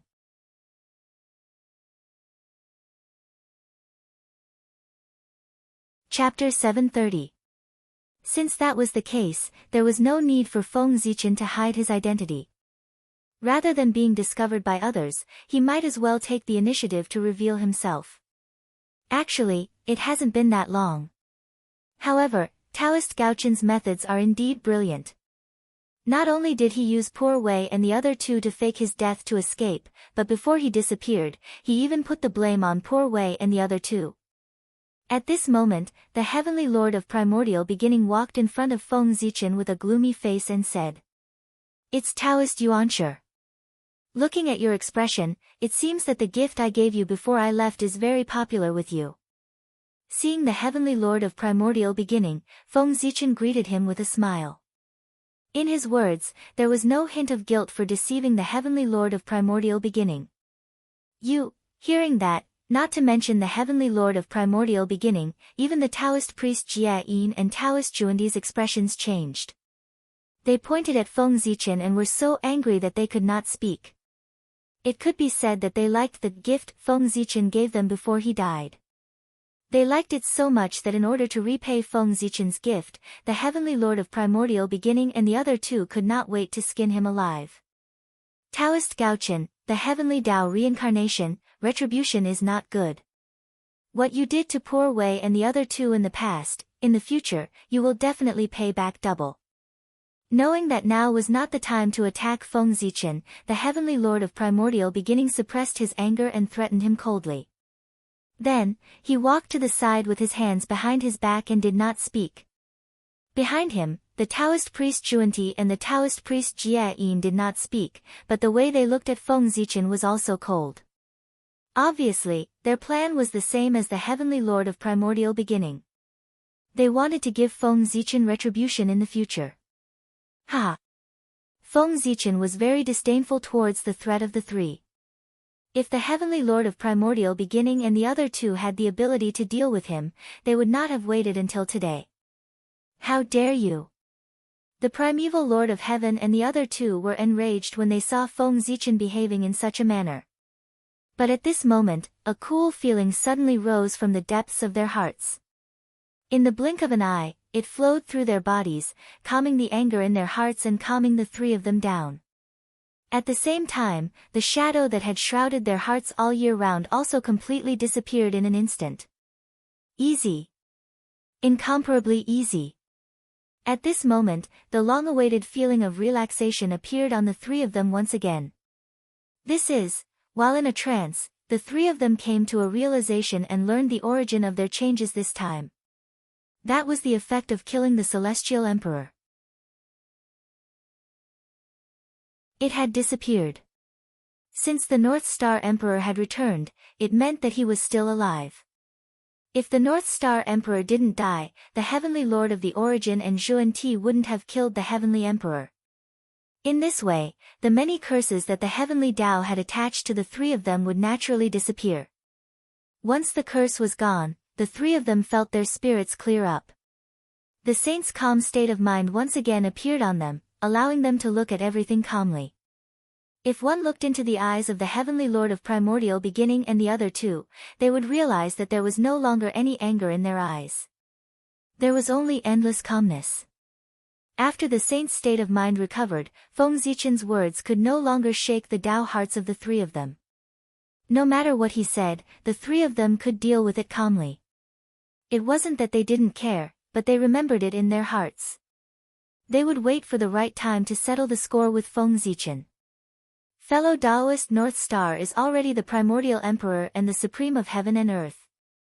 Why didn't you return to the heavenly court to take charge of the North Star Palace this time? Instead, you lowered your status and went to the Shang dynasty to become the human emperor? After the few of them caused a ruckus, the Grand Pure One stepped forward and asked Feng Zichen.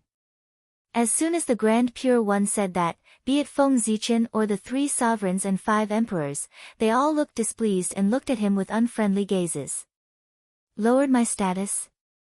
Why can't the emperor of the human race compare to the emperor of the heavenly court and the primordial emperor? Did the heavenly Tao say that? Why don't I know?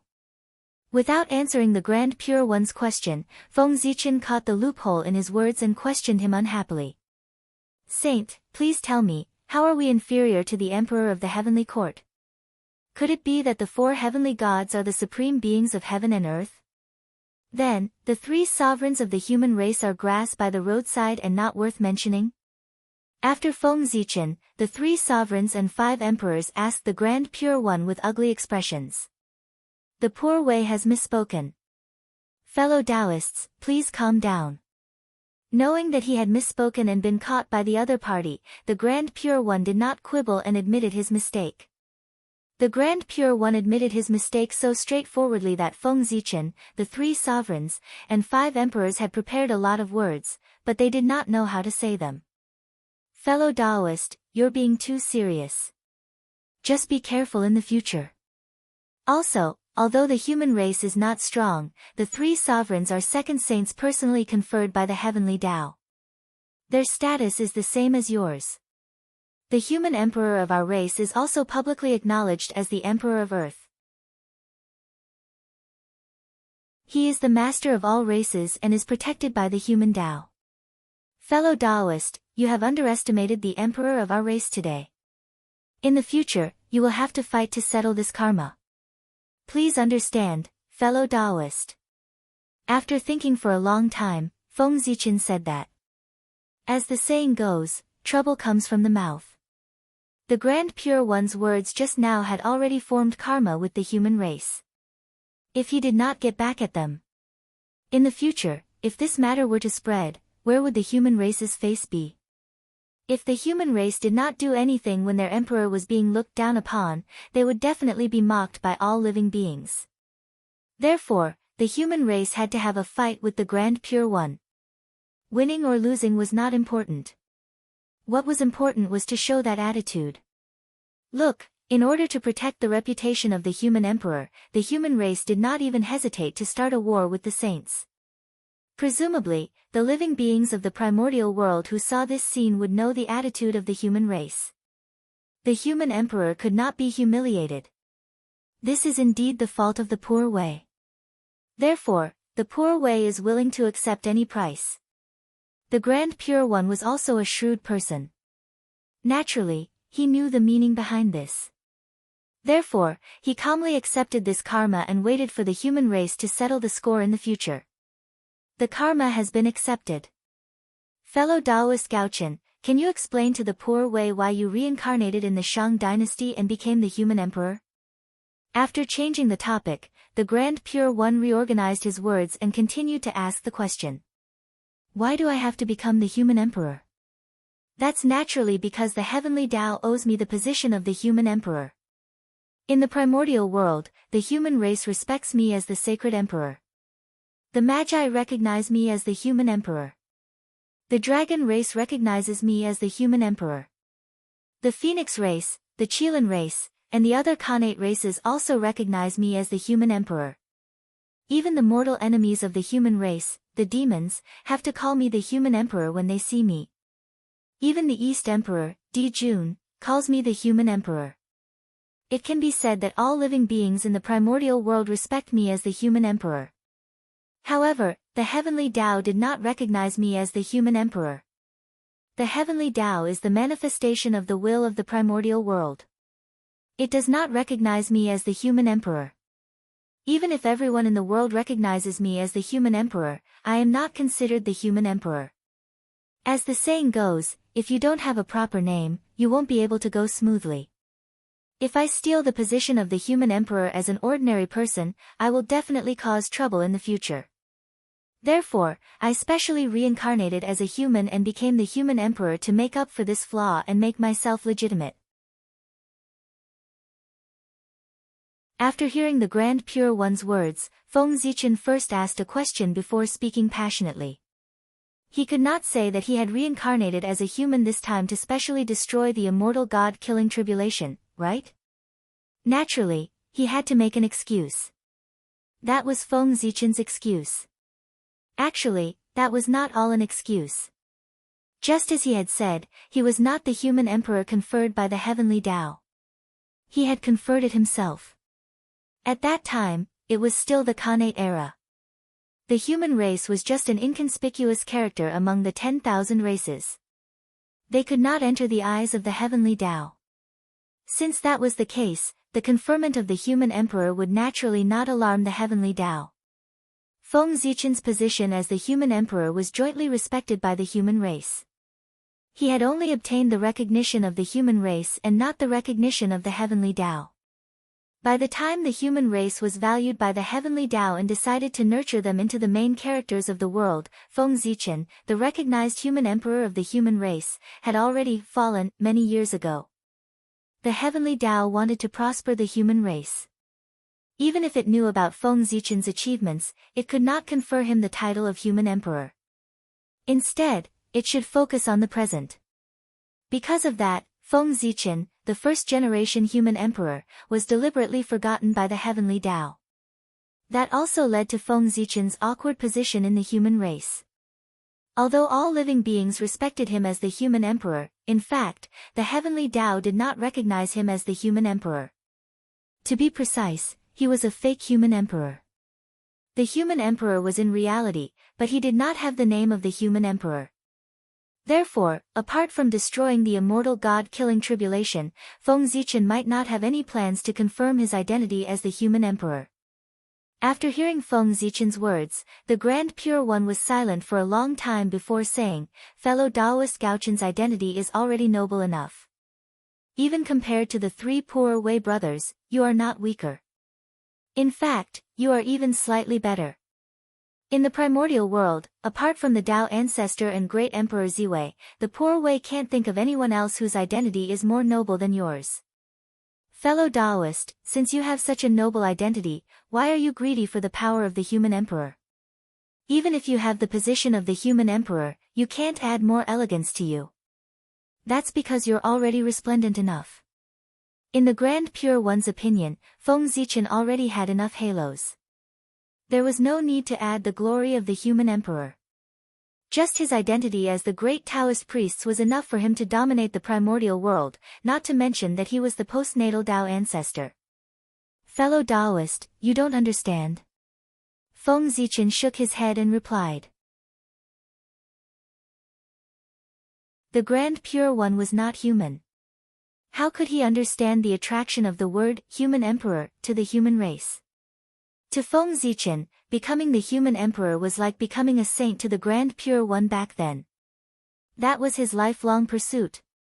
Fellow Taoist, the poor Wei really doesn't understand. However, I can't ignore the fact that you want to become the human emperor. Knowing that Feng Zichen had already made up his mind, the Grand Pure One changed his calm attitude and said domineeringly.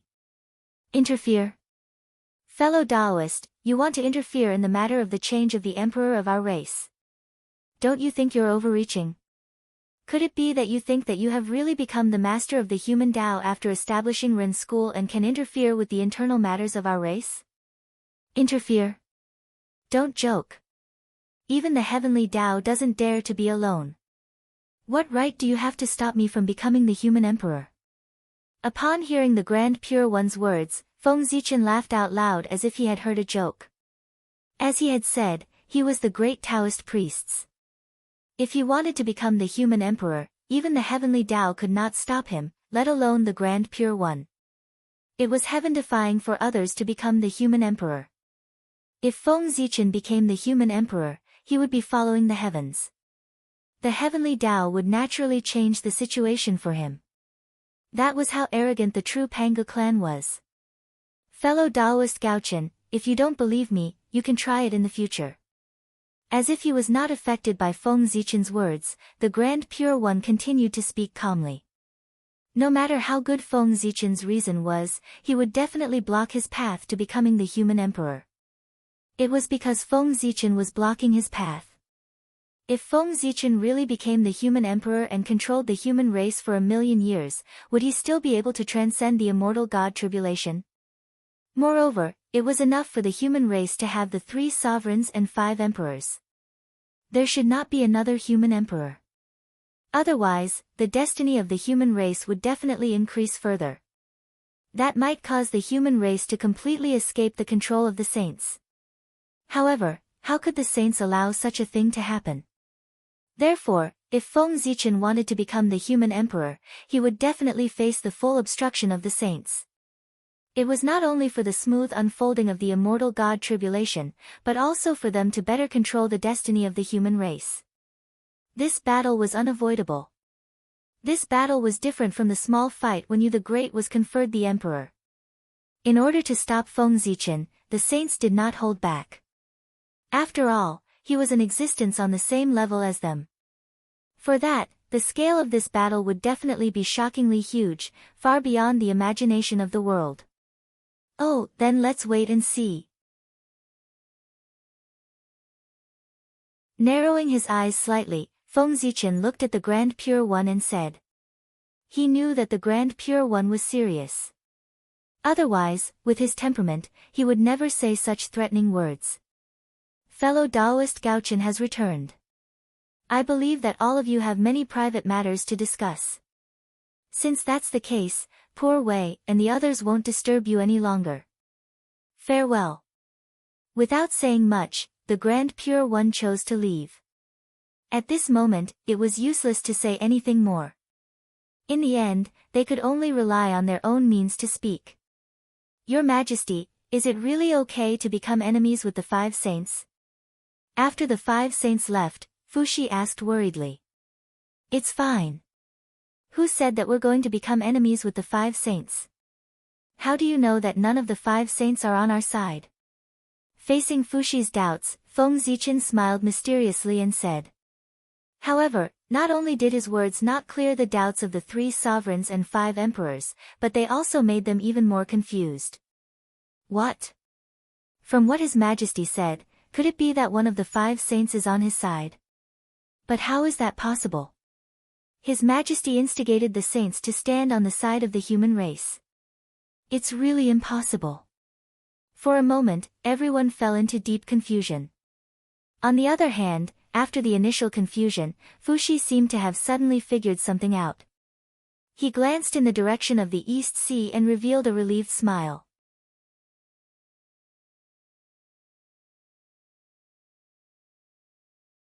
Chapter 731. After all, he was one of the few wise men in the primordial world. Just from Feng Zichen's words, Fushi could roughly guess his plan. However, even though he had a guess in his heart, Fushi did not say it out loud. It was good that he was clear about this matter. Once he said it out loud, it would inevitably cause unknown changes. Everyone, the human race still has things to deal with, so I won't stay here for long. When everything is over, let's have a good gathering. After chatting with the 3 sovereigns and 5 emperors for a while, Feng Zichen said goodbye. Your Majesty, you can go ahead if you have something to do. Seeing that Feng Zichen was about to leave, the 3 sovereigns and 5 emperors hurriedly stood up to send him off. It's a pity that we're trapped in the fire cloud cave and can't leave easily. We can't help your Majesty much. We can only watch your Majesty run around for the human race alone. Otherwise, we'll definitely have a good fight with that saint. Outside the fire cloud cave, Fushi said regretfully as they were about to part ways. Although the 3 sovereigns were absolute saints and had the same status as saints, it was not without a price. Although it was said that they were cultivating in seclusion in the fire cloud cave, they were actually suppressing the destiny of the human race in the fire cloud cave and could not leave easily. In other words, the 3 sovereigns and 5 emperors were trapped in the fire cloud cave. They could only leave for a short time when the human race faced a great calamity. They could not leave at all other times. For this reason, even if the 3 sovereigns and 5 emperors wanted to go down to the lower realm to help Feng Zichen, they could not do it. Ha! Fellow Taoists, don't be anxious. You won't be free for long. When the 5 saints can't do anything to me even after using all their means, they will definitely launch a great calamity of the world to interrupt my path to the human emperor realm. At that time, it'll be time for you to make a move. Hearing Fuxi's complaint, Feng Zichen laughed and said.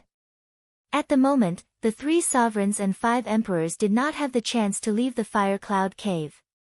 However, when the battle between Feng Zichen and the sage became more and more serious, it would be difficult for the 3 sovereigns and 5 emperors to not take action.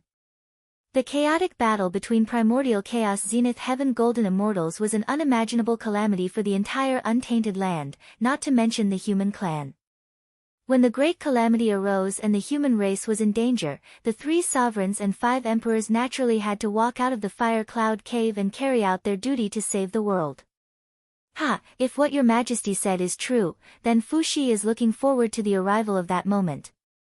Fuxi chuckled and said with great yearning. Don't worry, I won't keep you waiting for too long.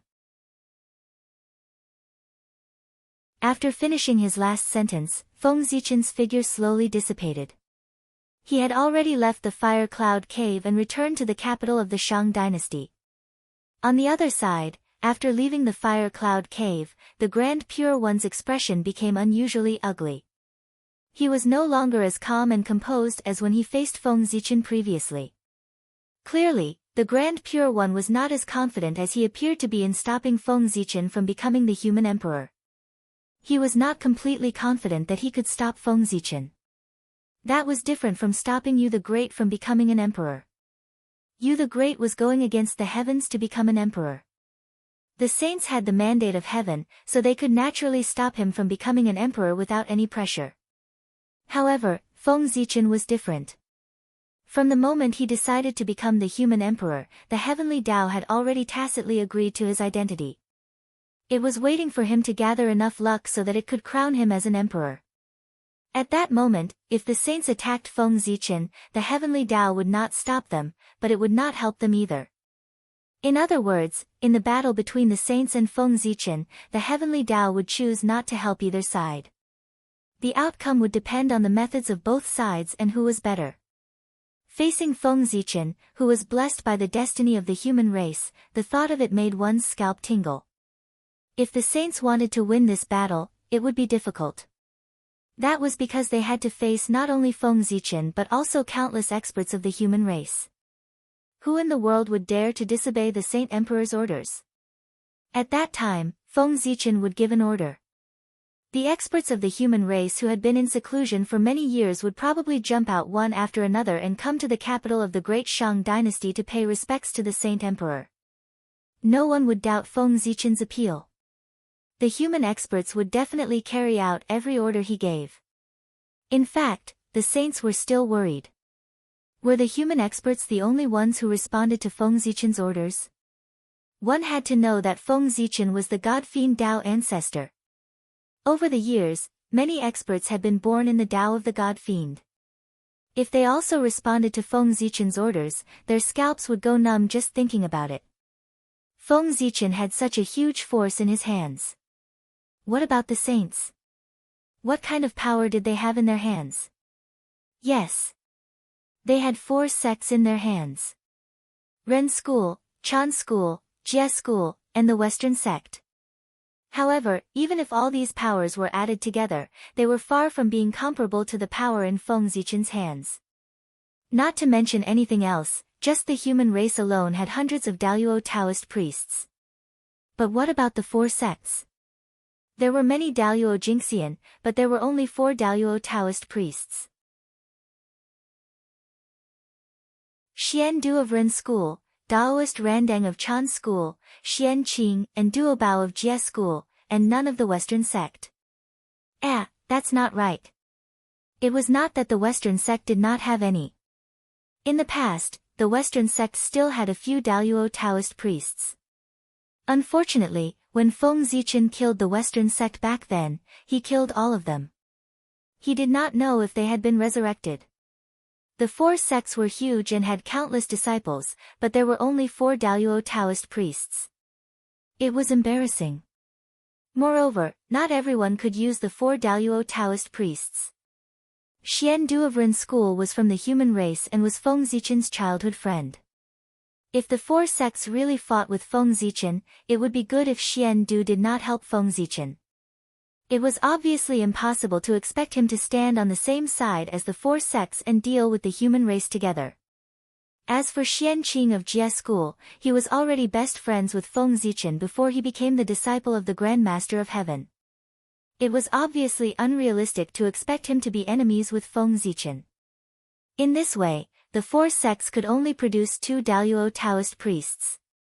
Compared to the hundreds of Daluo Taoist priests of the human race, it was not enough. For the first time, the saints felt a huge pressure and an indescribable sense of powerlessness. In the past, they were a little too dependent on their own strength. They felt that as long as they were strong enough, they could sweep everything away. This method was not wrong, but it might not be completely right. Just like now, after being unable to crush Feng Zichen in terms of strength, the 5 saints began to look elsewhere. However, they suddenly realized that compared to other things, they could not compare to Feng Zichen. In terms of the power they controlled, they were too far behind Feng Zichen, so much so that they were a little helpless. Everyone, what should we do? On Mount Kunlun, the heavenly lord of primordial beginning frowned and asked the 4 saints in front of him. Sai, the Gaochen is powerful. With the power of the Poor Wei and the others, unless they take action personally, it's really difficult to contend with them. Saint Jia sighed and said helplessly. Just as he said, under the circumstances that the saints did not take action, with the power that Feng Zichen had now, unless the ancient demon race reappeared, no force in the primordial world could contend with him. Even the heavenly court could not. As for the witch race, it was already good enough that they did not help Feng Zichen to fight them. They could forget about standing on their side. Wait, the demon race? Thinking of the demon race, a bold idea suddenly appeared in Saint Jiayin's mind. If he remembered correctly, there should be an irreconcilable blood feud between the demon race and the human race. Only if, what would happen if the demon race dealt with the human race? The current demon race was indeed no match for the human race, but what if the ancient demon race revived? Could the human race really withstand the counterattack of the ancient demon race and continue to dominate the primordial world? The more Saint Jiayin thought about it, the more ridiculous it became. Soon, he thought of the decisive battle between the human race and the ancient demon race, reenacting the grand battle between the witch race and the demon race in the past, turning the entire primordial world into ruins. But immediately, Saint Jiayin put away all his thoughts. This idea was too crazy. He was just thinking about it. It was impossible for him to really take action. After all, the matter of the ancient demon race involved too many people. If Saint Jiayin really revived them, it would not only involve the human race. There were other forces. For example, the Kuanpeng of the North Sea, the current heavenly court, and the Western sect. Saint Jiayin had not forgotten that in terms of hatred, the ancient demon race's hatred for the Western sect was far above that of the human race, second only to the witch race. Reviving the ancient demon race was helping the enemy. However, since the ancient demon race could not be revived, the remaining demon race forces could be used. With the current strength of the demon race, it was impossible for them to overthrow the human race, but they could still cause trouble for the human race. In addition, when things were really impossible, it was not impossible to revive some of the ancient demon race's experts. With an idea in mind, Saint Jiayin was about to speak, but at this moment, he heard the Grand Master of Heaven shouting at the side, "What are you talking about? You're just scheming. In Poor Wei's opinion, we should join forces and directly set up a large array in the primordial world to seal the world, so that the existences above the Daluo Taoist priests can't make a move. Then, we'll each send our disciples to the capital of the Great Shang dynasty. If we can overthrow the rule of the Great Shang dynasty, that would be the best. If not, the dead disciples will be enough to fill the God role and complete the immortal God-killing tribulation. In that case, when the tribulation is over, we'll directly kill our way to the capital of the great Shang dynasty in the name of avenging our disciples and oust Gaochen from the throne. In that case, won't everything be solved? Hearing this, the other four saints all had stunned expressions on their faces. They were really shocked. How did the Grand Master of Heaven come up with this plan? He's not here to cause trouble, right? How many humans are there? How many people are there in the four sects? And they're attacking the capital of the great Shang dynasty? The disciples of the four sects would probably drown to death with just a mouthful of saliva from each human. If they really followed the Grand Master of Heaven's plan, the disciples of the four sects would probably die as many as they sent. The Grand Master of Heaven's words were indeed intentional. His idea was very simple. If they really followed his plan, the disciples of the four sects would definitely come out in full force and be involved in the immortal God-killing tribulation. In that case, whoever entered the God role could only depend on fate. It could be said that it was very fair. Unfortunately, although this plan was good, it was unrealistic. Third brother, be careful with your words. The human race can mobilize millions of Tai Jingxian at any time. With such strength, how can the disciples of the four sects compete with the human race? At this moment, the Grand Pure One said helplessly. He could guess a thing or two about the Grand Master of Heaven's idea. This method was indeed fair, but other than the Grand Master of Heaven, no one would agree. Moreover, even if everyone agreed, this plan would not succeed. Not to mention anything else, they could not even set up a large formation to lock down the world. Did they really think that Feng Zichen did not have any allies? As soon as they set up the formation, Nuwa, Goddess Hutu, and Emperor Ziwei would probably interfere and stop them from succeeding. At that time, it would be another problem. Sigh. The Grand Master of Heaven also knew that his plan was a little presumptuous. Therefore, after sighing, he did not say anything else. With our current strength, I'm afraid we can't stop the North Star from becoming the human emperor. Therefore, we can only do it from another angle. In the Poor Wei's opinion, if the North Star wants to become the human emperor, it can only continue to strengthen the great Shang dynasty. Through this, it can gather enough providence to form the fruit of the human emperor. In that case, we can start from this aspect and secretly destroy the foundation of the great Shang dynasty, so that the North Star will not be able to gather enough providence. Over time, under the backlash of the dragon Qi of the People Path, he will have no choice but to abdicate. After thinking for a while, the scheming Taoist Kundi came up with a solution. That makes sense. Hearing this, everyone came to a realization. Previously, they had all made a mistake. They thought that if they wanted to stop Feng Zichen from becoming the human emperor, they had to deal with him. However, that was not the case. The great Shang dynasty was Feng Zichen's foundation. As long as they destroyed the great Shang dynasty's foundation, they would be able to stop him from becoming the human emperor even if they did not attack Feng Zichen. Thinking about it this way, things were much simpler. They could not do anything to Feng Zichen, but what could they do to the great Shang dynasty? The great Shang dynasty's territory was vast and there were countless living beings. No matter how capable Feng Zichen was, it was impossible for him to take care of everything. There would always be places that he could not take care of. And this was an opportunity for everyone. Using a single point to break the surface, the great Shang dynasty would definitely perish. After confirming the general direction, everyone began to discuss in the Kunlun Mountain Jade Void Palace to perfect their next plan. After leaving the Fire Cloud Cave, Feng Zichen returned to the great Shang dynasty's capital. The first thing that the human emperor had to do was to receive an audience from the various human factions to have a clear understanding of the current situation of the human race. Then, he had to wait for the representatives of the myriad races to come and pay their respects to the human race to show the dignity of the human emperor. The human emperor was not only the emperor of the human race, but he was also the ruler of all races and the emperor of all spirits.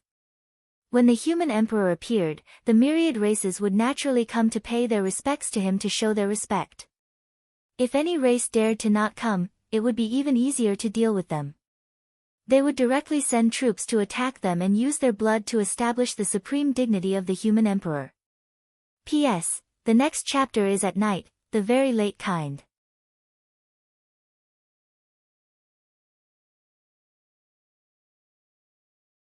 Chapter 732.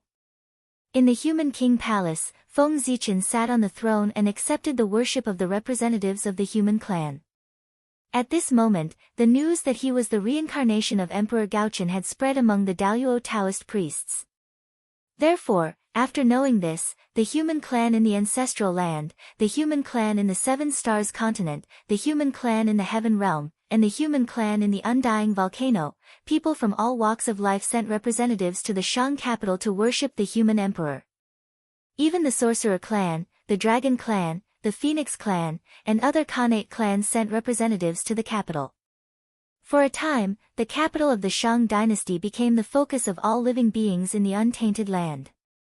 Greetings, Your Majesty. Seeing the familiar face, the elders of the human clan in the palace knelt on the ground and kowtowed to Feng Zichen. Greetings, Your Majesty. Seeing this, the juniors of the human clan who had never seen Feng Zichen also knelt down and kowtowed. You may rise. Feng Zichen raised his hand gently and helped everyone up. Greetings, Your Majesty. After everyone got up, they kowtowed to Feng Zichen again. However, this time, they did not kowtow. Yes. I'm back. Everyone, it's been a long time. Looking at the familiar faces below, Feng Zichen felt a little emotional. As time passed, there were fewer and fewer people in the human clan who were familiar with him. Perhaps, if he did not show up for a long time, the human clan would forget him one day. Time. It was the most terrifying weapon in the world. First, he reminisced about the past glory of the human clan. Then, they talked about business.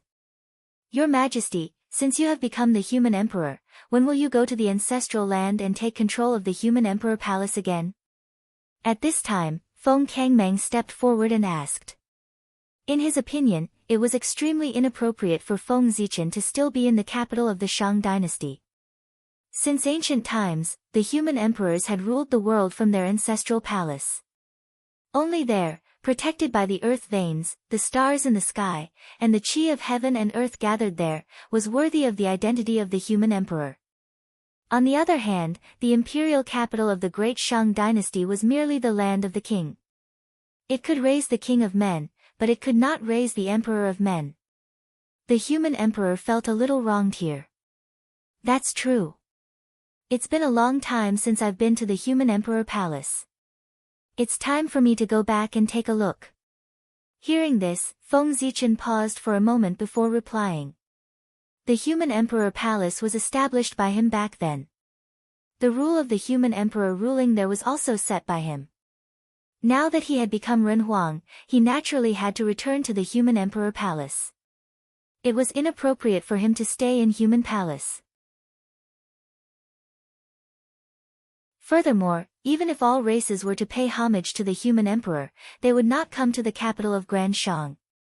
Instead, they would go to the ancestral land of the human race. Because this was the rule.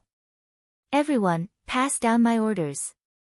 I will return to the human race's ancestral land soon and take charge of the human sovereign palace. With a thought, Feng Zichen ordered. Yes. When everyone heard this, they naturally had no objections and responded in unison.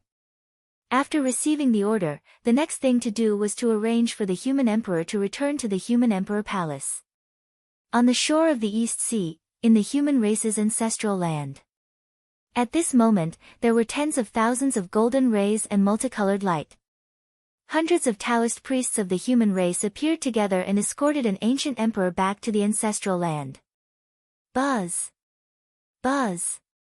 Buzz! Sensing the familiar aura, everything in the ancestral land began to tremble. There was a faint sense of excitement reverberating in the air. The spirits prostrated themselves on the ground as if they were worshipping and welcoming the return of their emperor. Emperor. With the arrival of Feng Zichen, the human race in the ancestral land began to cheer and praise his name. It was as if they were expressing the joy in their hearts. Rumble. At this moment, the human race's ancestral land began to shake. Dazzling human path light shot up into the sky and shook the earth. The human path in the unseen world seemed to have been summoned and suddenly appeared in the human race's ancestral land. An indescribable yet extremely shocking power suddenly descended upon them. At this moment, the living beings in the ancestral land were all encouraged and gained great courage. The human path had descended. Although they did not notice any abnormalities, the moment the inspiring power descended, everyone understood that the human path had descended. Whoosh! Wisps of light emerged from the void and condensed into a dazzling divine halo. It hung behind Feng Zichen's head, making him look even more sacred. This was the human path halo, a gift from the human path to Feng Zichen. With this halo, no one below the primordial chaos could hurt Feng Zichen. Under the primordial chaos, any divine abilities, spells, and curses were ineffective against him. In other words, only the power of the primordial chaos could break the protection of the human path halo and hurt Feng Zichen. With the human path halo, Feng Zichen was in an invincible position. Damn it! Why does the human path love him so much and give him such a divine ability? The arrival of the human path was such a big matter, so of course, it could not be hidden from the saint's perception. Therefore, they immediately looked over. Then, they saw a scene that made them envious. The human path had given Feng Zichen the human path halo. With the saint's eyesight, it was not difficult to see the creator of the human path halo. This was an extremely powerful defensive divine ability that could be immune to all attacks below the primordial chaos. Even if it could not completely block a primordial chaos divine ability, it could weaken it by 20 to 30%. How could such a divine ability not be enviable? At the same time, this also intensified the saint's determination to oust Feng Zichen. He had not completely become the human emperor yet, but he already had such a phenomenon. If he completely condensed the human emperor Dao fruit, what would his phenomenon be like? Even the saints would have to retreat when they saw him. Human Emperor Palace. Since Yu the Great, no one had entered the human emperor palace. At this moment, it finally welcomed its new master, who was also its original master, Feng Zichen. On this day, on the first day of the first year of the Zichen Saint Emperor calendar, the human race's Saint Emperor Feng Zichen entered the human emperor palace and began his career of ruling the human race again. It was also on this day that the human race entered a new era. The human emperor was in power. The myriad races that were still in the primordial world hurriedly prepared a big gift. The patriarch personally led the team to the human race's ancestral land to pay respects to the human emperor. As for some of the more ancient Khanate races, after learning that Feng Zichen had returned, their patriarchs rushed back from the heaven realm and personally went to the human race's ancestral land to attend the human emperor ceremony. Even the patriarch was not qualified to come here. This was because the more ancient the race, the more they knew how terrifying Feng Zichen was. He was someone who dared to fight with the Eastern Emperor before he attained the Tao. He had even killed his way to the Western sect alone. The consequences of offending him were probably more serious than offending the saint. On the other hand, some of the younger races did not pay much attention to Feng Zichen because they did not know much about him. They casually sent their clansmen over. However, no one dared not to pay respects to the human emperor even though they did not pay attention to him. Even if the younger generation was not sensible, they were not fools. When they saw so many people of the older generation going to pay homage to the human emperor, they naturally understood that the other party had a great background and was far from being someone they could provoke. After the worship of the myriad races, Feng Zichen finally had time to deal with the human race's matters. Next, he began to carry out a bold reform of the human race.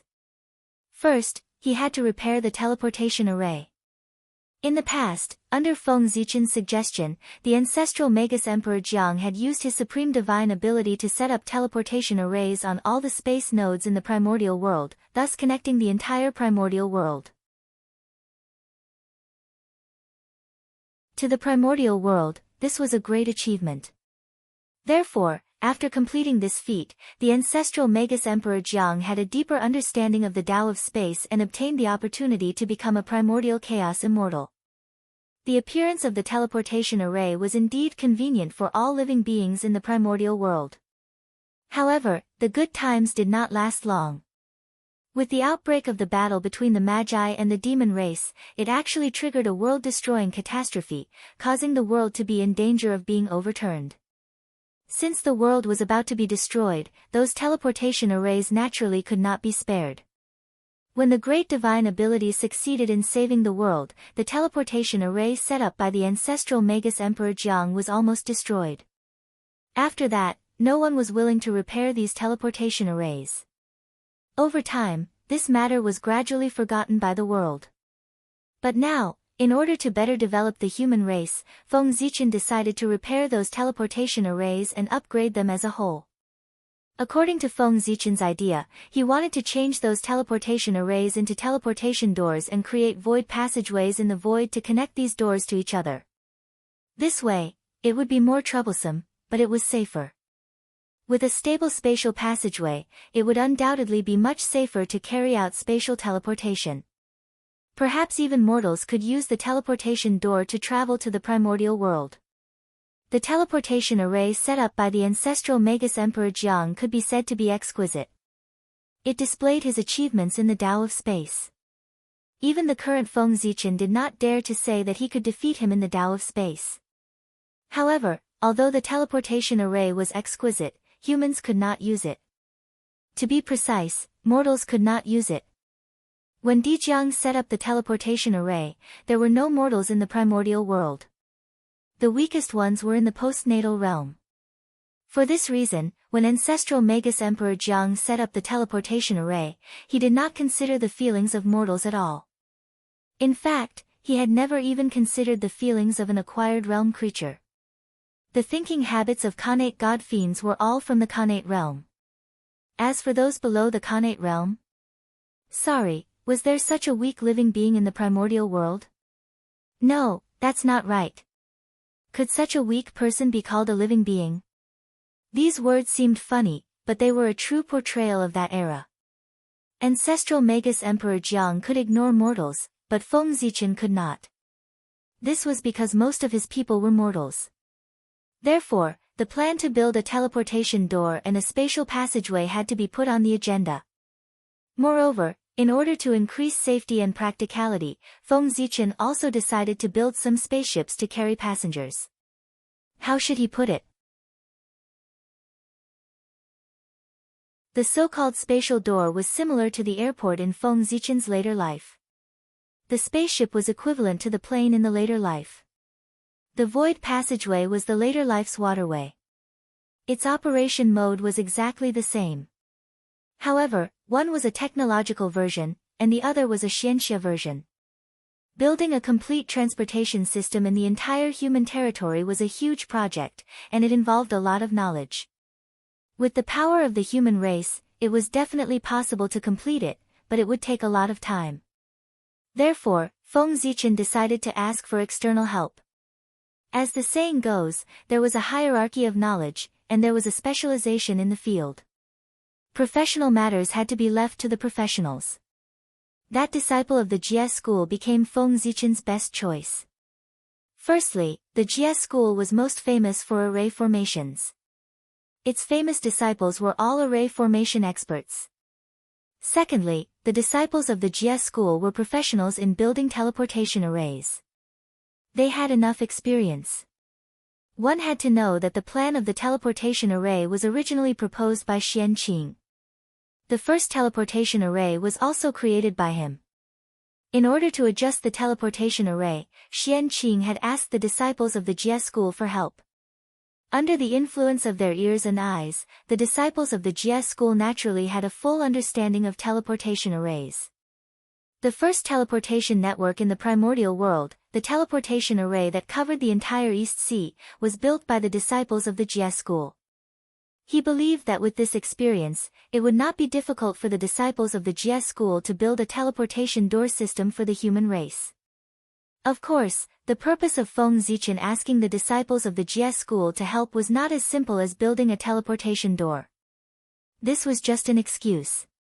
An excuse that could allow the human race to be related to the Jie school. In Feng Zichen's mind, there were many ideas from the future waiting to be realized. For example, Xianxia cars, telephones, networks, and so on, they all needed the support of array formations. And these could not be done without the help of the disciples of the Jie school. In Feng Zichen's eyes, the disciples of the Jie school were all talents like engineers who could complete his thoughts. As long as the disciples of the Jie school built a teleportation door for the human race, they would be related to the human race. After that, when Feng Zichen asked them for help again, the loyal disciples of the Jie school could not refuse. Over time, when the disciples of the Jie school created all the strange ideas in Feng Zichen's mind, they would be inseparable from the human race. Think about it, the results of the disciples of the Jie school had integrated into all aspects of the human race and become an indispensable part of it. At this time, who would believe that the Jie school had nothing to do with the human race? That was not the way to fool people. When that time came, the Jie school and the human race would be one. As for the Grand Master of Heaven, no matter how unwilling he was, he had to stand on the same side as Feng Zichen for the sake of the disciples of the Jie school. Feng Zichen was indirectly kidnapping the Grand Master of Heaven by kidnapping the disciples of the Jie school, so that he had no choice but to stand on his side.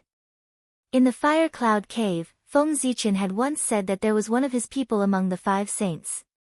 The reason why Fuxi looked at the East Sea was that he had guessed Feng Zichen's plan. The Jie school was in the East Sea. With an idea in mind, Feng Zichen immediately took action. He asked Feng Kangmang to bring his letter to the East Sea to seek help from Xian Qing. If he went directly to the Jie school, there was a high chance that Duo Bao would reject him. However, if he found Xian Qing first, Feng Kangmang would definitely succeed. Although Xian Qing was no longer in the Jie school, his influence in the Jie school had not weakened at all. With his help, there was no reason for the Jie school to refuse.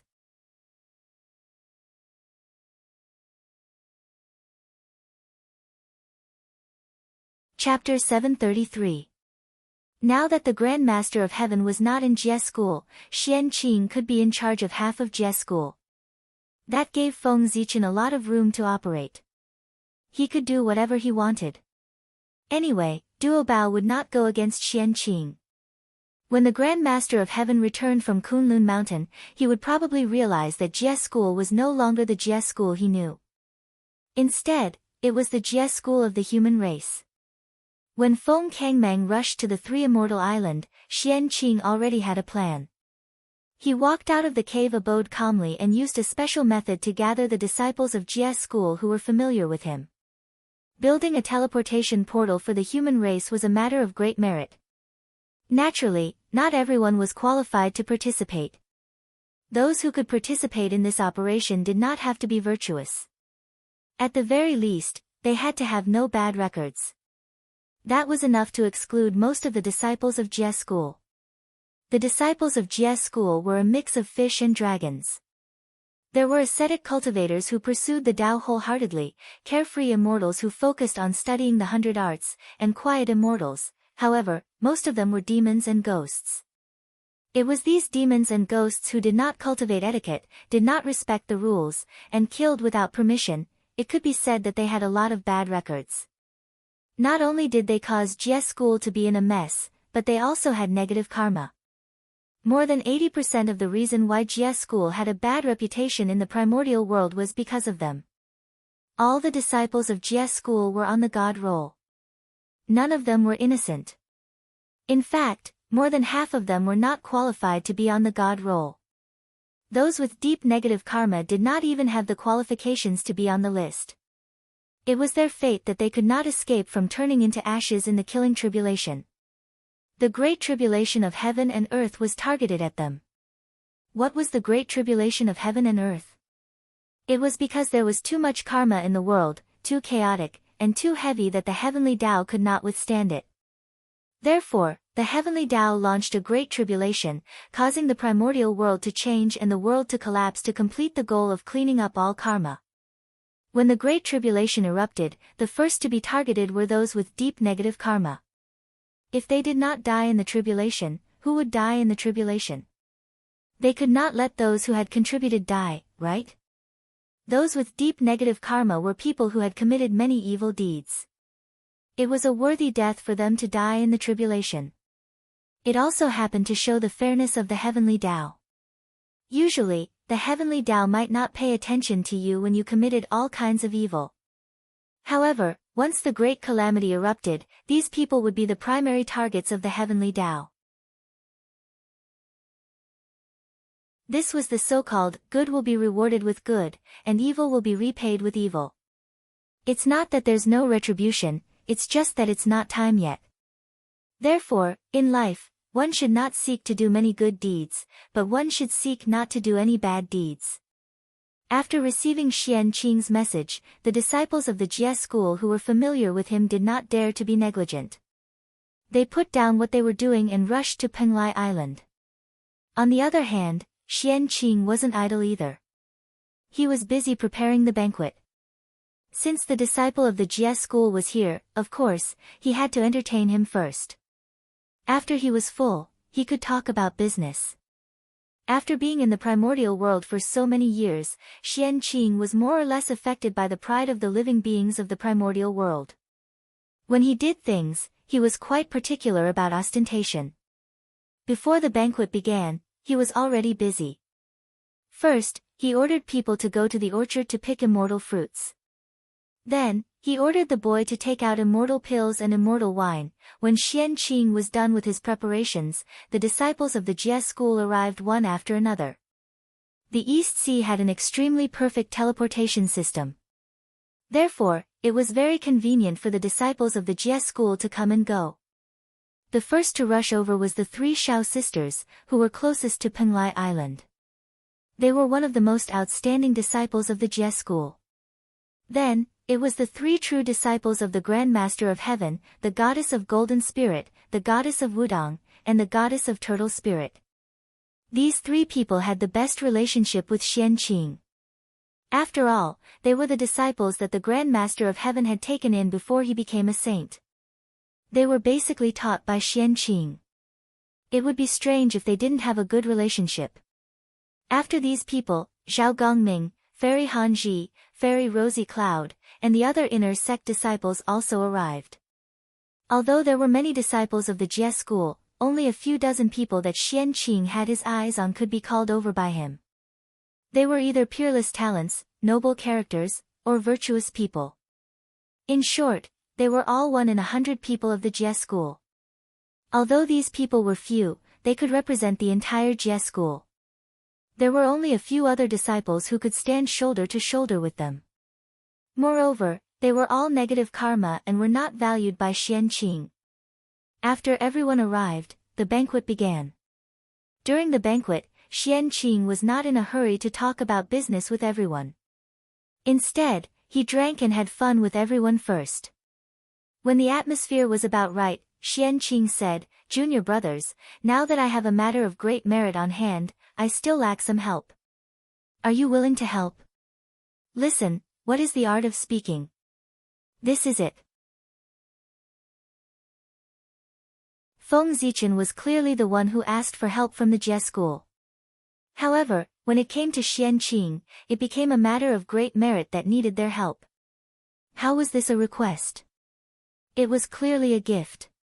It had completely changed from passive to active. What was a matter of great merit? It was something that was beneficial to the primordial world. Once they participated in such a matter, everyone would more or less be able to share some merit after the matter was completed.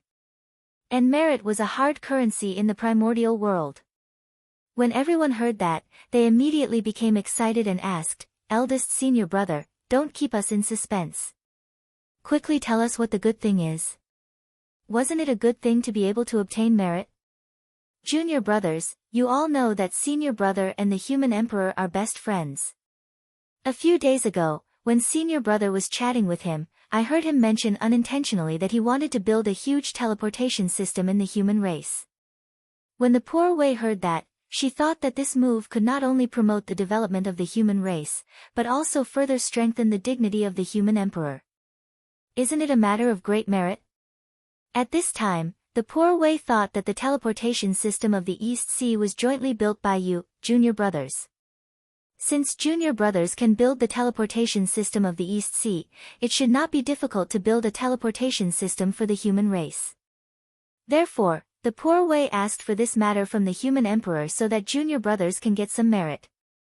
What do you think of this matter? After everyone quieted down, Xianqing said slowly.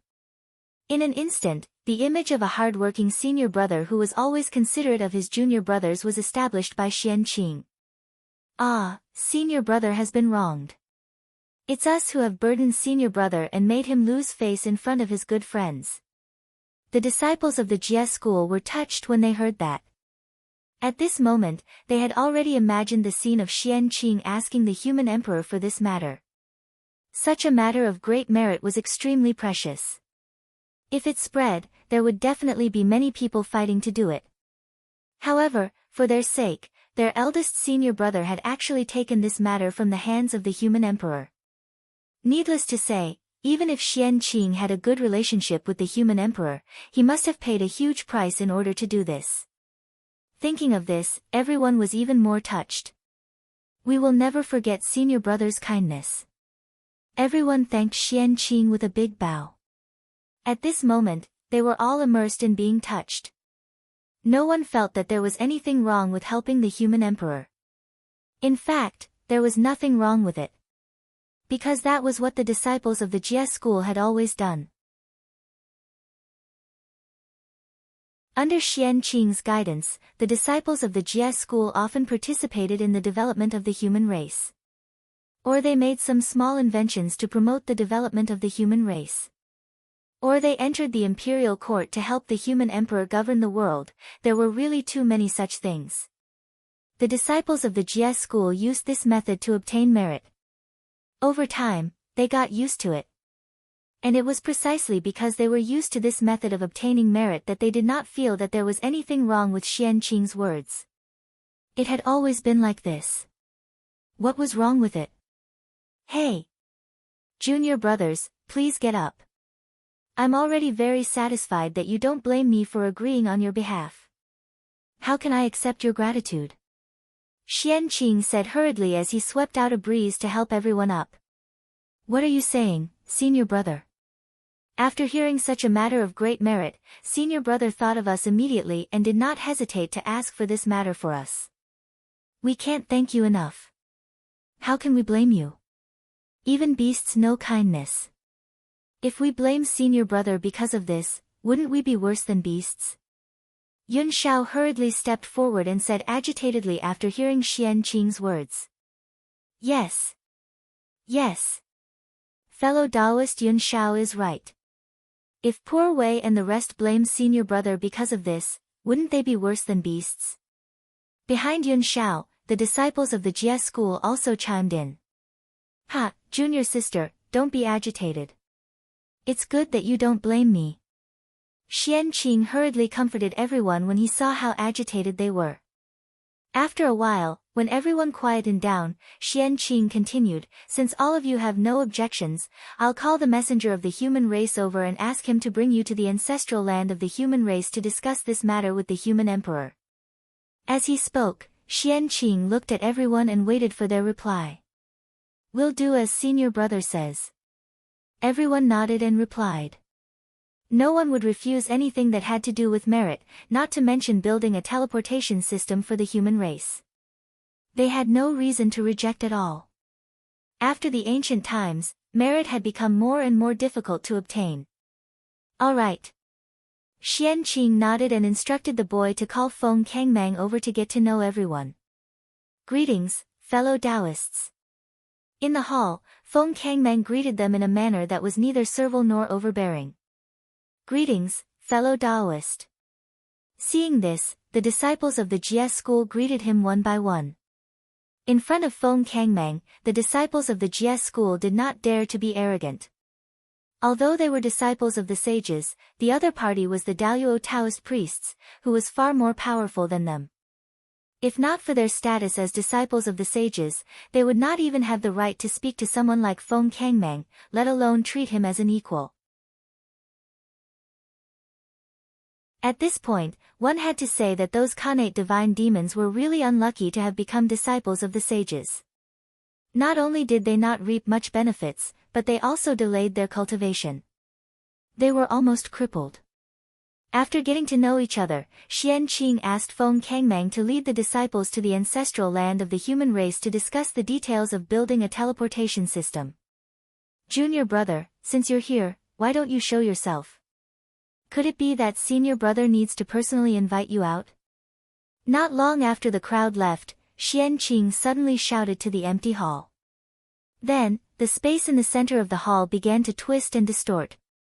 An otherworldly figure gradually materialized from the void and materialized. Greetings, senior brother. After the Taoist appeared, he bowed respectfully to Xian Qing. From what the Taoist said, the person who came was Duo Bao, the only Daluo Taoist priests of the Jie school. This time, although Xian Qing invited all his junior brothers to come here for a discussion, Duo Bao was not among them. Duo Bao was already the Daluo Taoist priests, and the merit was not very useful to him. Moreover, he was not as gullible as the other disciples. Therefore, Xian Qing did not invite him this time. Unexpectedly, although Xian Qing did not invite Duo Bao came uninvited. Xian Qing invited so many people to the gathering. As the eldest disciple of the Jie school and the acting sect master, if Duo Bao did not notice, he would be neglecting his duty. Junior brother, what are you doing sneaking here? Xian Qing waved his hand and asked Duo Bao to find a seat to sit down. It's not what I'm doing, but what are you doing, senior brother? Duo Bao did not sit down. He just stood there and asked Xian Qing in confusion. Oh. Junior brother, what do you mean?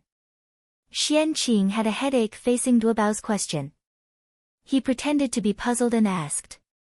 Senior brother, you understand. You know that the human emperor is not on good terms with master and uncle masters. They are hostile to each other, but you still want to let junior brothers get involved in the affairs of the human race. What are you trying to do? Do you still have master and uncle masters in your eyes? Duo Bao asked loudly when he saw Xian Qing pretending to be stupid. What does the poor Wei want to do?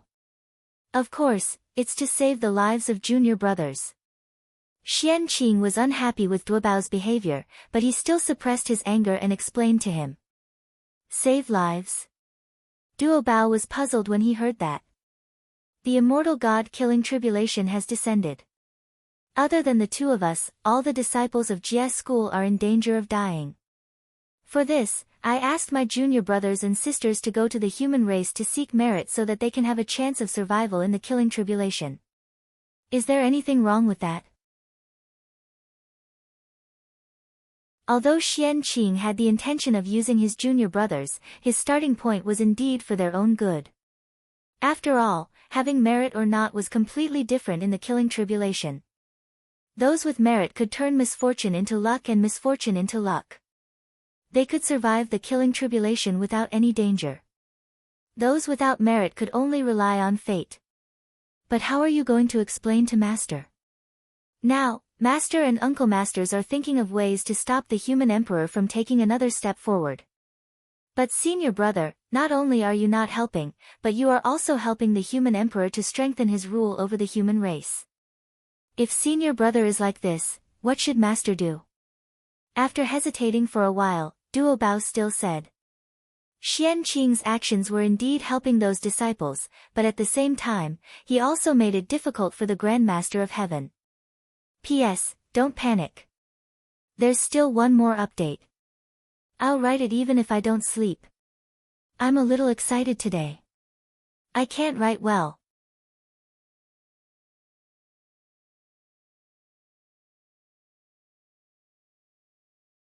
Chapter 734. It was obvious that the elders of the sect were racking their brains to plot against the human emperor. However, as a junior, Xianqing was actually helping the enemy. He kept pulling them back and creating difficulties for their plan. Was that appropriate? Obviously not. There's nothing to explain about that. Even if the poor Wei doesn't let the junior brothers do it, someone else will take over the matter of building a teleportation system for the human race. In the end, it will be done by the human emperor and become his merit.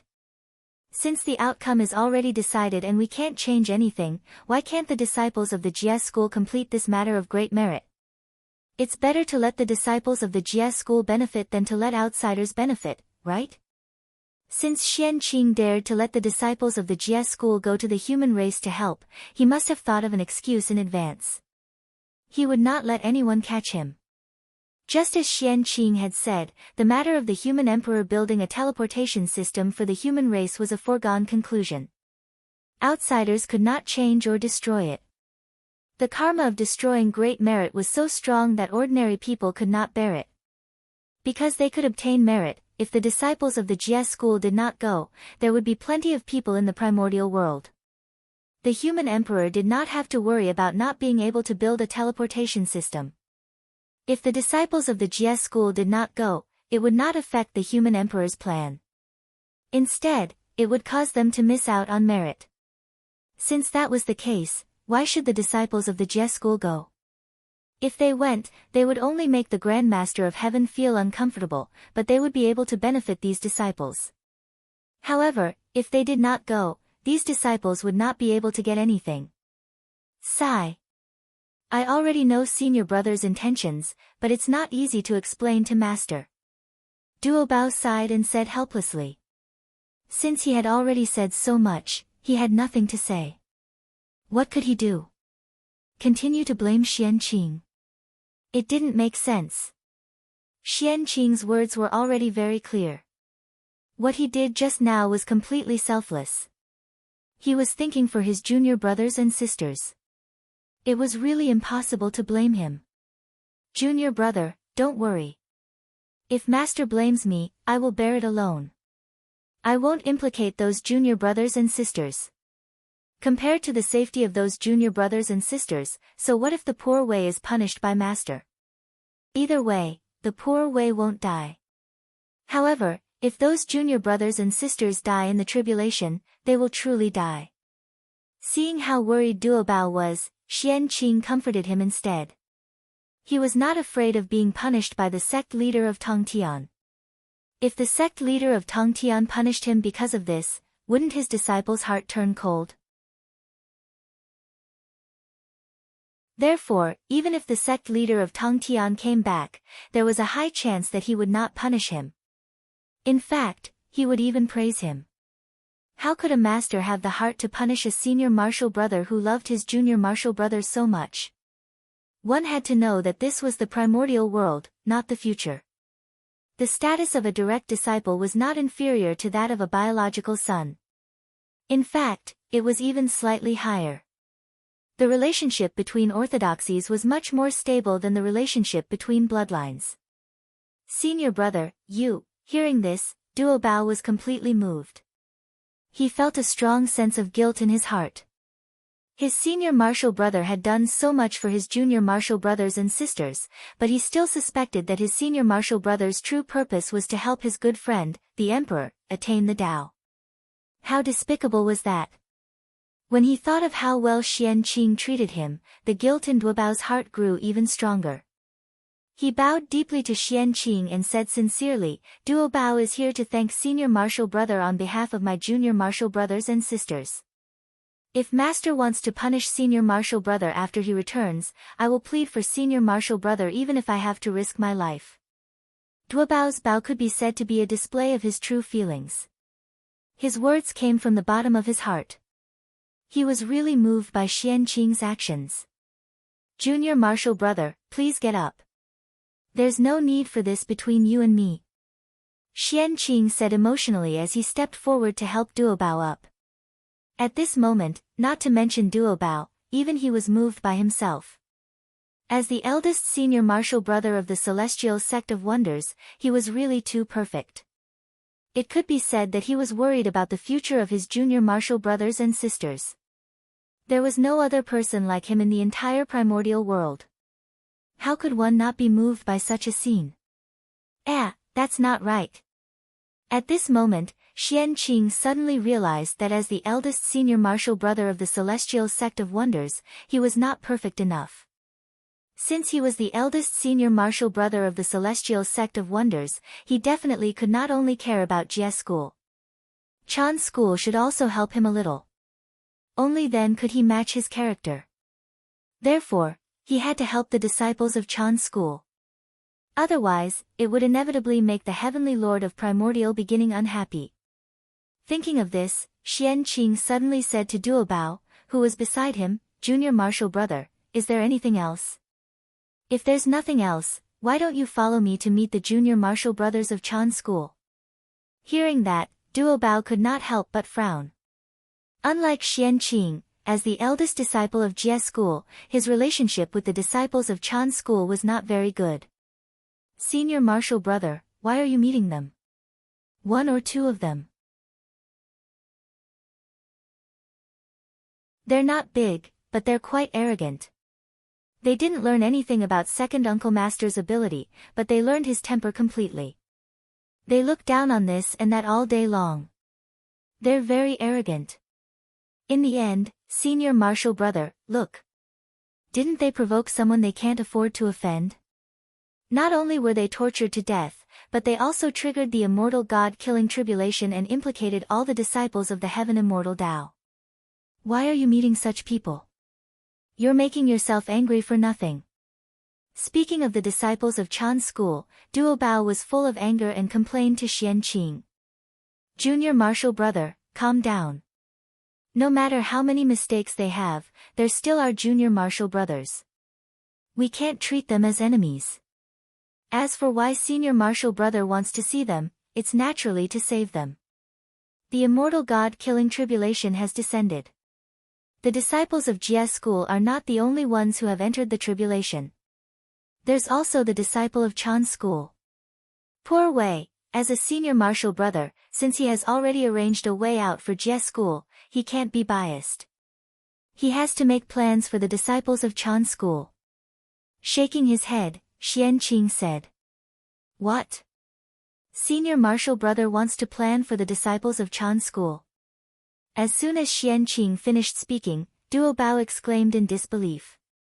Even his tone changed as if he had been greatly shocked. "That's right." Xianqing nodded and said affirmatively. Then, he used his divine ability and summoned the disciples of Chan school to see him. As the eldest senior martial brother of the Xian sect, Xianqing naturally had the means to contact all the disciples of the Xian sect.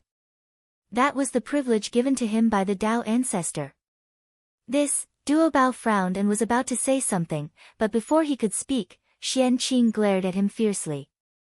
Seeing this, even if Duobao was dissatisfied, he did not dare to say anything. In just a few days, the disciples of Chan school came together and rushed to Penglai Immortal Island. Xianqing personally went out of the island to welcome them. When Duobao saw that, he naturally followed closely behind. However, as soon as they saw the people of Chan school, Xianqing and Duobao frowned. There was no other reason. The disciples of Chan school were not all here. 2 of them were not here. One of the 12 golden immortals of Chan school was missing.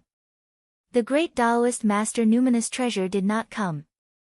The in-name disciples of the heavenly lord of primordial beginning were also missing one person. The old man of the South Pole did not come. Seeing this, the faces of the 2 people who had rushed over excitedly darkened. If not for Xianqing holding him back, Duobao would have scolded him. "Greetings, eldest senior brother." "Greetings, senior brother Duobao." The disciples of Chan school were also a little embarrassed. After greeting the 2 of them, they did not say anything else. "Why aren't the great Taoist master Ling Bao and the old man of the South Pole here?"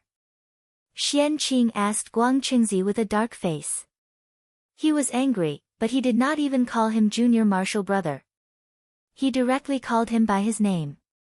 Ah, this, eldest senior marshal brother, the two junior marshal brothers are seriously injured and can't go far. Please forgive us. Guang Qingzi was still thinking about his junior marshal brother, so he spoke up for them. However, before he could finish, he was stared at by Xian Qing's cold gaze and could not continue. In the poor Wei's opinion, they just don't want to come. They don't take senior marshal brother seriously at all. What serious injuries? How can they be injured on Mount Kunlun? At the side, Duo Bao shouted with a displeased expression. Hearing that, Xian Qing's gaze became even colder, causing Guang Qingzi to break out in cold sweat. Guang Qingzi, tell me the truth. Why didn't they come? Don't lie to me. You should know what I'm capable of. Senior Marshal Brother's pre-celestial divination was taught by Senior Marshal Uncle. Staring at Guang Qingzi, Xian Qing asked word by word. This, under Xian Qing's gaze, Guang Qingzi felt a lot of pressure. He did not know how to answer. He could not tell the truth. The great Taoist master Numinous Treasure had always hated Xian Qing because he was punished by the Heavenly Lord of Primordial beginning back then. Therefore, he found an excuse not to come when Xian Qing summoned him. As for the old man of the South Pole, after his identity as the Khanate star god was abolished, he was a little depressed and could not raise his spirits about anything. Therefore, he did not come. The old man of the South Pole was fine, but the great Taoist master Numinous Treasure was a little troublesome. If he told the truth, would Xian Qing let him go? Junior Marshal Brother South Pole's Dao heart was injured and has been in seclusion. As for Junior Marshal Brother Numinous Treasure, he is, at this point, Guang Qingzi could not continue. However, even if he did not say it, Xian Qing had calculated the reason why the great Taoist master Numinous Treasure did not come. What a great Taoist master Numinous Treasure. Poor Wei did not care about his disrespect to me. Instead, he hated poor Wei. Such a narrow-minded person will have to go to the investiture of the gods. Furious, Xian Qing wanted to kill him and send the great Taoist master Numinous Treasure to the investiture of the gods. After all, he was the former celestial emperor. The moment Xian Qing killed him, the heavenly Tao sensed it. One could see that the name of the great Taoist master Numinous Treasure faintly appeared on the investiture of the gods. Xian Qing's words determined the fate of the great Taoist master Numinous Treasure. However, it was true that no one knew about this because Feng Zichen, Hao Tian, and Lei Zhe had joined forces to set up layers of seals on the god rank roll, and it completely eliminated the possibility of others spying on it. Even the saints could not. After that, Xian Qing flicked his sleeves and returned to the main hall. Although everyone was shocked, they only thought that Xian Qing said it out of anger and did not take it to heart. Seeing Xian Qing leave, they immediately followed. The human emperor needs a group of blacksmiths to refine a large number of spaceships for him to carry mortals to travel in the void passage. This is also a matter of merit. If it is done, you can share some merit to protect yourself in the killing tribulation. In that case, are you willing to go? In the hall, Xian Qing suppressed the anger in his heart and said to the disciples of the Chan sect. The primeval Lord of Heaven was good at blacksmithing, and so were his disciples. All of them were blacksmithing masters. Especially Yun Zhongzi. If it were not for Feng Zichen, the title of the #1 forger in the primordial world would have fallen on his head. The spaceships refined by the disciples of the Chan sect would definitely meet all of Feng Zichen's requirements. Building a teleportation system for the human race was a merit. Refining a spaceship that matched it was also a merit. And this was the merit that Xian Qing prepared for the disciples of the Chan sect. It was the most appropriate thing to leave the task of refining the spaceship to the disciples of the Chan sect. It just so happened that it could complement the disciples of the Jia sect. The two sects each had their own duties. The Jia sect specialized in setting up teleportation arrays, and the disciples of the Chan sect specialized in refining spaceships. They did not interfere with each other, and they could obtain merit. In this way, Xianqing also seemed to be impartial.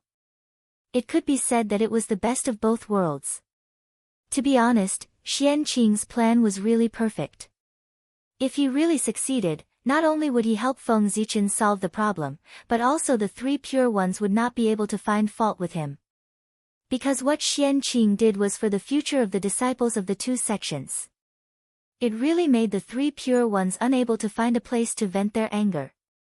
As the senior brother, he cherished his junior brothers so much. It's fine if you don't reward him, but you still want to punish him. What kind of logic is that? This, after Xianqing finished speaking, the disciples of the Chan sect could not help but hesitate. It would be a lie to say that they were not tempted. After all, merit was the biggest life-saving talisman for them now. But if they accepted it, it would be difficult to explain to their master. You don't have to worry about second uncle master's attitude. Since senior brother mentioned this matter, he will naturally bear all the consequences. Seeing that they were hesitating, Xianqing knew what they were thinking, so he vouched for them. This, Xianqing had already said so, but the disciples of the Chan sect still did not make up their minds. The influence of Heavenly Lord Yuanshi on them was still too great. Think about it carefully. If you are willing to take this merit, go to the ancestral land of the human race within 100 years. If you are not willing, pretend that senior brother did not mention this matter. Okay, you can go back. With that, Xianqing waved his hand and asked them to leave. They could slowly make a decision after going back. Xianqing was not surprised by their attitude. To be more precise, everything was under his control.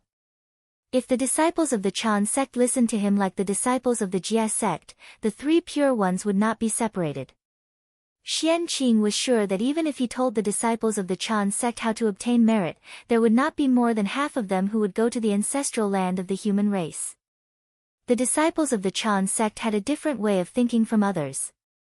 It was difficult for outsiders to understand. Only they could guess it. Xianqing could only guess roughly. At this time, there was a problem. Xianqing knew that he could not persuade the disciples of the Chan sect, so why did he do something useless? The answer was naturally that he was putting on a show. He was putting on a show for the three pure ones to play the role of a responsible senior brother. Moreover, he had worked hard to plan for the disciples of the Chan sect.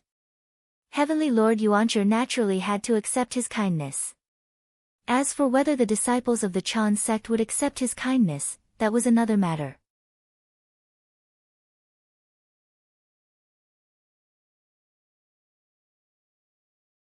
Chapter 735. In the ancestral land of the human race, after Feng Zichen sent away the disciples of Jie school, he welcomed the disciples of Chan school. Just as Xianqing had expected, not all the disciples of Chan school had arrived. Only 3 people came. Yun Zhongzi, perfected Huang Long, and perfected Lord Qingxiu. Yun Zhongzi had attained the Tao in the Khanate White Cloud. He was a born perfected immortal. However, he became a disciple a little late. He entered after the 12 golden immortals. Therefore, although he was favored by the Heavenly Lord of primordial beginning, he was only accepted as an in-name disciple. Since he was an in-name disciple, he had much more freedom. He did not have to worry about the Heavenly Lord of primordial beginning like the 12 golden immortals of Chan school. Perfected Huang Long was from the dragon race. With Feng Zichen's identity as the grandson-in-law of the ancestral dragon, how could perfected Huang Long not come after hearing that he needed help? Feng Zichen did not expect the 2 of them to come. However, the arrival of perfected Lord Qingxiu surprised him. To be honest, Feng Zichen had always suspected that perfected Lord Qingxiu was the incarnation of the Grand Pure One. Look, even their names are so similar. Unfortunately, Feng Zichen could not find any evidence. However, it did not matter. Regardless of whether perfected Lord Qingxiu was the incarnation of the Grand Pure One, it was not an important matter to Feng Zichen. At that moment, the most important thing was that they could help Feng Zichen. The refining techniques of the disciples of Chan school were unique in the primordial world. especially Yun Zhongzi, who had obtained the true teachings of the Heavenly Lord of Primordial Beginning. With them around, the human spacecraft would definitely set sail successfully. After arranging the construction of the teleportation system and the specific matters of refining the spacecraft to the disciples of Jie School and Chan School, Feng Zichen did not care anymore. If they did not do these things well, they would ruin the reputation of the Heavenly Lord of Primordial Beginning and the Grand Master of Heaven. Therefore, Feng Zichen was not worried that they would deal with the matter. He could use them boldly. For the sake of saving face for Primeval Lord of Heaven and Tong Tian, the disciples of both sects would try their best to complete the mission. There was no need for them to play tricks on such matters. Compared to tricking Feng Zichen, it was obvious that the dignity of the saints was more important. Tricking Feng Zichen would only delay him for some time at most. However, the price that the two sects had to pay was the reputation of Chan School and Jie School. This transaction was not worth it at all. The dignity of the saint and the reputation of the three sects were far more valuable than he had imagined. Saints were immortal and indestructible. What they cared about the most was their face. If you dared to embarrass them, they would dare to make you wish you were dead. Thinking about Di Jun Tai, because he looked down on Taoist Kundi, he ruthlessly humiliated him. In the end, he held a grudge in his heart and used the matter of the 10 golden crows to plot against him to death. From this, it could be seen how much importance the saint attached to his skin. Pass down my order. Gather all the Daluo Taoist priests of the human race and come to the human emperor's palace for a discussion. On this day, Feng Zichen's order suddenly came from the human emperor's palace, which had been peaceful for a long time. He wanted to gather all the Daluo Taoist priests of the human race. For a moment, the entire primordial world was alarmed. All the experts looked at the ancestral land of the human race and paid attention to the human emperor's movements. What was the human emperor doing? Ever since he entered the ancestral land of the human race, he had been living in seclusion and did not do anything. But now, he suddenly summoned all the Daluo Taoist priests of the human race to the human emperor's palace to see him. What was he doing? Was he going to sweep through the 10,000 races? Or was he going to start a war with the saints? Everyone could not help but look forward to the human emperor's next move. But what happened next made everyone a little dumbfounded. They did not have the mood to watch the show at all. Especially those who had a bad relationship with the human race, they were even more terrified. Because the human emperor gave an order.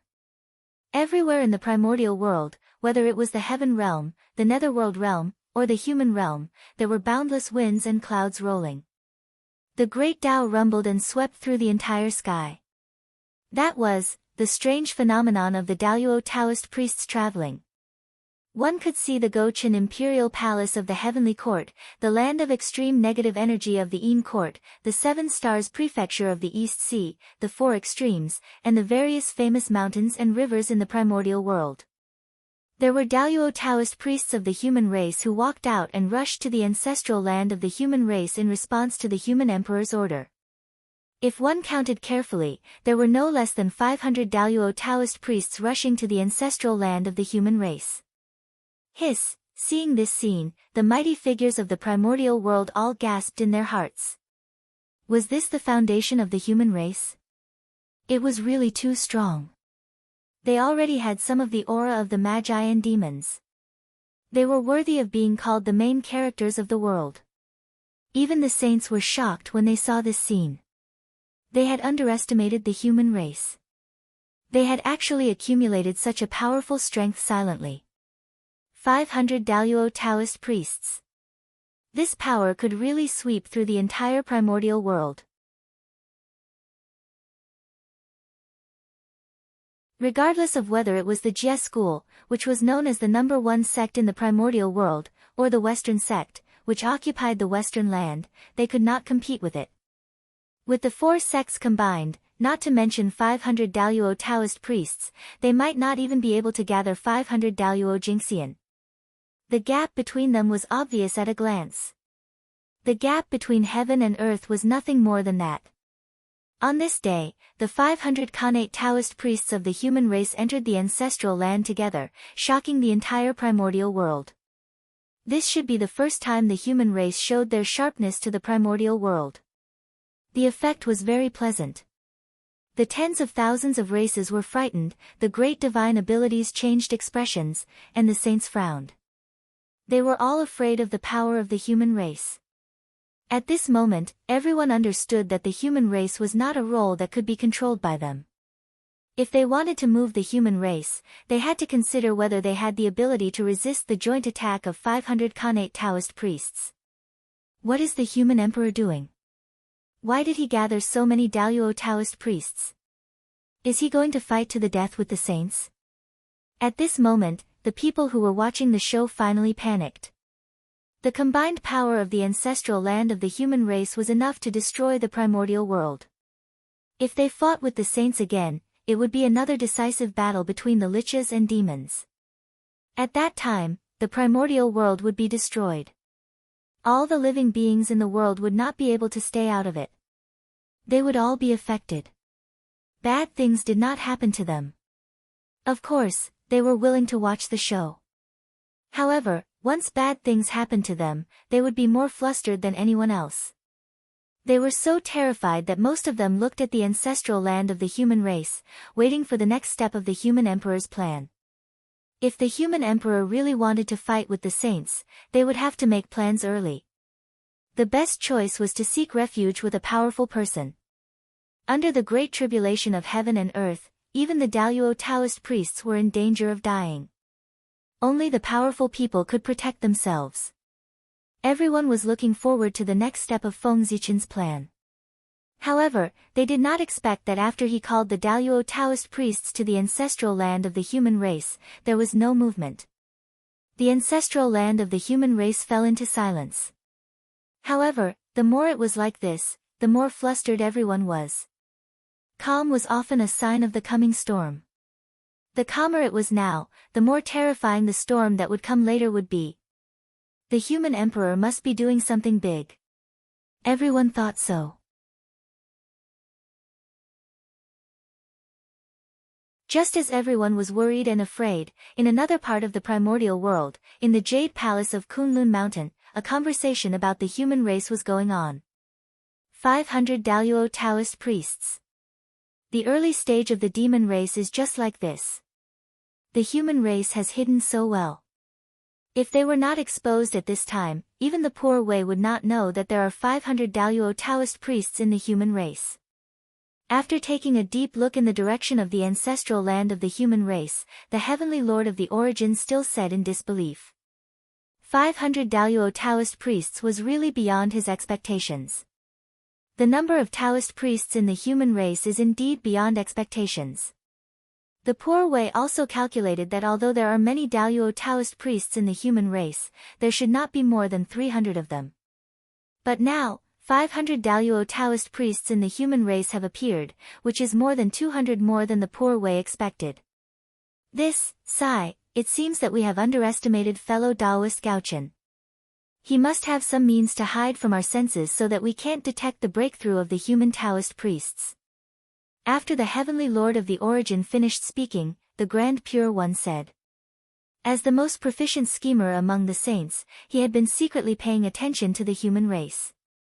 Every time a Daluo Taoist priest was born in the human race, he would secretly remember it. However, even so, he still missed more than 200 of them. Obviously, the Grand Pure One's methods were not as brilliant as Feng Zichen's. Otherwise, such a situation would not have happened.